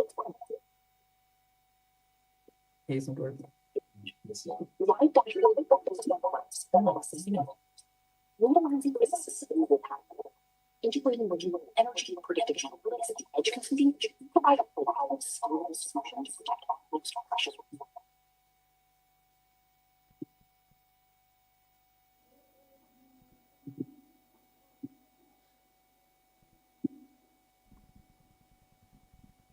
Blessing, are you there? Yes, Wadi. Okay, thank you very much for your presentation. Please, let's give it up for Blessing. Please, you can do better. You can do better. You can do better. Thank you very much.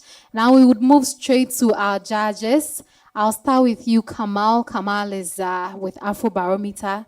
So Kamal, then I would come back to you, Professor Jeffrey. All right. I hope you can hear me. Yes, we can. My apologies. I'm currently in transit, so I'm joining from the airport. But I followed, this presentation, keenly. I think it's a great idea. So the question I have for the project leads is, like you speak about water distribution systems as well as water assets. So obviously, your innovation can be used by somebody in the private sector or like a private community that have access to maybe like a borehole, and it can be used to, efficiently distribute the water in that system. However, in terms of scalability and also moving on from, Dr. Asi's presentation as well, I feel like, in terms of, what you want to do, it's ideally is the role of the government. The government should be providing, clean water, and the government should also have systems in place to make sure that the water that's being distributed in the national water grid is, efficient and sustainable. So have you spoken to, maybe I missed that, but, I see, you presented a lot on the innovation, but where are you thinking about this innovation being used? Is it going to be used, is it in the private sector, or is it going to be used in national water systems in sub-Saharan Africa? And if you are thinking about national water systems, does the pipes that already exist, can the system fit seamlessly within already pre-existing pipes? And also, how do you engage the government on this? Because ideally, maybe the governments already have these systems in place, but if they don't, then it's something that they should be having. So have you engaged with any government, and how do you envision on engaging with the government? I'll leave it there for now. Thank you. All right, thank you so much. Thank you for the question. So in our case study, our proposed implementation or pilot study area, we've chosen Bulawayo and specifically Cowdrey Park as the deployment area for the pilot. So it will begin by just implementing a 10-node system. We've got all the figures ready that are expected to come from. So a 10-node pilot study for the 1 DMA, the distribution monitoring area, will cost roughly about 8,650. And the hardware alone will be costing about 7,550. So we selected that area as our specific DMA. And the system is going to be specifically designed for municipalities in mind. So the system is just going to be given to relevant municipalities that will be monitoring the specific DMA now. So they'll be the ones, if we give them the software, they'll manage that specific DMA. So it's designed in such a way that it's not at a national level, but it's broken down into DMAs such that for this specific area, which is housing for about, I think it's got 600,050 residents. So in that specific DMA, it will manage the water coming in. There's that element of mass balance. So for that specific DMA, we're saying the water that's coming in and the water that's leaving. So it's going to just save up the water for that specific DMA. Then it will also calculate the amount or the revenue that's generated from the amount of water it's going to be saving. And then eventually that water, that monies which are saved up go back into now benefiting the relevant communities. Because some communities, the non-revenue is different for different DMAs. Some communities use more water, some communities use less water. So the DMA is now just specific for DMAs. It's scalable like that. It's not just a whole system at a national level, even though it can be, but it's more effective used by municipalities and directly for one DMA. Great, thank you, Blessing. We'll come to you, Professor Jeffrey, for your feedback. Then we'll proceed with the next presenter. Okay, thank you very much. It looks like an exciting plan. I agree with Professor Kamal there. I think the way that is integrated with larger planning, I know we have problems like that here with infrastructure breaking. It seems at some point, some pipes will actually have to be replaced, which is a large ticket item, right? A lot of money to do that. So is this integrated into municipal plans to replace infrastructure, which at some point has to happen? So this could be sort of a patch in between, perhaps, to bring costs down, identify leaks, help to fix them. But then at some point, there has to be the actual development and implementation of new systems. And is there a coordination with those municipalities? And then do you actually own the technology? That is a question. If you own the technology, then that's tremendous. If not, if you're looking at expanding this in some significant way, are you discussing with the technology owner ways to have some level of participation in the ownership of that, given that this could be a large opportunity for them? All right, thank you for the question. So we developed a software which is based on EPANET, which is a hydraulic modeling software, which is open source. So what we did is basically we built our software based on EPANET. That's what we did. We just tweaked around EPANET to make our own software. Yes, so we do own the software 100%. And now, as mentioned before, the system has ability for machine learning and use of historical data. So it's in such a way that now, once the system has learned enough about the current systems, I think it's just unfortunate when we're sharing the video link, it just didn't have audio for you guys to be listening to what was happening. But it's in such a way that after after it's learned about the environment it's operating in, it will now predict and tell us where potential leaks are happening and the conditions of the pipes.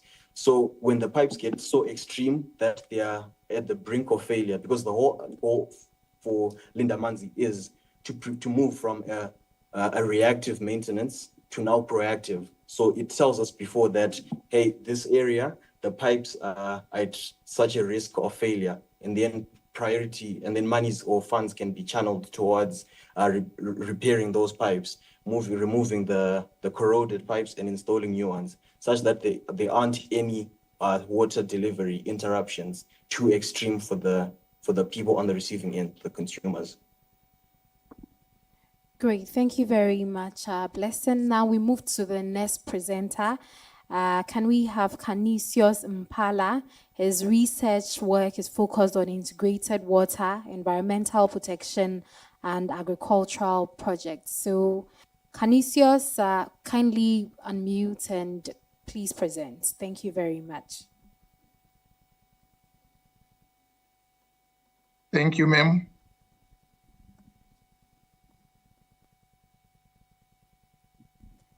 Canisius, please proceed. Okay. Good afternoon, ladies and gentlemen. This is a project that was done in conjunction with Zubo Trust by Lupane State University in Zimbabwe. This was an integrated project on environmental protection and use provision of potable water in a village in Binga district.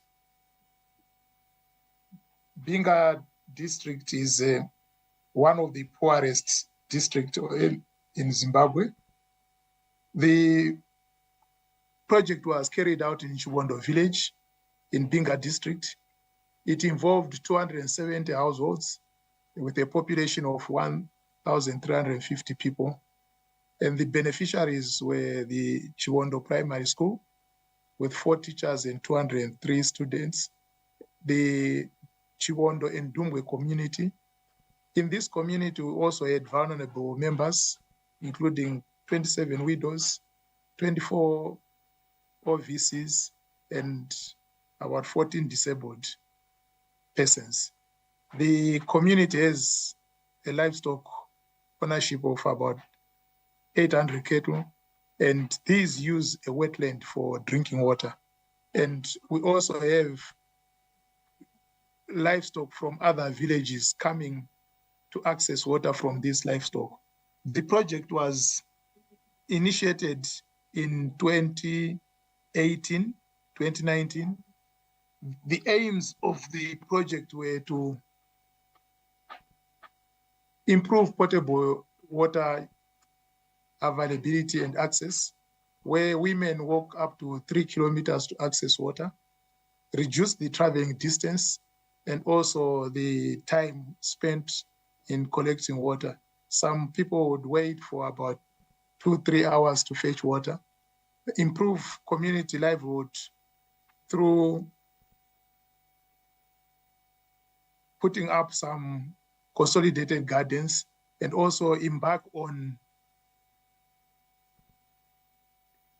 resource management of the wetlands and sanitation in environmental hygiene and sanitation. The project was funded by the German Development Services, who funded the project through Walters Bierfeld. And there was a local NGO in Binga called Zubo Trust. Zubo is a fishing basket used by women when they go fishing. And this trust was involved in the project implementation, management, and community mobilization. Lupane State University provided the backup in the engineering designs, installation, construction, training of community water users committees, the villagers in repair and maintenance. The community, the Chibondo community, which is the villagers in Chibondo village and Dumbwe, were involved in the selection of the technologies that could be used. The construction of the infiltration galleries, and carrying out the conservation works.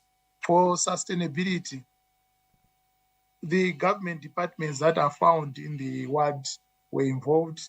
These are the Agricultural Technical and Extension Services, the Rural Infrastructure Development Agency, Binga Rural District Council, the Environmental Management Committee, and Ministry of Health.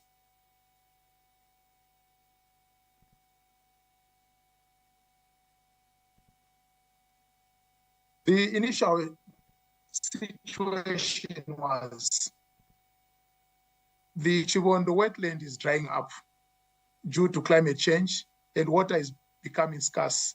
Women spend a lot of time and walk long distances to fetch water. There is a picture whereby we can see one woman carrying 2 buckets of water, 40 liters on her head from some dry well. Then the turbidity of the water that the women were fetching from the wetlands was poor. The odor was also poor because people and animals used to share the same scoop hose for getting water. With that shortage of water, there were quarrels at the water points, and there was also mushrooming of unconsolidated gardens in the wetland, therefore accelerating the drying up of the wetland. So the solution, what was done? From 2022, meetings were done, trans walks were done, and communities were engaged on what could be done. There was a design and installation of 3 infiltration galleries. Then an existing bore was flushed, cleaned, and capacity tested, and it was found to have 4,000 liters of water per hour. A solar pump was put, and this solar pump pumps water into 3 10,000 liter tanks that are situated in Dungwe village, the school, and Chiwondo village. 2 sites of consolidated gardens were made. Part of the wetlands where people were getting water was fenced off, and then the solarization of the bowl.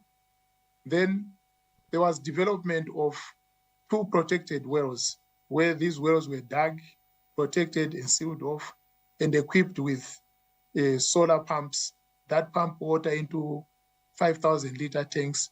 One of those tanks supply water to a garden where we have about 60 elderly women growing vegetables.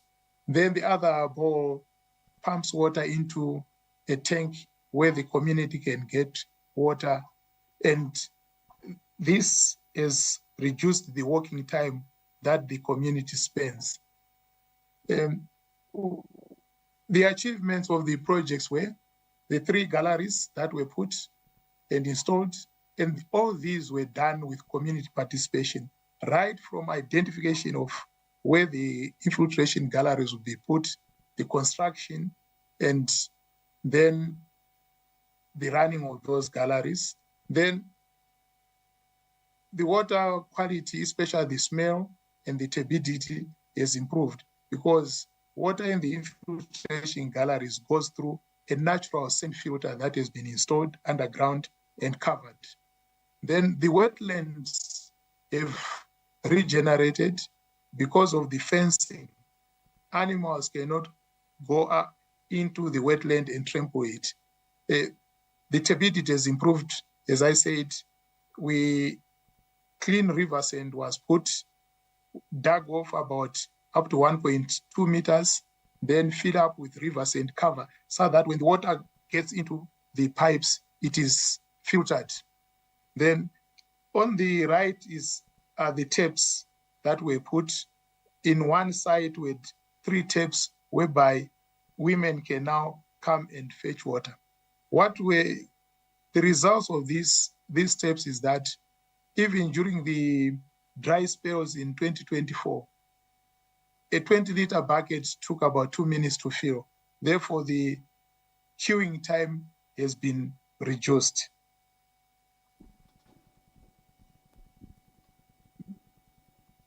There is a picture here showing the same point in August 2023. This was the situation where we have this is where the people were getting water. Then an infiltration gallery was put. The same site was taken. As you can see, the reeds and the grass has grown up because this area is now fenced off.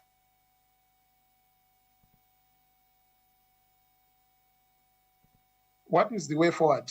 There is need of continuous monitoring of the wetlands. What is the yield? How much water is produced? Then during the implementation of this project, some plants were identified, local plants that could be used for live fences so that these will be used to fence off the area and animals cannot get and trample onto the wetland. The other thing that has to be done is to upscale the innovation to other areas with wetlands, and there is enough gravity to push down the water into the taps. Thank you very much, Twarumba. Thank you very much, Canisius. Thank you for your presentation. I would come to our judges. This time around, I'm going to start with Professor Jeffrey. Prof, please unmute, and after you, will take comments from Kamal. Okay. I think it's, again, all these products are just great and so innovative. You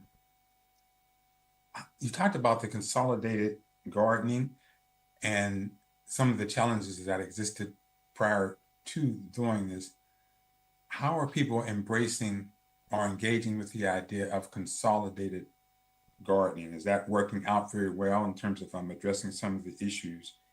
And then also, as you look at water and looking at water tables, are there any projections about how climate change will impact the availability of water overall? Is that a factor in this process? And then the other part is, in terms of the fencing, is that a big expense in terms of doing the fencing? Are you talking, how large an area are you talking about fencing? And is there a way to sustain that in terms of resources to make this possible to do on an ongoing scale? Thank you.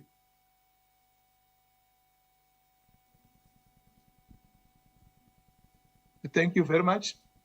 On the consolidated gardens, the issue was mostly some members, especially the young people, were having those gardens and excluding the older women, because the movement of water, fetching the water from the scoop holes, perhaps someone had to move about 50 meters or 100 meters. So the idea was have a protected well, pump the water into a tank and put taps. Right now, the movement is only about 10 meters, whereby someone, like in this consolidated garden that we have 18 taps, whereby women can just move at most 10 meters to water their gardens. And what was happening, it was those youthful guys who could have the gardens, yet the older women could not have anything, and they had to perhaps buy vegetables. Right now, they are producing their own vegetables. And these are mostly the women whom we said most of them were widows and perhaps looking after vulnerable children. So the gardens are coming on very well. The other garden is at the school, where it is being used by the school development committee for fundraising and also for teaching and learning, whereby the learners have to do some practical work in the gardens. As for the monitoring on climate change, when the project started perhaps in 2020, the wetlands were flowing. And with the dry spells, when we now started implementing the project, most of the wetlands is drying up because of the overpopulation of animals trampling. Hence, the idea of fencing off, about a hectare was fenced off, and the cost could be high. Hence, we're looking at using some of the indigenous trees that are found in the area, so that at least 2 of them were found. One of the trees that will be grown is Jatropha. And this trust, Zubo Trust, has actually made a factory whereby they buy the nuts from this Jatropha, express it, and make soap. And this soap is also sold to hotels, and they've a market through which they are selling it in Germany, through the German Development Service. And Zubo works mostly with women. It's a women empowerment group. Hence, the idea now is in other areas where we want to upscale with this innovation, we are looking at perhaps using Jatropha and fencing it around. Fortunately, Jatropha cannot be eaten by animals. Hence, it could be a good life fence for protecting the wetlands. Thank you. Thank you very much, Canisius. Kamal, please unmute. All right, thank you very much for the presentation. So I just have, two questions. And it's, on the way forward. I didn't hear much about maybe the cost, so I like the idea that, I like the fact that they focus on wetlands, because it's it's an important, wetlands are very important resources for both humans and animals, and, for monitoring climate change. But, so what is the impact, for example, even in Zimbabwe and in many African countries, the animals are, a natural resource, and, they're valuable for safaris and tourism, etc.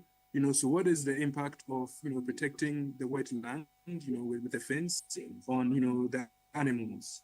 And also, I just wanted to hear your ideas about, so now we know that the Chibondo wetland is being monitored. I hope I got the name right. Chibondo wetland is being monitored, so, and you mentioned that it would be, because of climate change, etc. The situation is still going on in other wetlands, and you're thinking about upscaling this innovation to other wetlands, so what are your initial, how do you think you could upscale this to other wetlands? Thank you.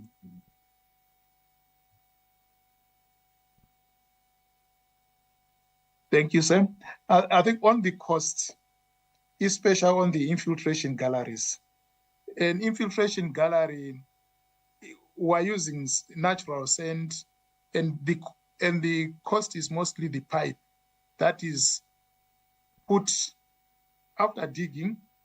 We slot the pipe, make slots, reduce the pipe perhaps from 140 millimeters to 50 millimeters, then put a tape at the end, and we build like an underground storage, whereby the infiltration galleries that were put were about 4 meters by 4 meters up to 1.2 meters deep. So about 1 meter of that will be filled with clean river sand. Then we cover with the topsoil, so that when water is coming from the wetland, it goes through that natural sand filter into the pipe and out into the tap. And with a 4 by 4 meter and by 1 meter, you are having about 40% of that sand carrying water. So you will be holding about 5 cubic meters of water. Hence, when we're looking at 2024, it was a dry year in Zimbabwe, that those infiltration galleries worked throughout that year, and that community had no water. And we had even some people from the neighboring villages coming to fetch water. What we have to look at is how much are we abstracting?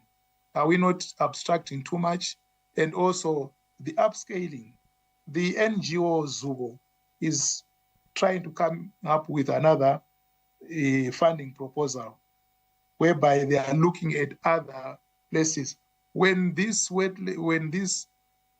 thing was done, the annual district water celebrations were held at this point, and other communities are now asking for assistance in this. Therefore, Lupane State University with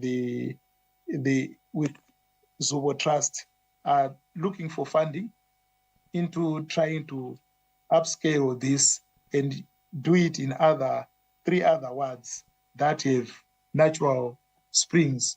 And due to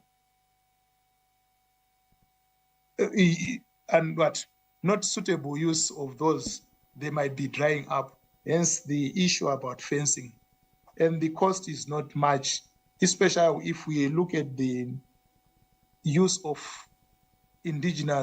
some of the indigenous trees that grow fast, that are not eaten by animals. We could use those to fencing off so that the animals don't trample the wetlands. Thank you. Thank you very much, Canisius. Now we would move to another presenter, Frida Nkata, and her research is focused on aquapath. I think for the sake of time, after Frida, we would also take the next presentation, and then we would have our judges come in with their final comments so that we can wrap up this session. So Frida, if you are here, over to you, and thank you.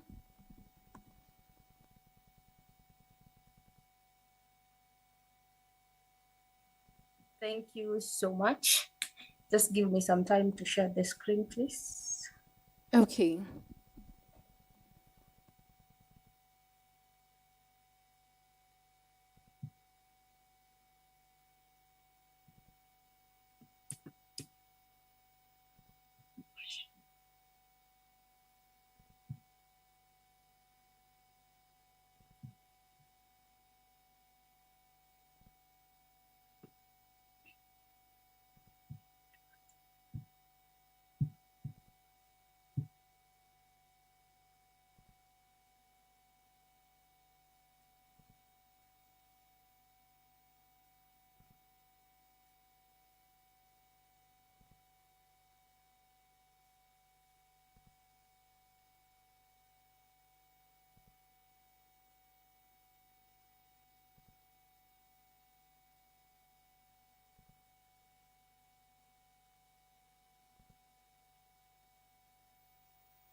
Frida, are you having challenges sharing your screen?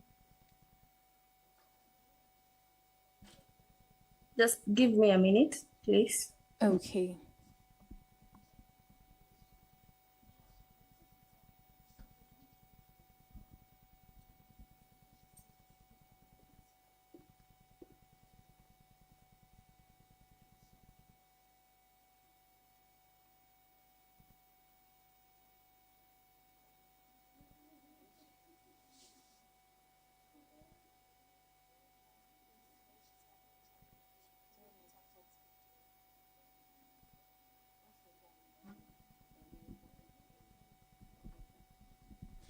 Hi, Frida. For the sake of time, please try to sort out the issues from your end. But we have another presenter. He sent in his video, and so let's take this opportunity to listen to another presenter. He's Rutherford, and so the technical team would play his video. Hopefully by then you would be able to sort out the issues from your end. Thank you very much.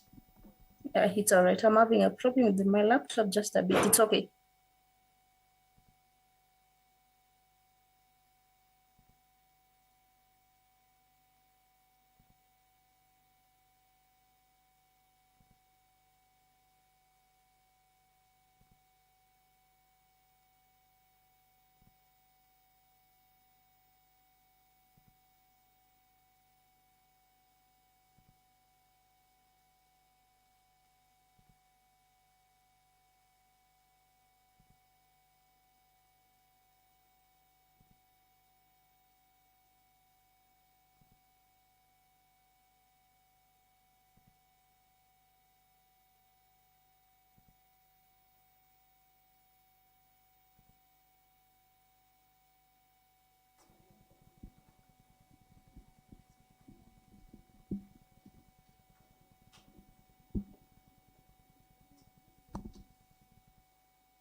So, ladies and gentlemen, we are joined here by Rutherford Taglan and his team. So they are mounting the stage to give their presentation. Thank you very much.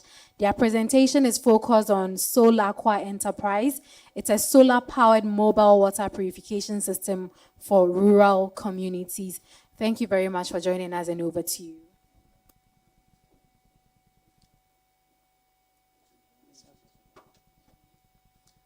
Good afternoon, ladies and gentlemen. I didn't just learn about this problem, I live it myself. I grew up in a small village in the northern part of Ghana where water isn't something you turn on. It is something you go and find. One day, during one of my field visits, I stopped at a community not far from Tamale. There was a small dugout, brown. Still, they call it water. And right there, I witnessed something I will never forget. A young boy, maybe 5 years old, walked up with a cup and a gallon, just some few steps away. Cattle were standing in that same water, drinking, urinating, mixing everything into it. And then the boy bent down, scooped that same water, and drank it. And I asked, "Why did you drink that dirty water?" And he said, his mother sent him to fetch some for her to cook. And because he was tasty, that was why he decided to drink some. Nobody panicked. Nobody shouted, because to them, that is normal. That is the only option. And in that moment, I realized this is not just about water. This is about dignity. This is about survival. And I told myself, there has to be a better way. My name is Rutherford Taglan Pakil, a final year biochemistry student at the University for Development Studies, UDS, and the lead innovator of this initiative. With me, Mohammed Nazif Kolla Balawo, also a student from the University of Development Studies, offering BSc Economics. Right now in the northern part of Ghana, statistically, 80% of rural communities are still drinking the same sources of dirty water as their livestock. Not because they want to, but because that is the only option. Waterborne diseases like cholera, diarrhea, typhoid are still claiming lives, especially children under 5. And every single day, women and girls walked between 2 to 5 kilometers just to fetch dirty and safe water. And I believe clean water is not a privilege, it is a right. That is why we are here to present to you Solar Aqua Enterprise, a solar-powered multi-stage mobile water purification system that is carefully engineered and proven to purify water from dugout, rivers, streams, and ponds as well. With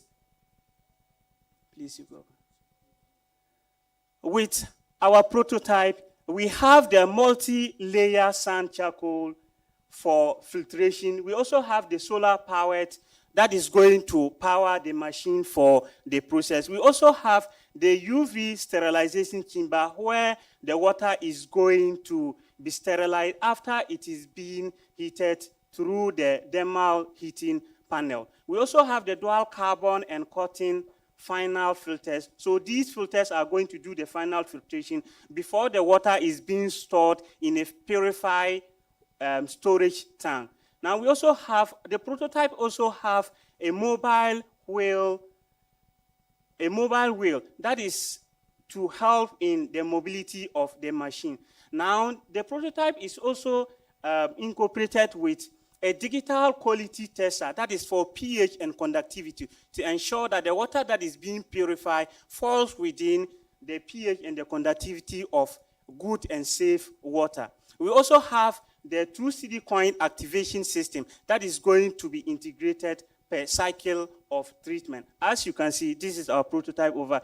This is the side view of the prototype. As I mentioned, it is a multi-stage water purification system, and if you look carefully, you can see the stages, how the water is going to be purified through these stages. This is the front view of the prototype. Now, currently, the existing solutions such as borehole, sachet water, and chlorinated tablets are often unaffordable, immobile, and reliant on unavailable electricity in these rural communities. And that makes Sol Aqua Enterprise to stand out in its competitive landscape. What makes Sol Aqua Enterprise different is that it is going to be 100% solar powered, no need for great electricity. It is going to be fully portable such that it can move from location to location, that is a village to another village. It is also going to involve the 9-stage, multi-stage purification system, as I made mention of it earlier. Now, it is also going to be locally built. It is going to be built in Ghana here. Now, it's also having the coin activation system. As I said, the system is going to be integrated with the coin cycle per treatment in order to generate revenue for subsequent deployment of the unit. Now, it is going to be a community-led.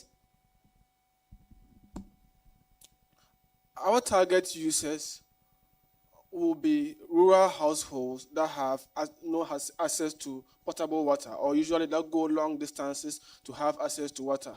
Mostly ladies, that females engage in the unpaid labor. Some of these females, they lose up to 2 to 5 hours daily trying to have access to water, which is usually not clean. We are also going to be targeting schools within facilities or areas that do not have potable water. We are also going to be targeting children who are more exposed to these waterborne diseases. Next slide, please. We have, so far our progress, we have a functional prototype which will be locally built within our local industries using our wilderness and community members.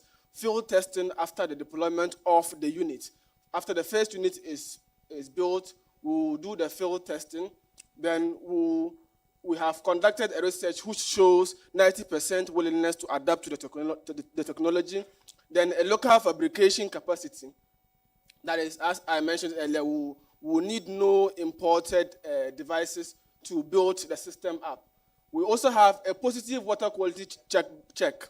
That is, after deployment, we will ensure that the water quality is being monitored and we will get feedback from that. Then youth fabrication and interest, we are going to involve community members and train them to monitor and use these units. We expect the following outcomes. The prototype will be serving, a unit will be serving about 300 to 500 people daily. That is producing 400 to 700 liters of clean water. Then it's targeted to reduce disease by 40 to 60%. And then in each community where a unit is deployed, 10 to 15 youth will be trained to monitor or take care of these facilities. The unique thing about this is that we are not going to be tapping from the national grid. It is going to be solar powered, which is easily affordable and can be replaced if damaged. Our phases of deployment.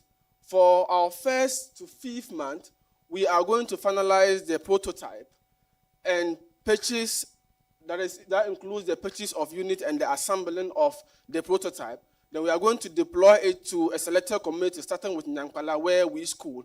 We are going to start with the Nyankwala community. Within the fifth month to the 8th month, we are going to conduct our field test to be able to ascertain the impact of the unit and do or refine the unit. Then within the 8th to 18th month, we expect to generate revenue that will begin the building of the second unit to be deployed to other communities.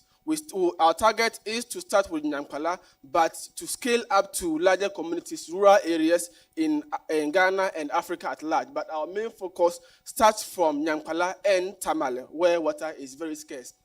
This is the budgeted cost for assembling the unit. The elements displayed, just to mention a few, we have the solar panels, which will cost about 9,400. We have storage tanks, we have mobility wheels, labor costing about 9,000, with a grand total of 450,000 Ghana cedis. The most important part, sustainability of the unit. The unit will require a 2 cedi coin innovation, which will be inserted to activate a cycle. And also, people that are coming to fetch water from the unit will be charged from 50 pesos to 5 Ghana cedis, depending on the range or the size of their container.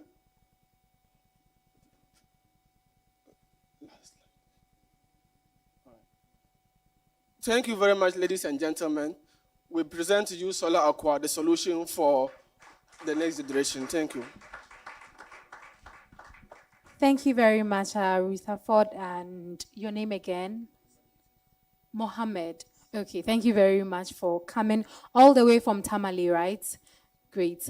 Over to you, our judges. Maybe this time I'll start with Kamal, and then I'll come to you, Professor Jeffrey.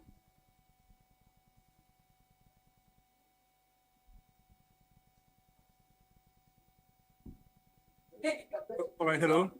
Hi, Kamal, we can hear you. Yes, thank you very much for the presentation. So I think, this is a very good idea. And once again, I do feel like, this, it's basically solar-powered water, solar-powered water purification.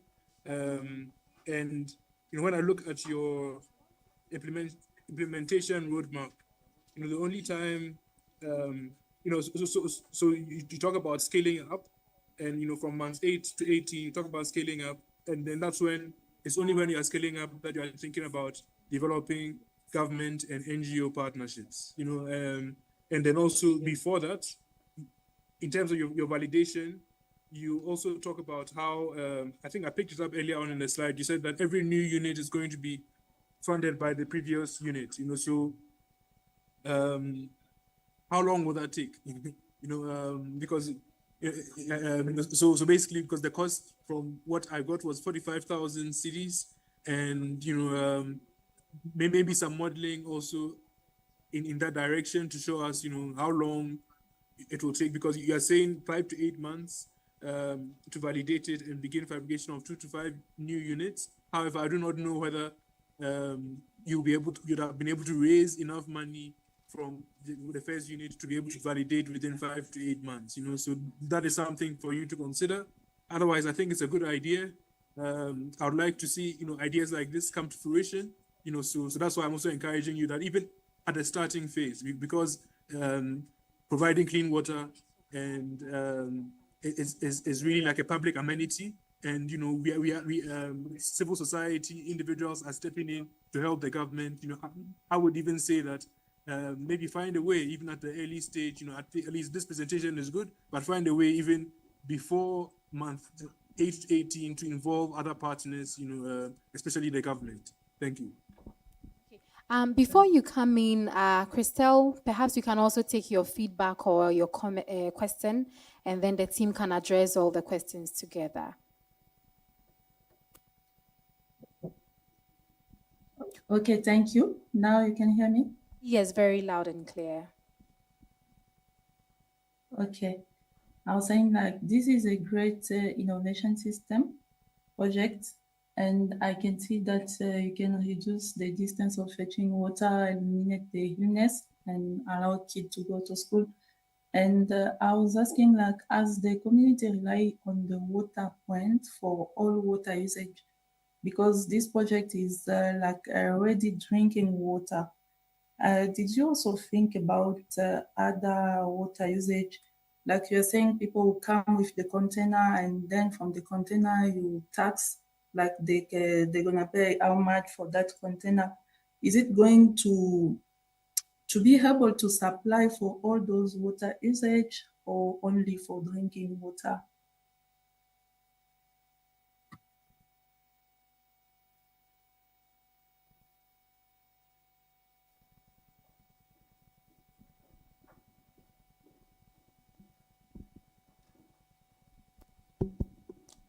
Responding to the first question from Prof about how we are going to generate enough funds to scale up the second phase. Now, with the first phase, if successful, we will be able to get the income return, and we are going to be matching the income returns with the cost of producing more units. That is what we will use to pitch with local governments and other institutions. Though the revenue from the unit will play a much significant role, but we expect investors to come in and then we scale up. And based on the revenue or the returns, they will be able to assess and say, this is a good line to invest in. So we expect that investment. If that doesn't come in, we expect within a phase of at least a year or two, the second deployment should have started from the revenue generated. Thank you very much.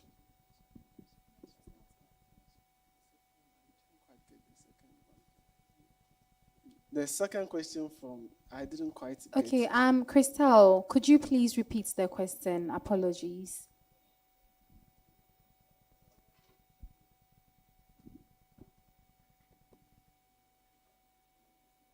Okay, thank you, no problem. I want to know, you say that this is ready drinking water to be supplied, as people are gonna pay, depending of the container, what they have to come and fetch the water. So I was asking, did you also consider for all water usage, as they're using that water was contaminated, and then you come up with this solution with this technology? So are they going to use also for other usage or only for drinking water? The targeted is household consumption and school, basic schools.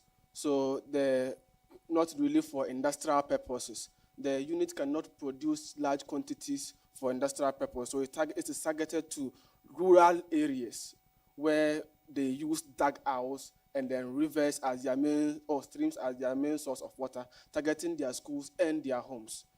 Thank you very much. Great, thank you very much, team. Thank you so much for coming and for this very great innovation.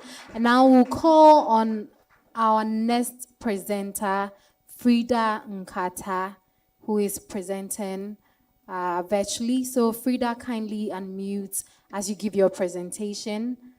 You have 10 minutes for this presentation. Thank you very much.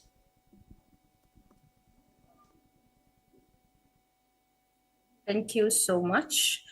You can see my screen. Yes, we can. Okay, thank you. This is Frida Nkata from Kenya, undergraduate student from University of Eldoret. So meet Mike.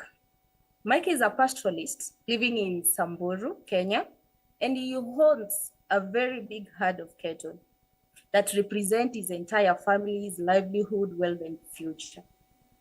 And every single morning, Mike wakes up before sunrise to look out at the dry landscape. And Mike is forced to make a massive gamble. And because of climate change, the nearby water pans are unpredictable. And too often, after hours of exhausting travel, Mike and his cattle, they arrive at a water point only to find a bone dry bed of dirt. Time is wasted, livestock collapse from exhaustion. And this isn't just Mike's story. This is the daily reality for millions of pastoralists across Africa. It is a crisis of predictability. We looked at Mike's journey and asked ourselves a simple question. What if we could replace dangerous guesswork with absolute certainty? And that's why we built Aquapath IoT. So what is Aquapath? Aqua is water and path is a way. This is by turning the information into pastoralist survivors, by giving them the real-time data and the real location of where to locate water. So let's talk about the mission of Aquapath. Aquapath is simply to empower pastoralists from the communities in arid and semi-arid pastoralists to provide them with real-time technology-driven access to water source information to reduce their livestock fertilities and to improve livelihood and strengthen the resilience to climate change. What about the company, which is Aquapath? It was founded 2024 by Frida Kada and Justus Kipkogei. It is a youth-led tech startup. It focused on pastoralist communities. It provides solar-powered IoT, water monitoring systems, and it sends a real-time SMS alerts on water availability in ponds and reservoirs. What is the problem that Aquapath is trying to solve? First is pastoralists. They often walk a long distance, often finding the wells empty because in the arid and semi-arid areas, the rain is seasonal, and that rainwater is what we're trying to save. It's what we're trying to give the pastoralists the real-time information about it to save their livestock and their livelihood in general. So the problem is that they often trek by guesswork and finding the wells empty. The another one problem is the rainwater goes unused due to no monitoring or storage systems. The water dries after some time, of course, because it's seasonal. Once the rain goes and the water is not used, it dries eventually. And then the next is communities. They lack real-time information on water availability. They just guesswork. What if we go there and we find something, we find water, we find this pond, it has not dried, maybe we might get water. So it's just guesswork. So they really lack real-time information. And the next or the last is that time, energy, and resources are wasted daily due to guesswork information. What is the solution that Aquapath is trying to bring about? The SMS alerts automatically converts the water data into a real-time text, and there is an SMS that is sent directly to the pastoralist and to their basic mobile. There is a USSD code that they're supposed to subscribe and to get the real information that's needed to find the water. And due to the areas that they are on, there is a problem of internet. So that's why there is no requiring of internet data. And it is a solar-powered sensor. It is racked, weatherproof IoT hardware installed at community water points to track water 24/7. And this is a part of the prototype that we had produced, the picture that is shown over there. And then zero wasted travel by changing the narrative from go and look to know before you go. We give them the real information and the location so that we can replace the guesswork with certainty. They know exactly where they're going, and they know and sure that they will definitely find water there. And then there is mitigation of resource conflicts by distributing others evenly across viable water points. Because if they move and go to one water point, all of them, pastoralists, all of them in one water point, they will be fighting for water. Every pastoralist wants their livestock to get water, to satisfy their livestock, and the next pastoralist wants the same. So it ends up having the conflict. So that's what Aquapath is trying to solve. Yeah. What is the market size? The traceable market size is 268 million pastoralists across Africa that are actually facing water insecurity. And the serviceable market, the serviceable achievable market is 50 million pastoralists in Africa, in East Africa, that can be reached with the SMS alerts that Aquapath actually sends.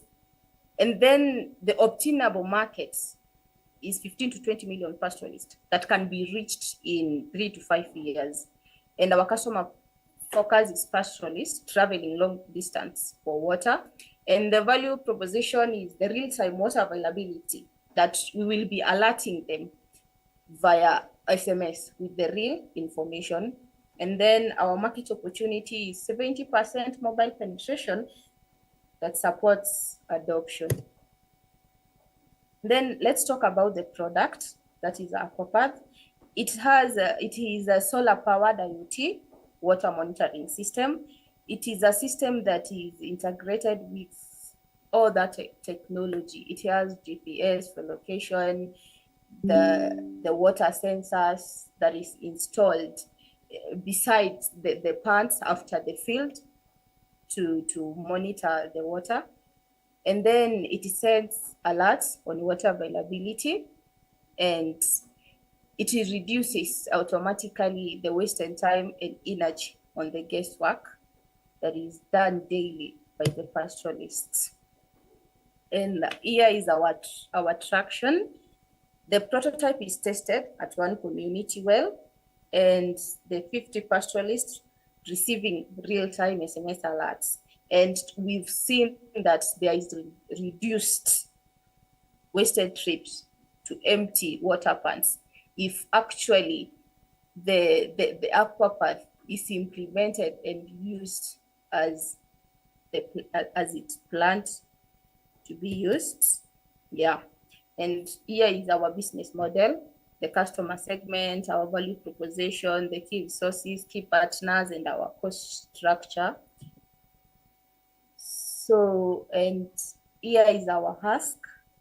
We are asking for 1,650,000 Kenyan shillings, and the purpose is to scale the Aquapath prototype to full deployment and to install automatic water tanks at 3 communities water points. That is, if we scale up our project to a point that will be siphoning water to store it so that it doesn't dry before the pastoralist gets there, and to deploy solar-powered IoT sensors with GSM and SMS alerts, and to train pastoralist communities for effective adoption and maintenance, and finally to conduct pilot testing, data collection, and impact assessments. Yeah, and this is our team. Frida Nkada, I'm the founder and the technical lead of the project. Justus Kipogei, the project co-founder and the project lead. And we have Enoch Juma, the technical partner. Thank you so much. Thank you very much, Frida. Please let's give it up for Frida and her team. Thank you so much. Thank you so much. So we would take final remarks from our judges, and we would go in this order. Christelle would begin, Kamal would come in, and Prof would wrap it up for us.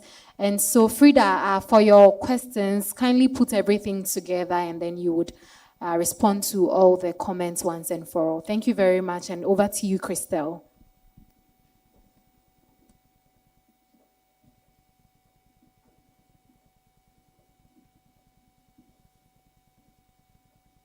Thank you so much, Frida, for your contributions. And I think this one, it's really a transform economic, and it will help us to accelerate safe water and sanitation, and also to prioritize reliable household water quality and reducing in time. And I really appreciate this project. And I think I can just say welcome to digitalization. Thank you. Thank you very much, Christelle. Can we hear from you, Kamal?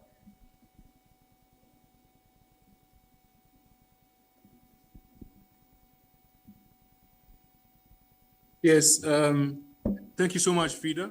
I really liked this presentation.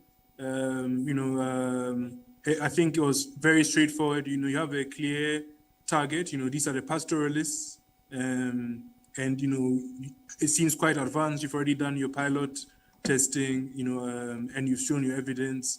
So I think what I'll do is I'll actually encourage you. That you should keep at this, and and keep moving forward with this. I think maybe this was just a quick presentation, but given that you've already done a pilot, just document everything, in an appropriate way. And, I hope to see this innovation realized because, yes, this is a very simple issue, but, you tackle it with, a digital innovation, which is, cell phones. I also like the fact that you use SMS and not necessarily smartphone, though we are seeing a lot of smartphone penetration as well, but, SMS covers that, so I would just encourage you to keep going. Thank you. Thank you very much, Kamal, and over to you, Professor Jeffrey. Great. I agree with everything that's been said. I think the SMS, great, smart. The accessibility component of it is really great. I would ask, who owns the tech? There's a lot of tech involved with this. You've done your prototype, your testing. Who owns the tech? Do you own some of that? If not, is there a way for that to happen? And then in terms of the cost and projecting growth, is this going to be a strict venture for investors, or are you looking for investors from, you might call social venture investors who, with much more patient capital, who may invest in it because of the social good that it is doing? And that may have some impact, or perhaps it could be a combination of some of those. But that plays into your long-term projections for raising the 11,500 that you're looking to get per each of these. So, and then I guess as you go further, you'll break out the cost more with the tech and other elements of it. But I think it's a great idea, and it certainly ties in with the needs of the people. And I look forward to hearing more about it. And thank you. And also want to thank you for this opportunity to participate, Center for Global Africa, and also for this great conference with the African Association of Universities. It's been great. Thank you for all of the participants and your great presentations. Great. Thank you very much, Prof. Thank you to all our presenters. And on this note, we are going to hand virtual awards to all our presenters. And in fact, we have virtual certificates for all our participants as well. So maybe this deserves a round of applause. Please give it up for us. Yes, every single participant who is here today would have a virtual award. And so for the very first award, it is being presented to Frida Nkata. Thank you very much, Frida, for your presentation and for your contribution to the priorities of the African Union. Thank you. We'll move to the next presentation, which is Rutherford Taglan.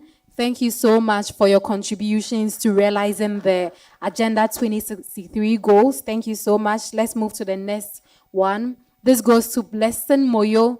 Blessing, thank you very much for that very insightful presentation and for your contributions to higher education.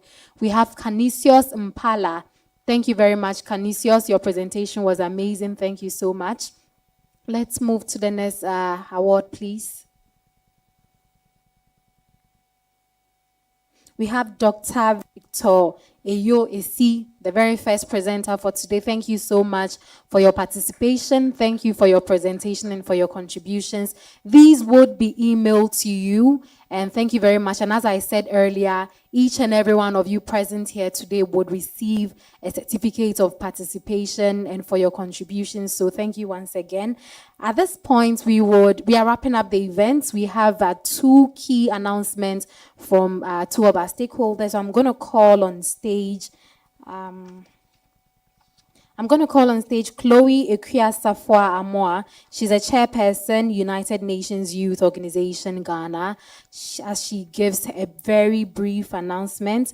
And then after she's done, we would also invite on stage Obed Owusu Asiedu. He's the interim special assistant at ACET, who would also give a very brief announcement. Thank you very much, and over to you. I'm going to be very brief. So we've talked about a lot of, forming groups and all that. So I just want to give access to anybody here that wants to be part of the United Nations Youth Association. There is a contact. Okay, so he would project it probably later on, or you can see me. It's open to everyone. If you want to drive change, if you want to be part of us, it's open to you. You can join us. And aside that, I am the founder of a women advocacy community, and I want to extend an invitation to, I'm so sorry for being biased, to all the women here. It's open to anyone. I mean, the women, you are invited. You can take the contacts down there and then send me hi.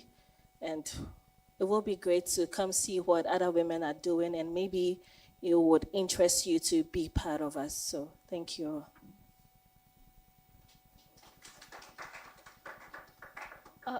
Okay, my number 053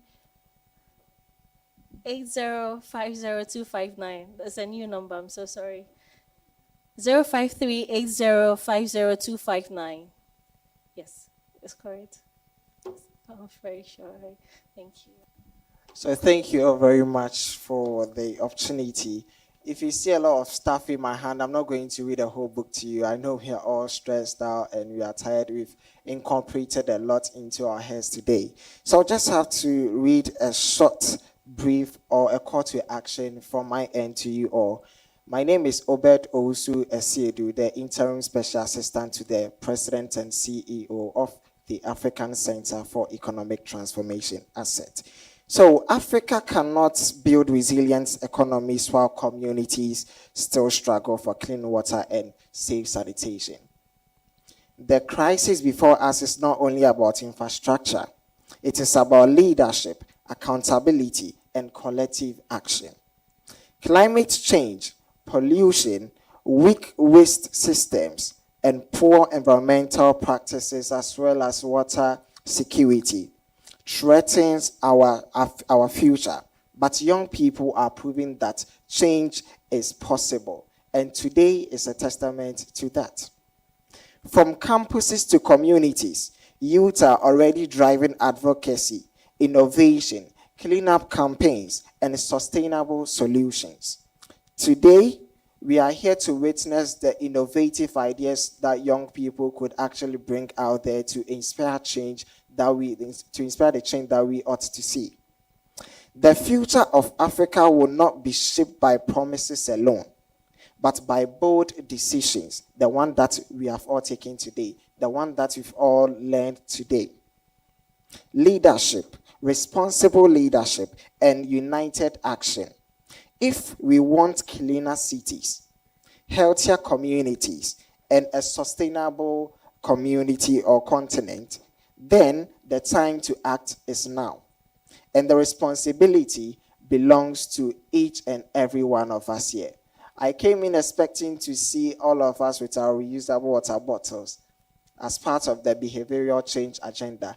Despite the infrastructures, despite the resources that will be available for us to drive the change that we want to see, we need to ensure that behavioral change is also key to doing the things that we want to do. Thank you very much, and I'm leaving each and everyone here, especially the young people, that the time to act is now. Look around you. There are solutions all around you. The issues that you find all around can actually be something that you can create something out of. Thank you very much, and then go out there and make people proud. Go out there, make the continent proud, and inspire change. Thank you. Thank you very much. Indeed, go out there and make the continents proud and also inspire change. On this note, we are wrapping up on the 2026 African Academic Heritage Fair. But before we end, I want to announce a very important program that we'll be holding in September 7 to 11. It's called the Media Masterclass for Higher Education Institutions. AAU, we realized that a lot of media, a lot of institutions, a lot of universities need training in terms of media. And so we've put together this very special program called the AAU TV Media Masterclass. This year, our theme is on building powerful university brands through strategic content and academic storytelling. And so we invite each and every one of you to participate in the Media Masterclass. We would be sending out emails to provide you more details on the Media Masterclass. And on this note, may I kindly invite on stage the Assistant TV Manager, Isabella Tete Ahinakwa. Please, let's give it up for her. Let's give it up for her. Please do it better. I have something to tell you, so give it up to her. Please do it better. Great. So Isabella here is actually the reason you and I are here today. So please give it up again for her. She is the brain behind this very beautiful and very insightful program. Isabella, thank you very much, and over to you for the closing remarks. All right. Thank you very much. I must say I am very, very happy. And if you really followed the discussions, the activities, and the conversations that went on, I believe you would all agree with me that if all these minds were put together for a very long time in one room, half of Africa's challenges may have been solved by now. And then that is the goal of the African Academic Heritage Fair, to bring together ideas, expertise, and also experiences to inspire solutions. Not just solutions, but solutions that are going to drive development forward. And so I'm very, very happy for your participation here, and I'll begin with my closing remarks. Distinguished guests, speakers, panelists, researchers and innovators, partners, colleagues, students, ladies and gentlemen. As we come to the end of the African Academic Heritage Fair 2026, I stand here with gratitude, reflection, and with hope. This event has reminded us that the future of Africa is being shaped today by our actions, our partnerships, and our willingness to turn discussions into actions and not something we wait for.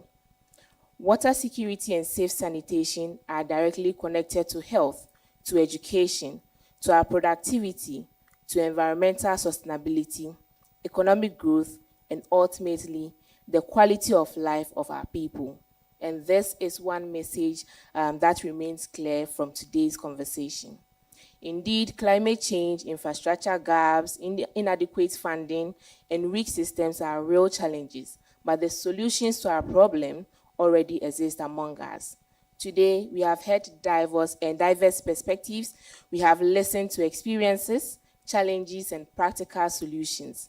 We have also witnessed researchers and innovators presenting ideas that are capable of transforming communities.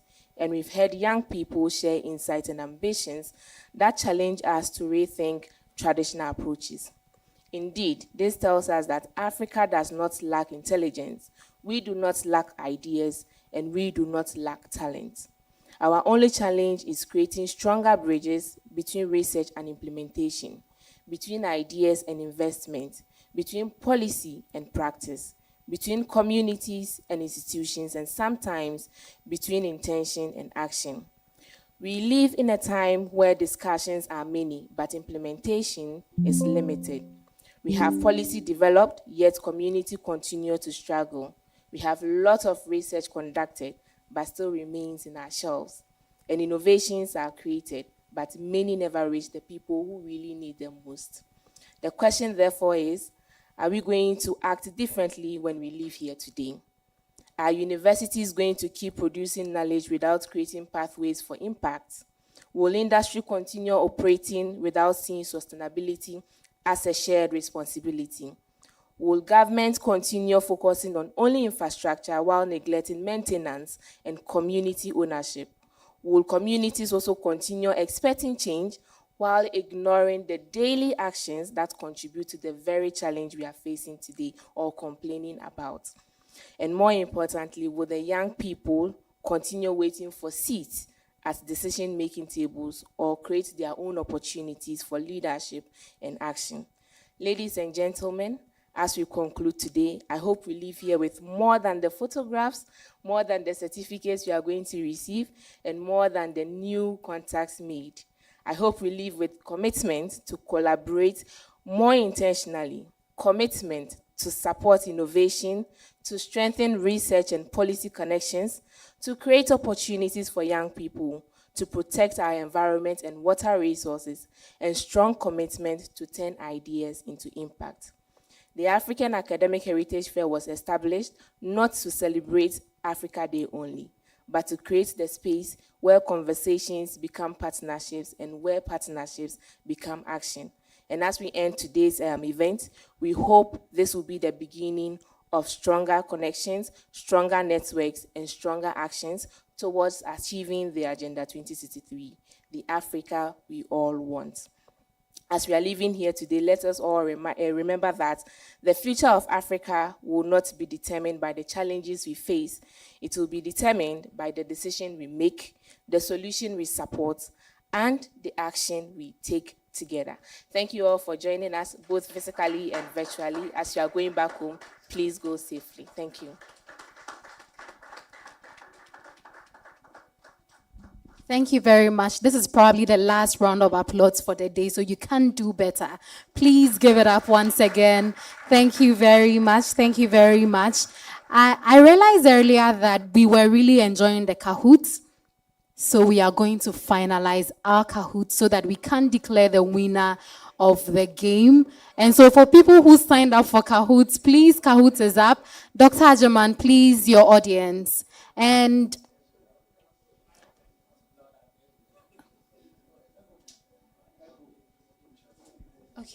And also just to say that we have an exhibition space. So as you step out, kindly, the ushers will direct you to the space. Kindly make time to pass by to see what we have. Also, we have some products being exhibited by our partners, Twelium Ghana. So kindly pass by and sample what they have. Can I please invite Ms. Daladem Doche, who has a very good and sweet announcement for our students and student leaders here. Thank you very much, and let's give it up for her. Thank you all very much for participating in the event. All right, good afternoon once again. So as she says, I have a very great announcement for our students who are here, as well as buddies, university buddies as well. But before I get into the announcement, I want to see by hand who will be willing to go to Egypt this year. Raise your hand if you want to go to Egypt. Okay. All right. Okay, yes. All right, sure. So, all right, so the AAU is coming up with the AAU African Student Leadership Summit 2026 in Egypt, Cairo, and it is a high-level 3-day event organized by the Association of African Universities to empower the next generation of African student leaders. And this year, our theme is Shaping the Next Generation of Africa, Transformation, Leadership, Innovation, and Agenda 2063 in action. So we have this summit coming up, just like I said, in Egypt, Cairo, from the 17th to the 19th of August 2026. And just like you can see on the flyer, the rate is $300 for member universities of the AAU and $350 for non-members. And just like I saw your hands being raised, if you're interested, you can see me just after, the program, and then we can have a conversation. Thank you very much. So you can also scan the QR code and also register and see what we have for you, and then we can have a conversation. Thank you.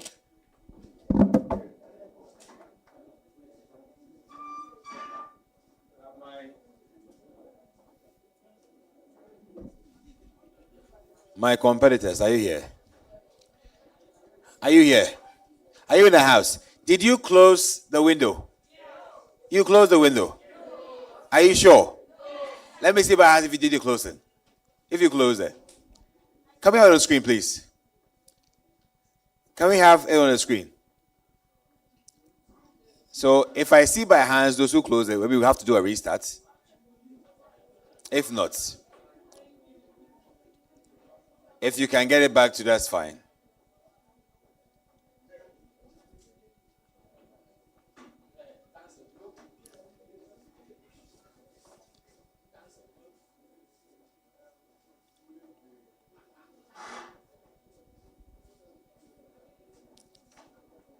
Can we have it on the screen, please?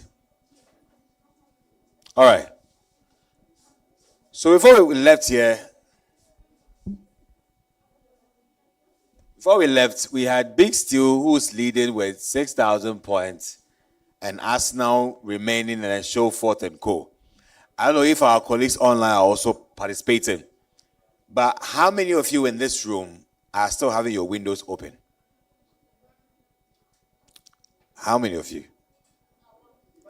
The rest of you, you close the window. Really? Chief. Yeah, so you know what we'll do? Please go back, okay? Go back and go to kahoot.it and enter the pin. You'll join. Just log into www.kahoot.it and enter the game pin 9705586.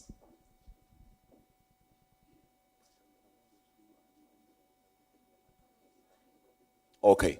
So if you're living here, you can go to where we had lunch for your package.